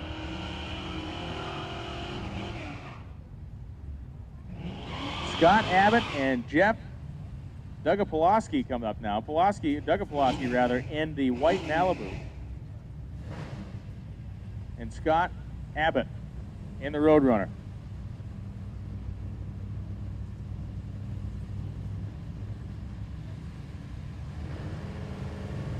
Roadrunner got full-on barn find look going to it. Or going for it, I should say. Red light start for the Mopar, red light start for the Chevrolet as well. 015 red light for Jeff. Abbott in the Roadrunner went 095. Other than the reaction times, though, it looks like the Plymouth will get there first, 1169 to 120. The G-Body goes 1213 with a 7 at 110. The Dodge Spirit RT to line up next to the Monte Carlo SS. Josh Walton in the Monte SS. Ed Kelly in the Spirit RT. 2 liters of turbocharged Fury down there. 120 cubic inches. Taking on what I'm guessing is a small block powered Monte Carlo. Although could have a big block in it.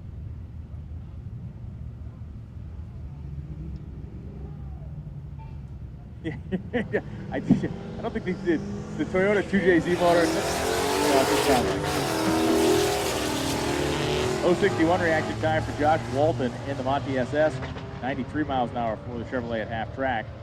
Monty goes 12:01, 114. The Spirit plugging along, goes 14:61 at 98.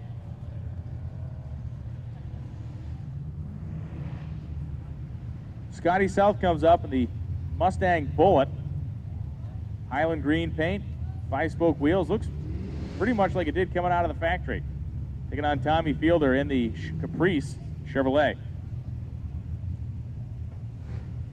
If the Maverick had a grump lump on it, we would be in full-on old-school pro stock action, although we need a bigger tire behind it.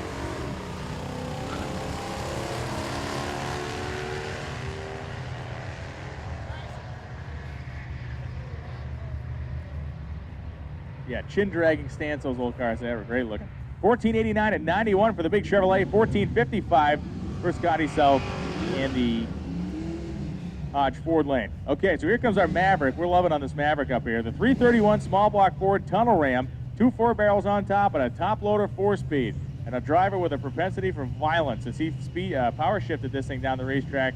Did a nice job the last time down. We'll see what he does here. That's Luther Duncan driving this car, taking on Matt Ketting.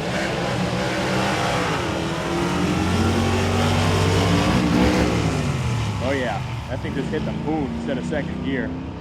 Big revs from the little 331, and unfortunately a missed gear or a missed shift there from 1-2. Matt Ketting goes 1181, 713. Duncan goes 1499 with a 4 at 98 miles an hour.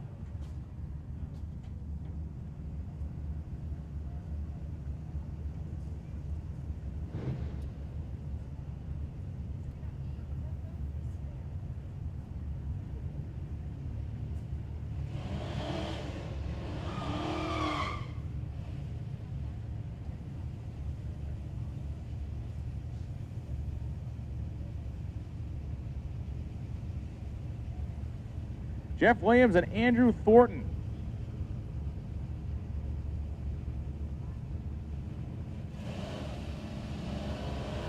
No electronics, it's all foot brake action. Andrew Thornton at the Crown Victoria Police Interceptor there in the Grand Prix lane, taking on the Pontiac.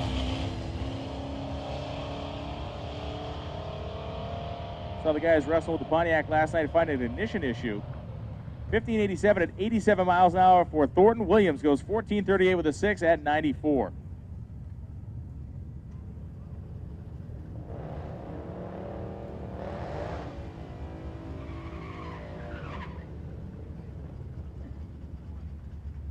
John Gatliff rolls to the starting line now. Gatliff in the Grabber Blue 5-liter Mustang. And Sean Brackett. Brackett lined up next to him in the Challenger. So a couple of late model pony cars out there.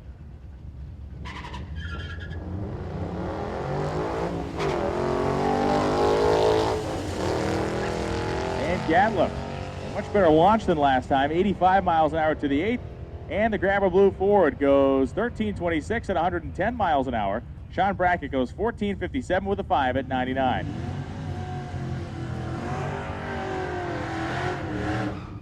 Sean Anderson comes to the starting line. Anderson, the 63 Ford, making its way up there, the Fairlane, lined up next to James Bailey in the 5-speed, 5th generation, or the 6-speed rather, 5th generation Camaro in the Grand Prix lane.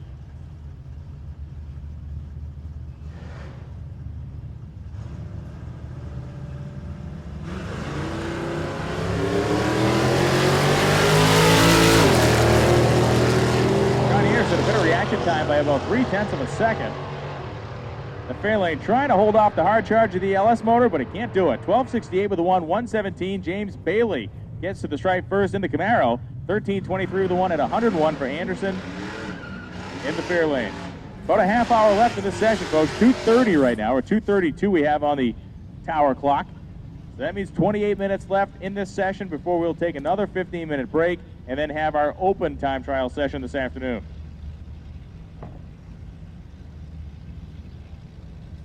Michael Sperong out from California in the 7-liter step-side pickup truck. And Jim Turner in that 1970 Talk about two totally different approaches to the drag strip. The big pickup truck versus the classic Buick. The pickup truck gets to the stripe 1166, 113. The Buick goes 1241 with a 5 at 108. KJ Jones, your editor of 5 Liter Mustang magazine, and the driver of this supercharged Coyote-powered car here in the Hodge Ford lane. It would be Mark Swank in the Corvette rolling up next to him. Swank in the Grand Prix lane on the far side of the racetrack.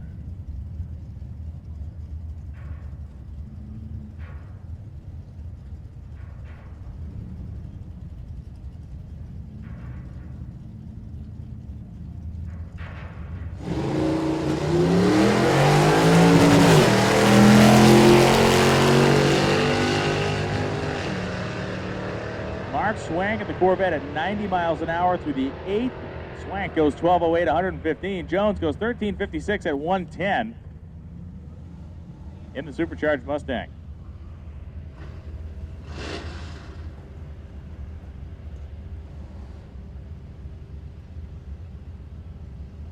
Fred Cullen back up that 1940 Chevrolet Master Deluxe Coupe in the Hodge Ford lane. Johnny Arrington in the 4th generation Camaro. The Z28 model lined up next to Cullen. Look at the difference between the 4th generation Camaro and that bulbous 1940 Chevrolet Master Deluxe Coupe. Whoa, the 4th gen hanging the tail out. Smoked the tires from the starting line about 100 feet down the racetrack. Finally got it hooked up. We're probably going to turn his best mile an hour number of the day, but the wheel spin will kill the ET a little bit. 1484 at 98 miles an hour for Johnny Arrington in the Camaro. Cullen goes 1483 with an 8 at 92.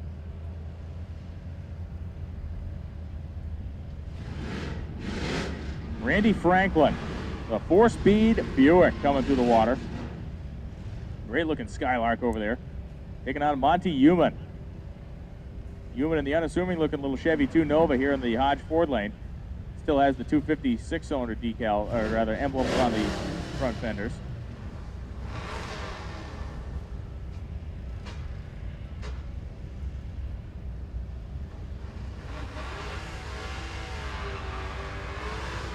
Randy Franklin gets his burnout done, rolls towards the starting line. Monty Heumann going to follow quickly behind him.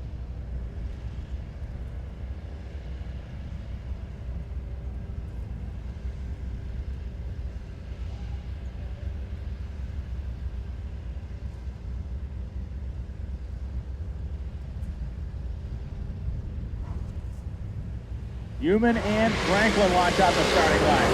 The big Buick getting all kinds of cockeyed out there in those 60 feet.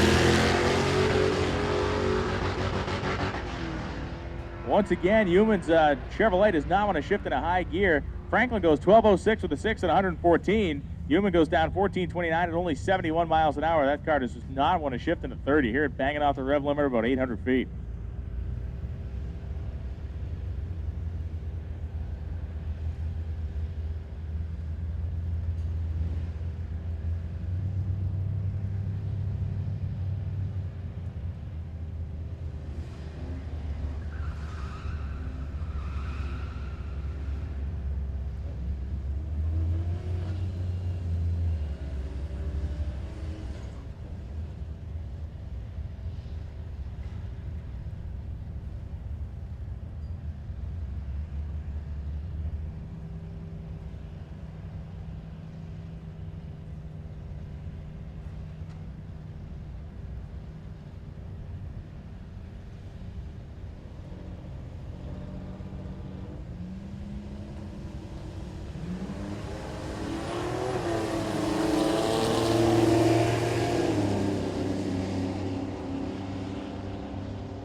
Okay, because the flow of cars in the staging lanes has slowed, we're going to open it up wide open right now. The staging lanes are open to anybody who would like to come in and make laps.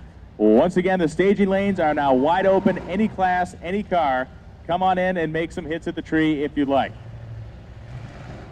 All classes, all cars, staging lanes are open for you.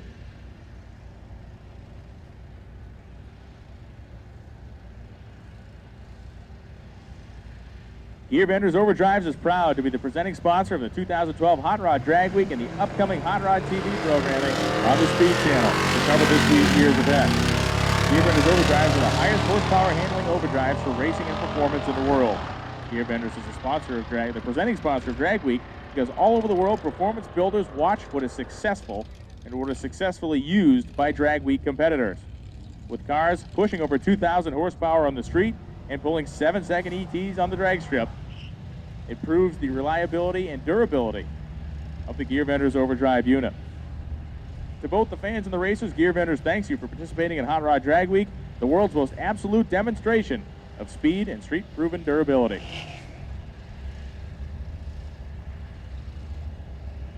Eric Beyer and Mark Covey come up to the starting line now. Covey in the Subaru, Eric in the Corvette. Kind of a neat late model matchup here. The Subaru with the all-wheel drive gets the jump off the starting line. The Vet lighter and more powerful. And the Subaru, though, holding on its own to 1,000 feet. The Corvette making a run at him. Oh, it's going to be dead even at the finish line. It will be the Vet just getting around the Subaru at the stripe. 13:46 with a 5 at 108.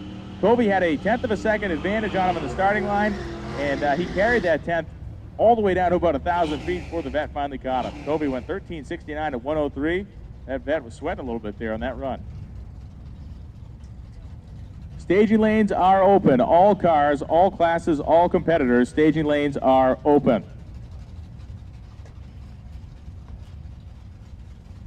Stephen Eden and Jeff Dugapolowski. Pulaski in the Malibu, Eden in the 4-speed Nova.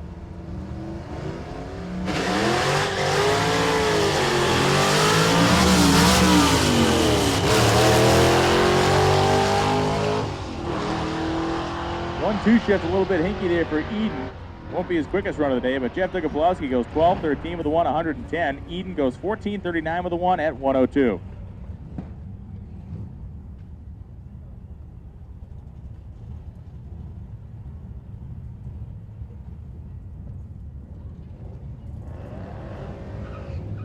KJ Jones and John Gatliff going to line up side by side in a battle of the late model 5-liter Mustangs.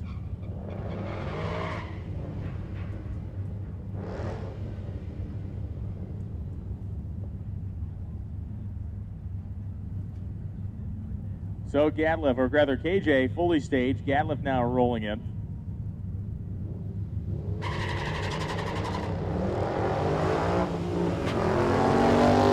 Better reaction time goes to Gatliff by about a half a second. A massive reaction time advantage on the starting line. A little bit of chatter on the launch for Gatliff when he dumped the clutch, but it will be Gatliff getting there first. 13:32 with a 4 at 109. Beats 12:97 at 111 miles an hour on a hole shot. The staging lanes are open. All categories, all cars, all classes. Anybody can make their way into the staging lanes now if you need to make a hit.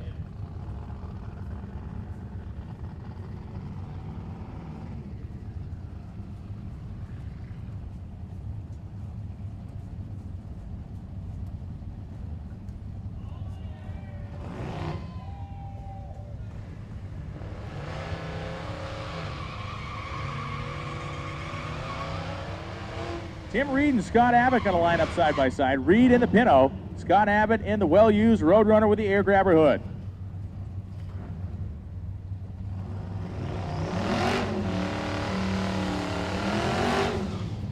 Wondering if Reed is motivated by trying to get a 7-second time slip out of the car today. He has made 2 very low 8-second passes today. I think he ran 02 and then 07, something like that. I'm wondering if he's looking for that 799.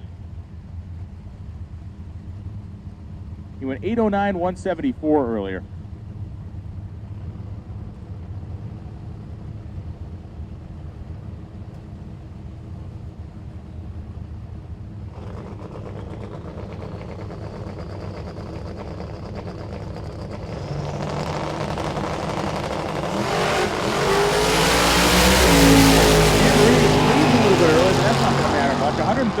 in the 8th mile. Reed's got the hammer down. He goes 8:27 at 175 in the Pinto. Scott Abbott goes 11:45 with a 7 at 119.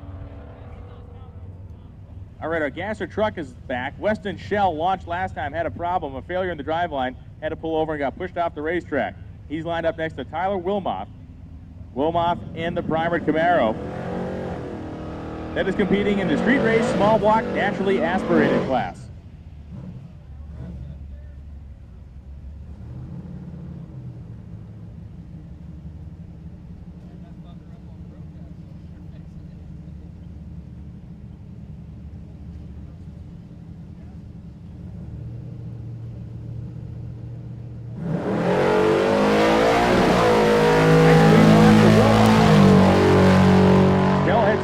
In the pickup truck, a gentle launch, not wanting to replicate the issue he had earlier.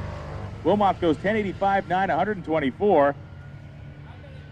And Shell moseying on down the track. He's about 1,000 feet in that 64 Ford with a straight axle under it. He goes 20.54 seconds at 78 miles an hour.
All right, next pair of cars coming up, it will be Sean Anderson coming up in his Ford. We've seen him make a bunch of passes this afternoon.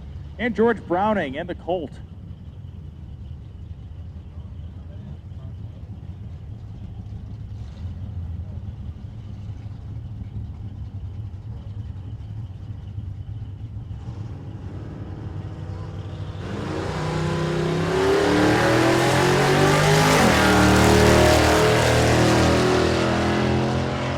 Browning and the Colt and Sean Anderson head down in the Ford. They get to 1,000 feet. A pretty even matchup, but the Ford will get to the stripe first. 13:33 at 100 flat as George Browning goes 14:12 with a 3 at 97 miles an hour. An interesting side-by-side matchup here. Two stick shift cars that couldn't be any more different. The classic Nova with a small block and a 4-speed, and the late model Subaru WRX STI, which I think has a 6-speed in it. All-wheel drive, little 4-cylinder turbo engine in there for the STI of Mark Covey, and the V8 and the 4-gear behind it.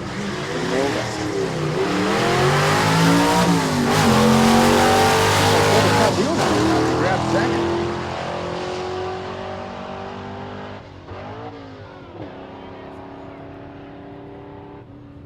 $13.27 at 101 miles an hour.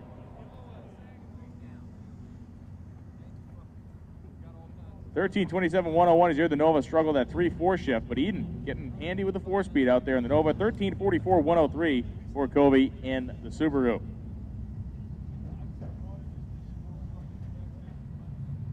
And I look up and see Doc McIntyre coming around the corner. McIntyre had a couple of runs he made earlier, was not very pleased with either of them. Kurt Johnson went 880 in his Mustang, and McIntyre's had a couple of sideways shots in the Camaro. Spun the tires once, pulled the front end up pretty good, and then head in the wrong direction the second time. He went a best of 929 at 148 miles an hour, and that is a car they were hoping to put down at the very high 8. So there's a couple of tenths left on the table anyway. See if he can get it hooked up and rolling now. logic would dictate that the starting line was the best this morning when he made those earlier passes.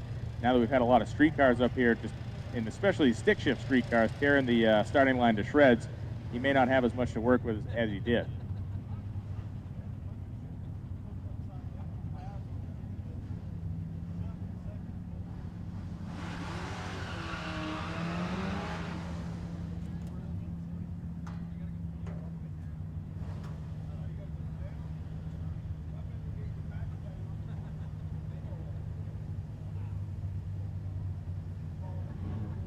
Hot lap of the Buick. Randy Franklin getting his money's worth here in Tulsa, putting a lot of laps on the car, getting ready to probably head off to Ennis pretty soon.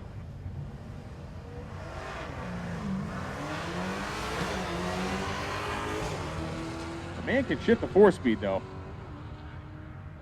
I don't care what else you say about Randy Franklin, but that man can work a 4-speed. He goes down 1196 and 113, flat footing the whole way.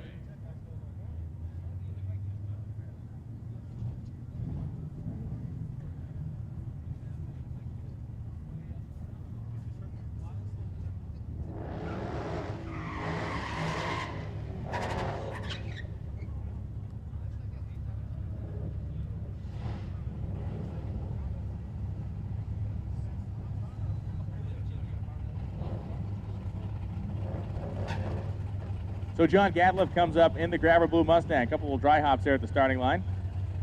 Been working on his launch technique.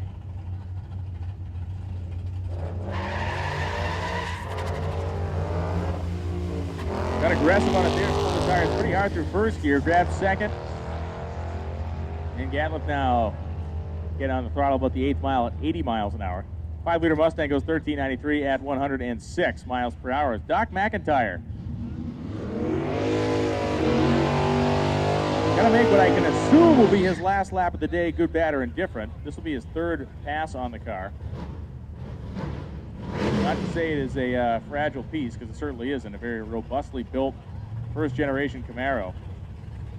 But I'm wondering how many hits he wants to put on that car each day. Probably not 3. If I had to guess, he's probably a 1 or a 2-shot guy, but trying to keep pace, like I said before, trying to keep pace with Kurt Johnson, who laid down a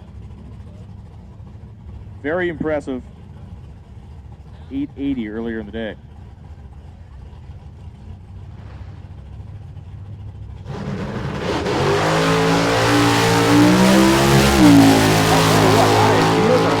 We saw the first couple times. 120 in the 8th mile, naturally aspirated, big block power, 923 at 149 miles an hour. He picked up about 600ths, but certainly not as much as he was looking for there in that run.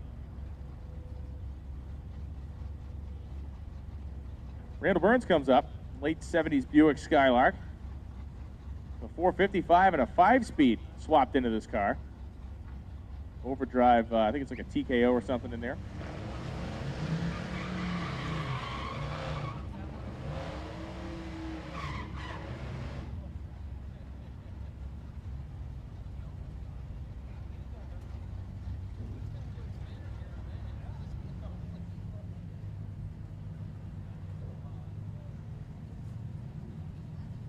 Randall Burns and Scott Abbott. Abbott in the Mopar, Burns in the stick-shifted Skylark. Also fuel injected. Randall put a Mega Squirt fuel injected on this thing and did it all himself at home.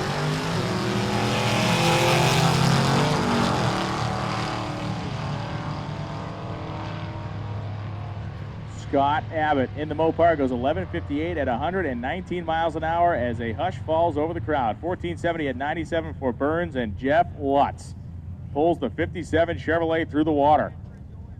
Jeff Lutz did not make a pass this morning. Issues on the starting line. He backed the car out instead of running down. That's what we're looking for. Lutz's earlier burnout was kind of a short one. Nice big one there. He's going to stop the car at about 300 feet and back it up to the starting line. So during the time that Dave Ahokas was running 7 flat at over 194, 195 miles an hour, Larry Larson went 694 at 208, and Lutz was forced to sit there and listen to it all while I assume they worked on the car. Lutz's car perfectly capable of running with anybody here, especially those two guys, who in many ways built for this event. Like Ahokas and like Larson, it is big cubic inches and a couple of large by huge turbochargers.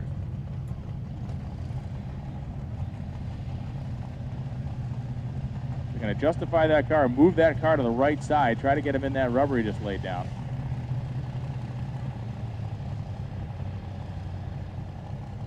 You see Monty Smith behind the 57, helping Jeff Sun guide him into the staging beams. Lutz needs a lap to stay alive in the event, but he needs a good lap to keep himself in strong contention for an unlimited title. We've seen two of the quickest runs in the history of the event so far. We're going to see another one now. Oh yeah, Lutz is getting after it, but the 8th mile, that car still spinning the tires. 164 in the 8th. Jeff Lutz, 722, 209 miles per hour. The mile an hour, outstanding. That, I believe, is the fastest run in the history of Drag Week. If I look at my notes here, Larson went 209.0, I think. 209.36, maybe the fastest run, mile an hour wise, in the history of the event. 130 to 60 feet. 130 to 60 feet, 8th mile 487, 164. Man. Really, they really started feeding the power to that car at about 300 feet, and then it took off like a rocket ship, but it was black tracking its way down to the 8th mile. You're going to try to step on it from there? I'm guessing not. I think they'll probably take that one and go, but you never know if these guys want to make another hit. Now that they got a baseline full run under their belt, do they want to try to wick it up one more time? Who knows? We'll find out when the staging lanes are closed this afternoon, whether they're in them or not.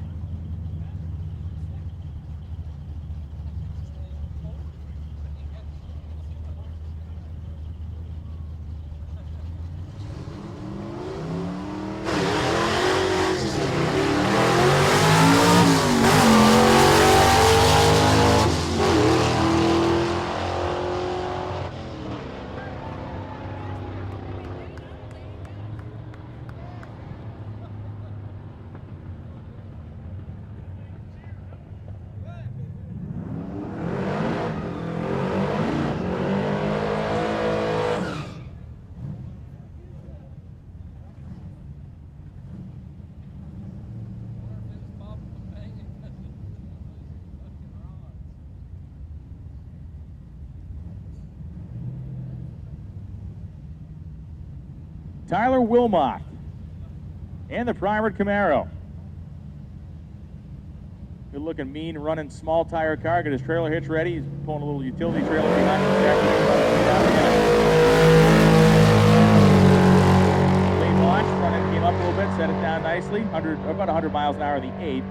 And Wilmot, 1091 with the 6 at 123 miles an hour.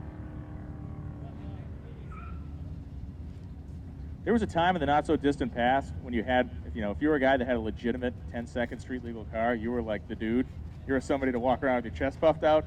And not to say that isn't a hairy ride on the street anymore, but when you see a guy go out there and run 209 miles an hour, that's unbelievable. Yeah.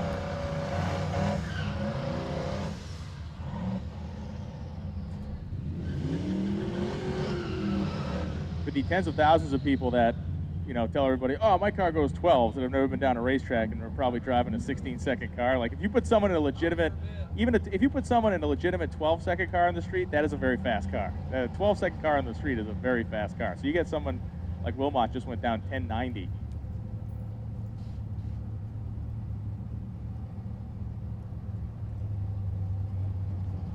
John Stevenson comes up. Stevenson in a little Chevy 2 wagon. We got to look and see at this car over in the tech inspection yesterday.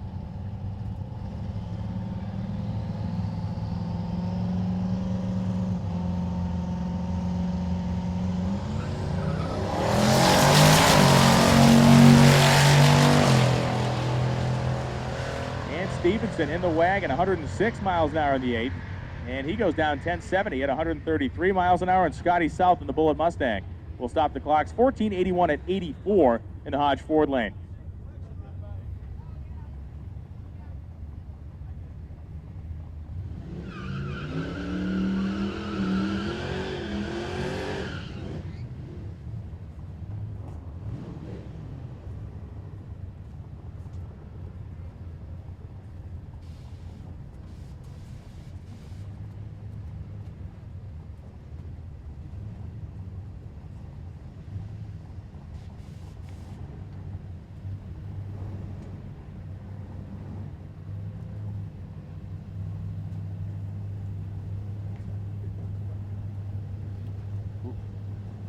Lewis Martin comes to the starting line. His Chevelle spraying this car, trying to get down into the mid to low 10s with it. Big set of drag radios on the back.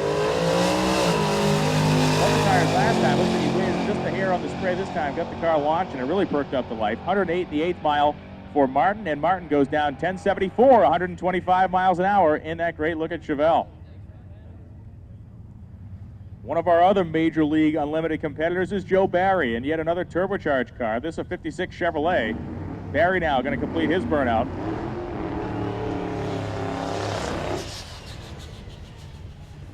Joe Barry ran 769 at 181 miles an hour earlier today.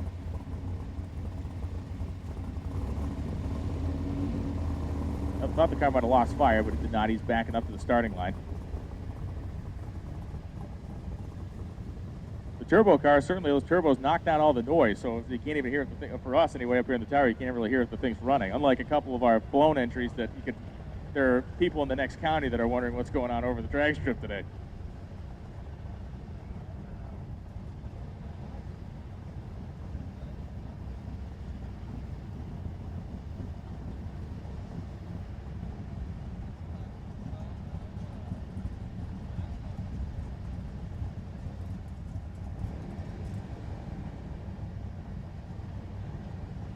Barry's crewman leading him just up to the edge of that pre-stage beam. Now the crewman's going to come around, flip the data recorder on.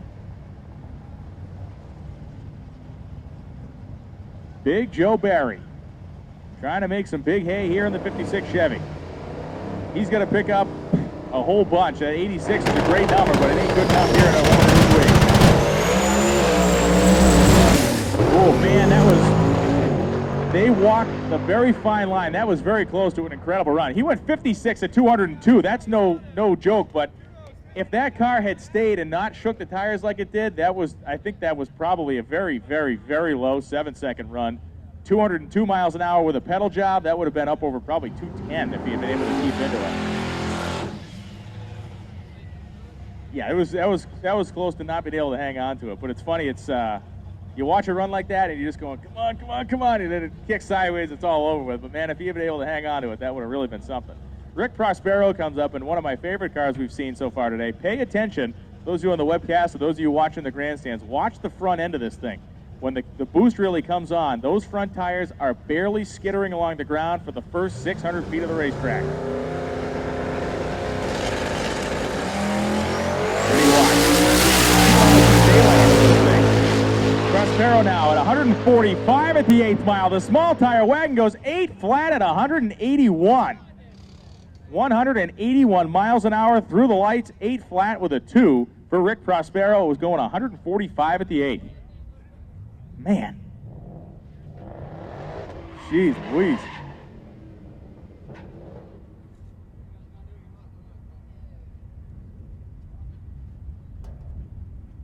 Staging lanes are virtually empty, so if you want to make a run, please get in and do it now. We will, if we don't have any traffic in the staging lanes, we will make a determination, and what we need to do is keeping them open or closed. So if you would like to make a run, please get yourselves into the lanes.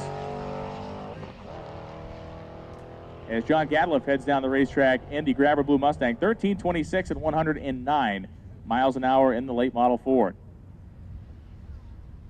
The Bullet Mustang now coming up. I believe these a 4.6 or a 5.4 in these things, the 4-valve heads on them. No supercharger, factory anyway.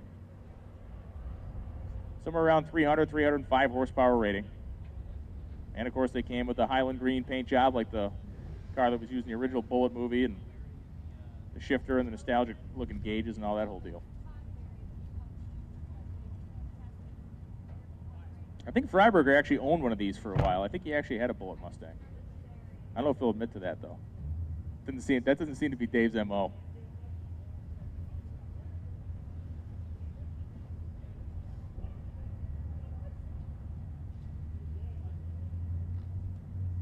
Driver here having a little issue with the thing rolling through the beams. There we go. Works better when we come to a complete stop, put the clutch in. There we go. Now we're cooking with gas.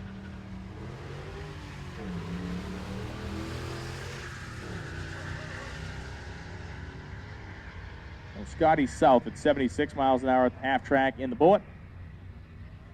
And the Mustang, 1469 at 98 miles an hour. Remember, folks, we're going to be back here on Friday from 4 to 9 p.m., I believe, is the scheduled race time for our final rounds on Friday afternoon. You've gotten a chance to see literally the whole field we're starting with, and we will not be ending with the same number of cars, I can promise you that. It will be a much shrunken down field as we get through the week, and there was always attrition and stuff breaks and guys can't get the stuff fixed in time, or they just can't get it fixed at all. So it'll be interesting to see who will make it there. Today, if I go back and look at my pages and pages of notes, today was the quickest and the fastest day in the history of Drag Week, just looking at the unlimited class, the number of runs we had in the bottom sevens, and even the 6-second run by Larson. This has definitely been the most intensive day as far as ET and mile an hour that the 8-year history of Drag Week has ever seen.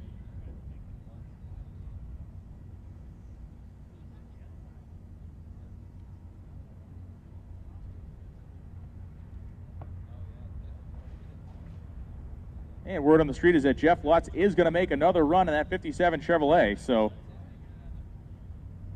we will see some little bit more unlimited action this afternoon.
Tom Bailey. It's interesting that we have so many unlimited entries here so late in the afternoon. I did not, in my wildest dreams, expect these guys to stick around, but I think what we're seeing is the beginning of the strategy of the week, and it's definitely going to be play chase the leader. They saw Larry Larson go 694.208, and part of me thinks that Larson wanted that cannon shot run to try to force these guys into killing themselves trying to catch them on the first day. So Larson 694. The best run that I believe Bailey made was a 764, 180 odd mile an hour run last time down the racetrack.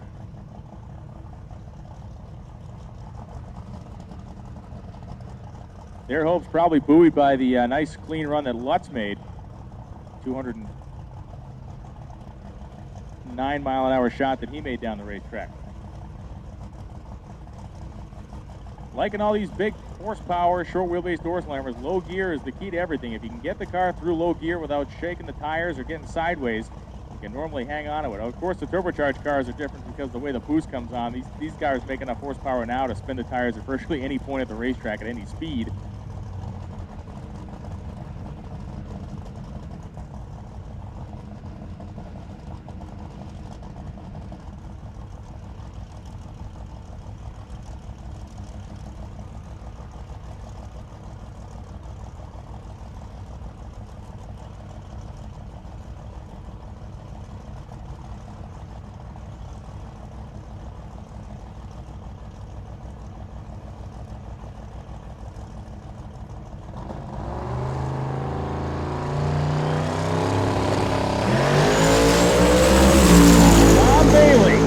Camaro at 160 in the 8th mile. Tom Bailey goes down 7:10 at 196.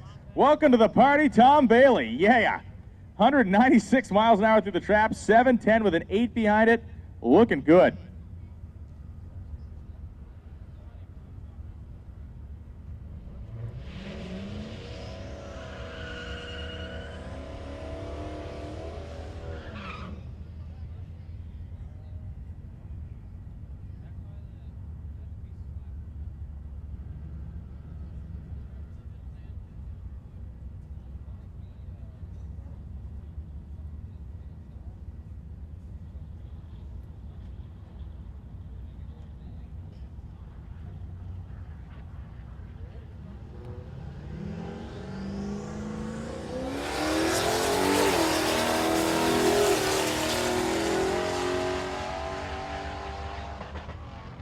Josh Walton, his Monte Carlo S says at 95 miles an hour. He goes 12:13 with a 3 at 98.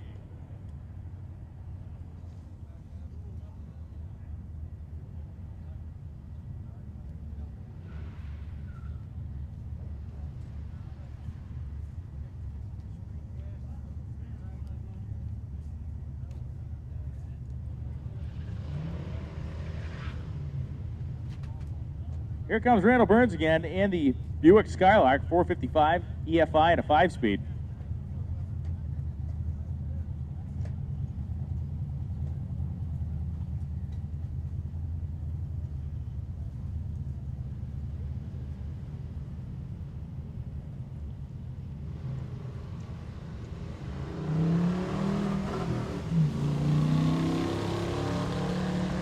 Here Burns throwing the gears, that low revving torque monster Buick engine, pushing the Skylark down the racetrack.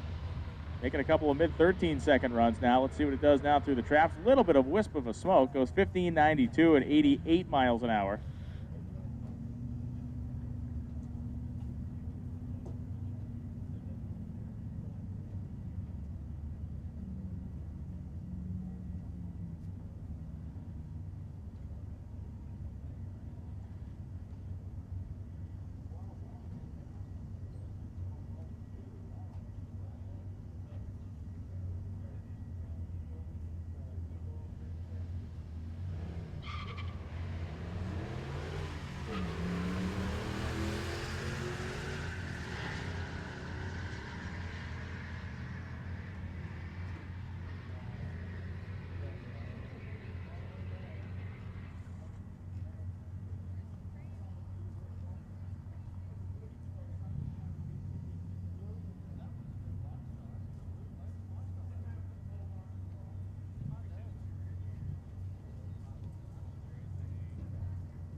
So we have certainly reached that point in the day where the pits have begun to thin out. A lot of the racers have already hit the road in some 350 or 60 odd mile ride down to Ennis, Texas, which is not the direct way. I can promise you that.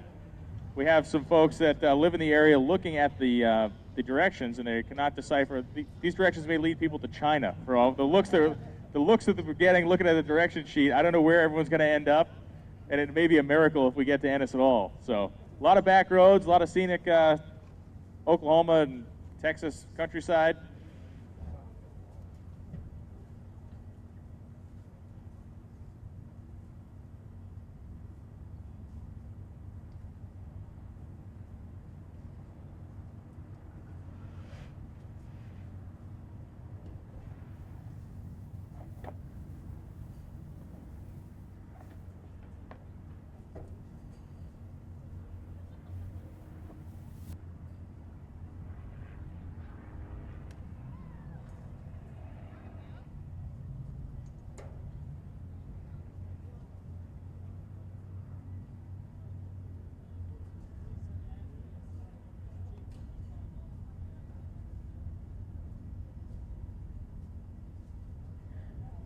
If you're getting ready to hit the road this afternoon, we'd ask or remind you one more time, you get one last shot to get over and grab yourself a Hot Rod Drag Week 2012 event t-shirt or some Hot Rod merchandise, as we got our merchandise area set up in front of the toter home.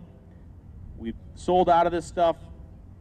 We've sold out of this stuff like every year by Wednesday. So please don't waste. If you want a shirt, grab one today, because I can guarantee you by the time we get back here Friday, they will be long gone and hard to find.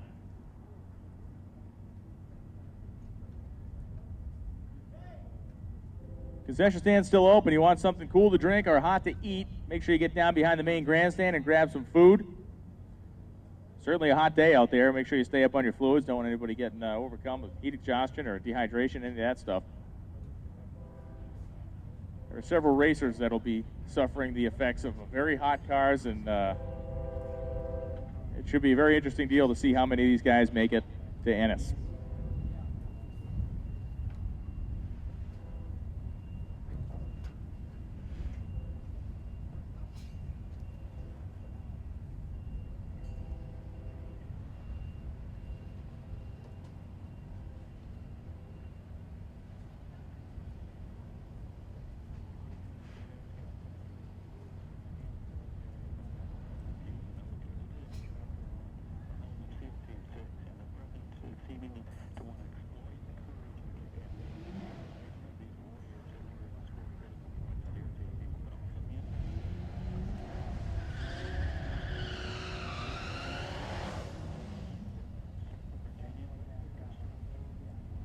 Randolph Seward coming to the starting line. I had thought Randolph had taken off hours ago. We haven't seen him on the racetrack in this turbocharged little sleeper fox-bodied Mustang, but he's sticking around for at least one more pass.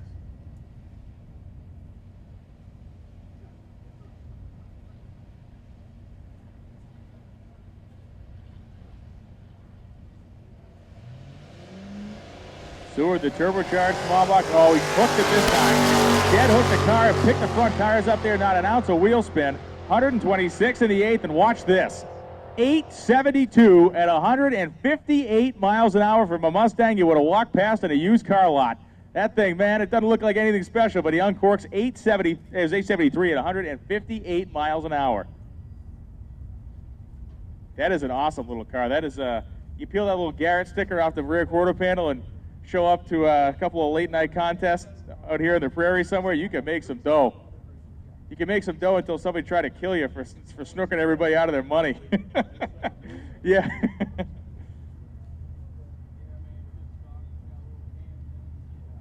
It's got a B303 cam in it. Goes pretty good.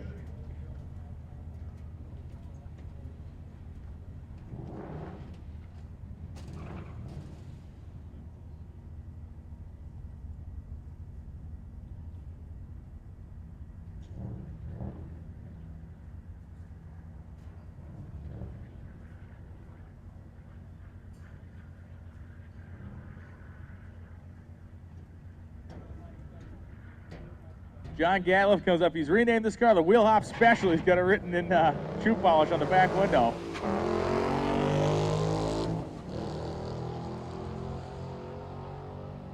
Those 5-liter cars do sound really good. A nice growl out of the exhaust pipes as Gatliff goes through 1,000 feet. 1322 with a 6 at 109 miles an hour for John Gatliff.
So we will be heading out today. We go to Ennis, Texas tomorrow. Then we go from Ennis, Texas over to Gillum, Louisiana to Thunder Road Raceway Park on Wednesday. Then we head up from Gillum, Louisiana up to Memphis International Raceway on Thursday. And then we hook all the way back here to Tulsa for Friday and the finals of Drag Week. What happens between now and then? Some of it will be publishable and most of it will be not.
So we got a couple cars that have pulled into the lanes. Some run's going to get made here in a minute or two. Justin Gould, our camera operator out there doing a live feed. Out in the sun, yeah, he's waving, pumping his fist. He made mention that he thought his body might be shutting down due to heat exposure and dehydration. Throwing us the thumbs up, though. He's doing fine. He's a tough kid. He's tough. He played hockey. That's what we say at home. He'll be fine. He played hockey.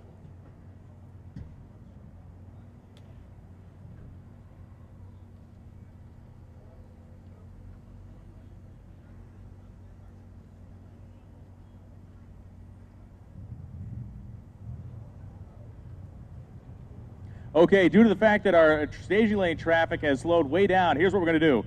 Our plan right now is we're planning on shutting the lanes in about 20 minutes. So you got 20 minutes to get in to make a run. If you are experiencing some type of problem, you're wrenching on the car, and you need more time than that, we're not going to throw you out. You need to come up to the tower and let us know what's going on. If you say, hey, listen, I need 45 minutes to make a hit, and you need that hit, come up and tell us. We'll accommodate you. But this is the plan right now. In about 20, 25 minutes, we're going to shut the door on the staging lanes unless we are told otherwise by a racer in complete desperation. So if you haven't made a run, you're in jeopardy of being disqualified from the event. If your car will not make a full pass, all you need to do is stage it. Remember that. If you're wrenching on the car and you can at least idle it to the starting line, like this guy's about to do in a about 2,500 to 3,000 horsepower street car, just break the beams. Jeff Lutz, ladies and gentlemen, coming to the line one more time this afternoon. The car ran 209. He went 209.35 miles an hour last time down the racetrack. ET was in the 7-second range. Now they're going to try to put the pieces together. If he can put that 209 mile an hour ET, or rather mile an hour in line with an ET somewhere in the high 6-second zone, he will have definitely accomplished his goal for the day, which would be to leapfrog him ahead of Larry Larson, who ran 694.208. The quickest, that is the quickest and fastest, that's the quickest pass in drag week history. Lutz's last pass was the fastest pass in drag week history.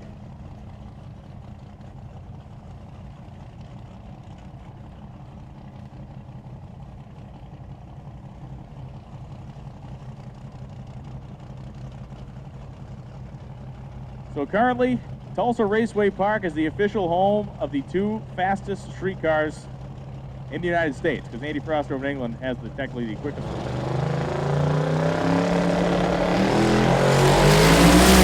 Here we go again. Lutz is off lead to the 8th mile. It wags the tail. 164. It's coming.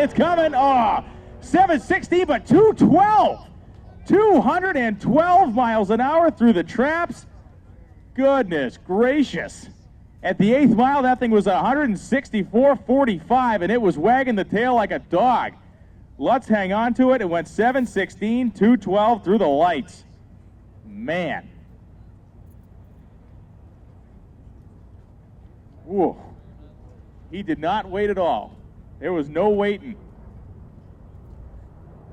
Immediate seating, no waiting. 212 miles an hour.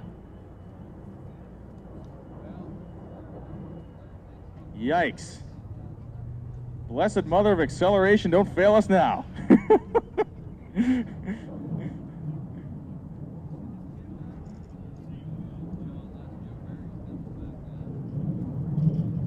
Man, that's incredible.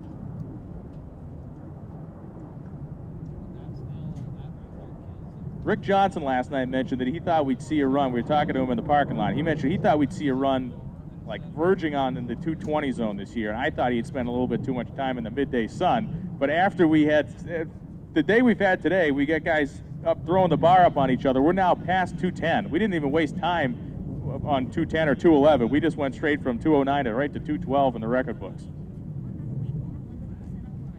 I don't know what the weather forecast is going to be like at the Motorplex tomorrow, but obviously that is a track well known for its surface. It can be a very tricky surface because the groove is so narrow. And can be treacherous for cars that do not make a lot of downforce. If you get out of that groove at the top end, we all remember that horrifying crash that happened in 2005 with Kenny Koretsky and Bruce Allen there, the two Pro Stock cars that got into it, and what can arguably be described as the worst crash in NHRA history. Luckily, both of the guys survived, but that was something, that was one for the ages. I was at that race, and I thought, I was sitting in the grandstands at 1,000 feet. I watched it happen, and I was there as a reporter and watched that, and I instantly thought both guys had been killed. I mean, that was just a horrendous, horrendous crash. So what other happy memories do we have? Jeez Louise, get on that road.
All right, so for those of you viewing at home on our live streaming broadcast, we're going to wrap it up for this afternoon. We're going to still have the staging lanes open for a few more minutes, but the live broadcast, we're going to pull the camera down and let Dustin get something to eat, or at least send an ambulance to take him off to the hospital. I'm not sure what's going on. Looks like he's prone. He's lying prone on the grandstands down there. But no, thanks for tuning in today. We will be live again from Ennis, Texas tomorrow morning at 8:30 a.m. Texas time. I have no idea where you live, so I won't even try to reference that. If you live in England, that's probably the middle of the morning. If you live in California, go to bed early tonight. Thank you for watching today on HotRod.com. We will see you tomorrow live from Ennis, Texas at 8:30 Texas time.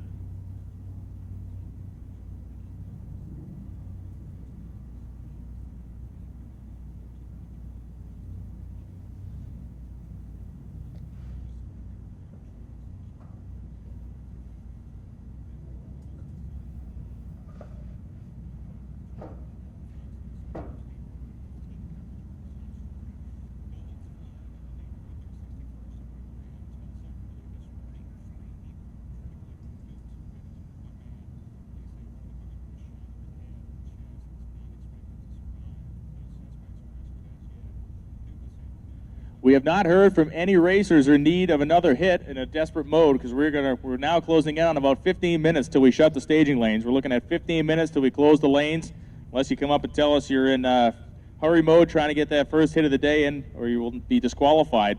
15 minutes and the lanes will be closing unless you have extenuating circumstances.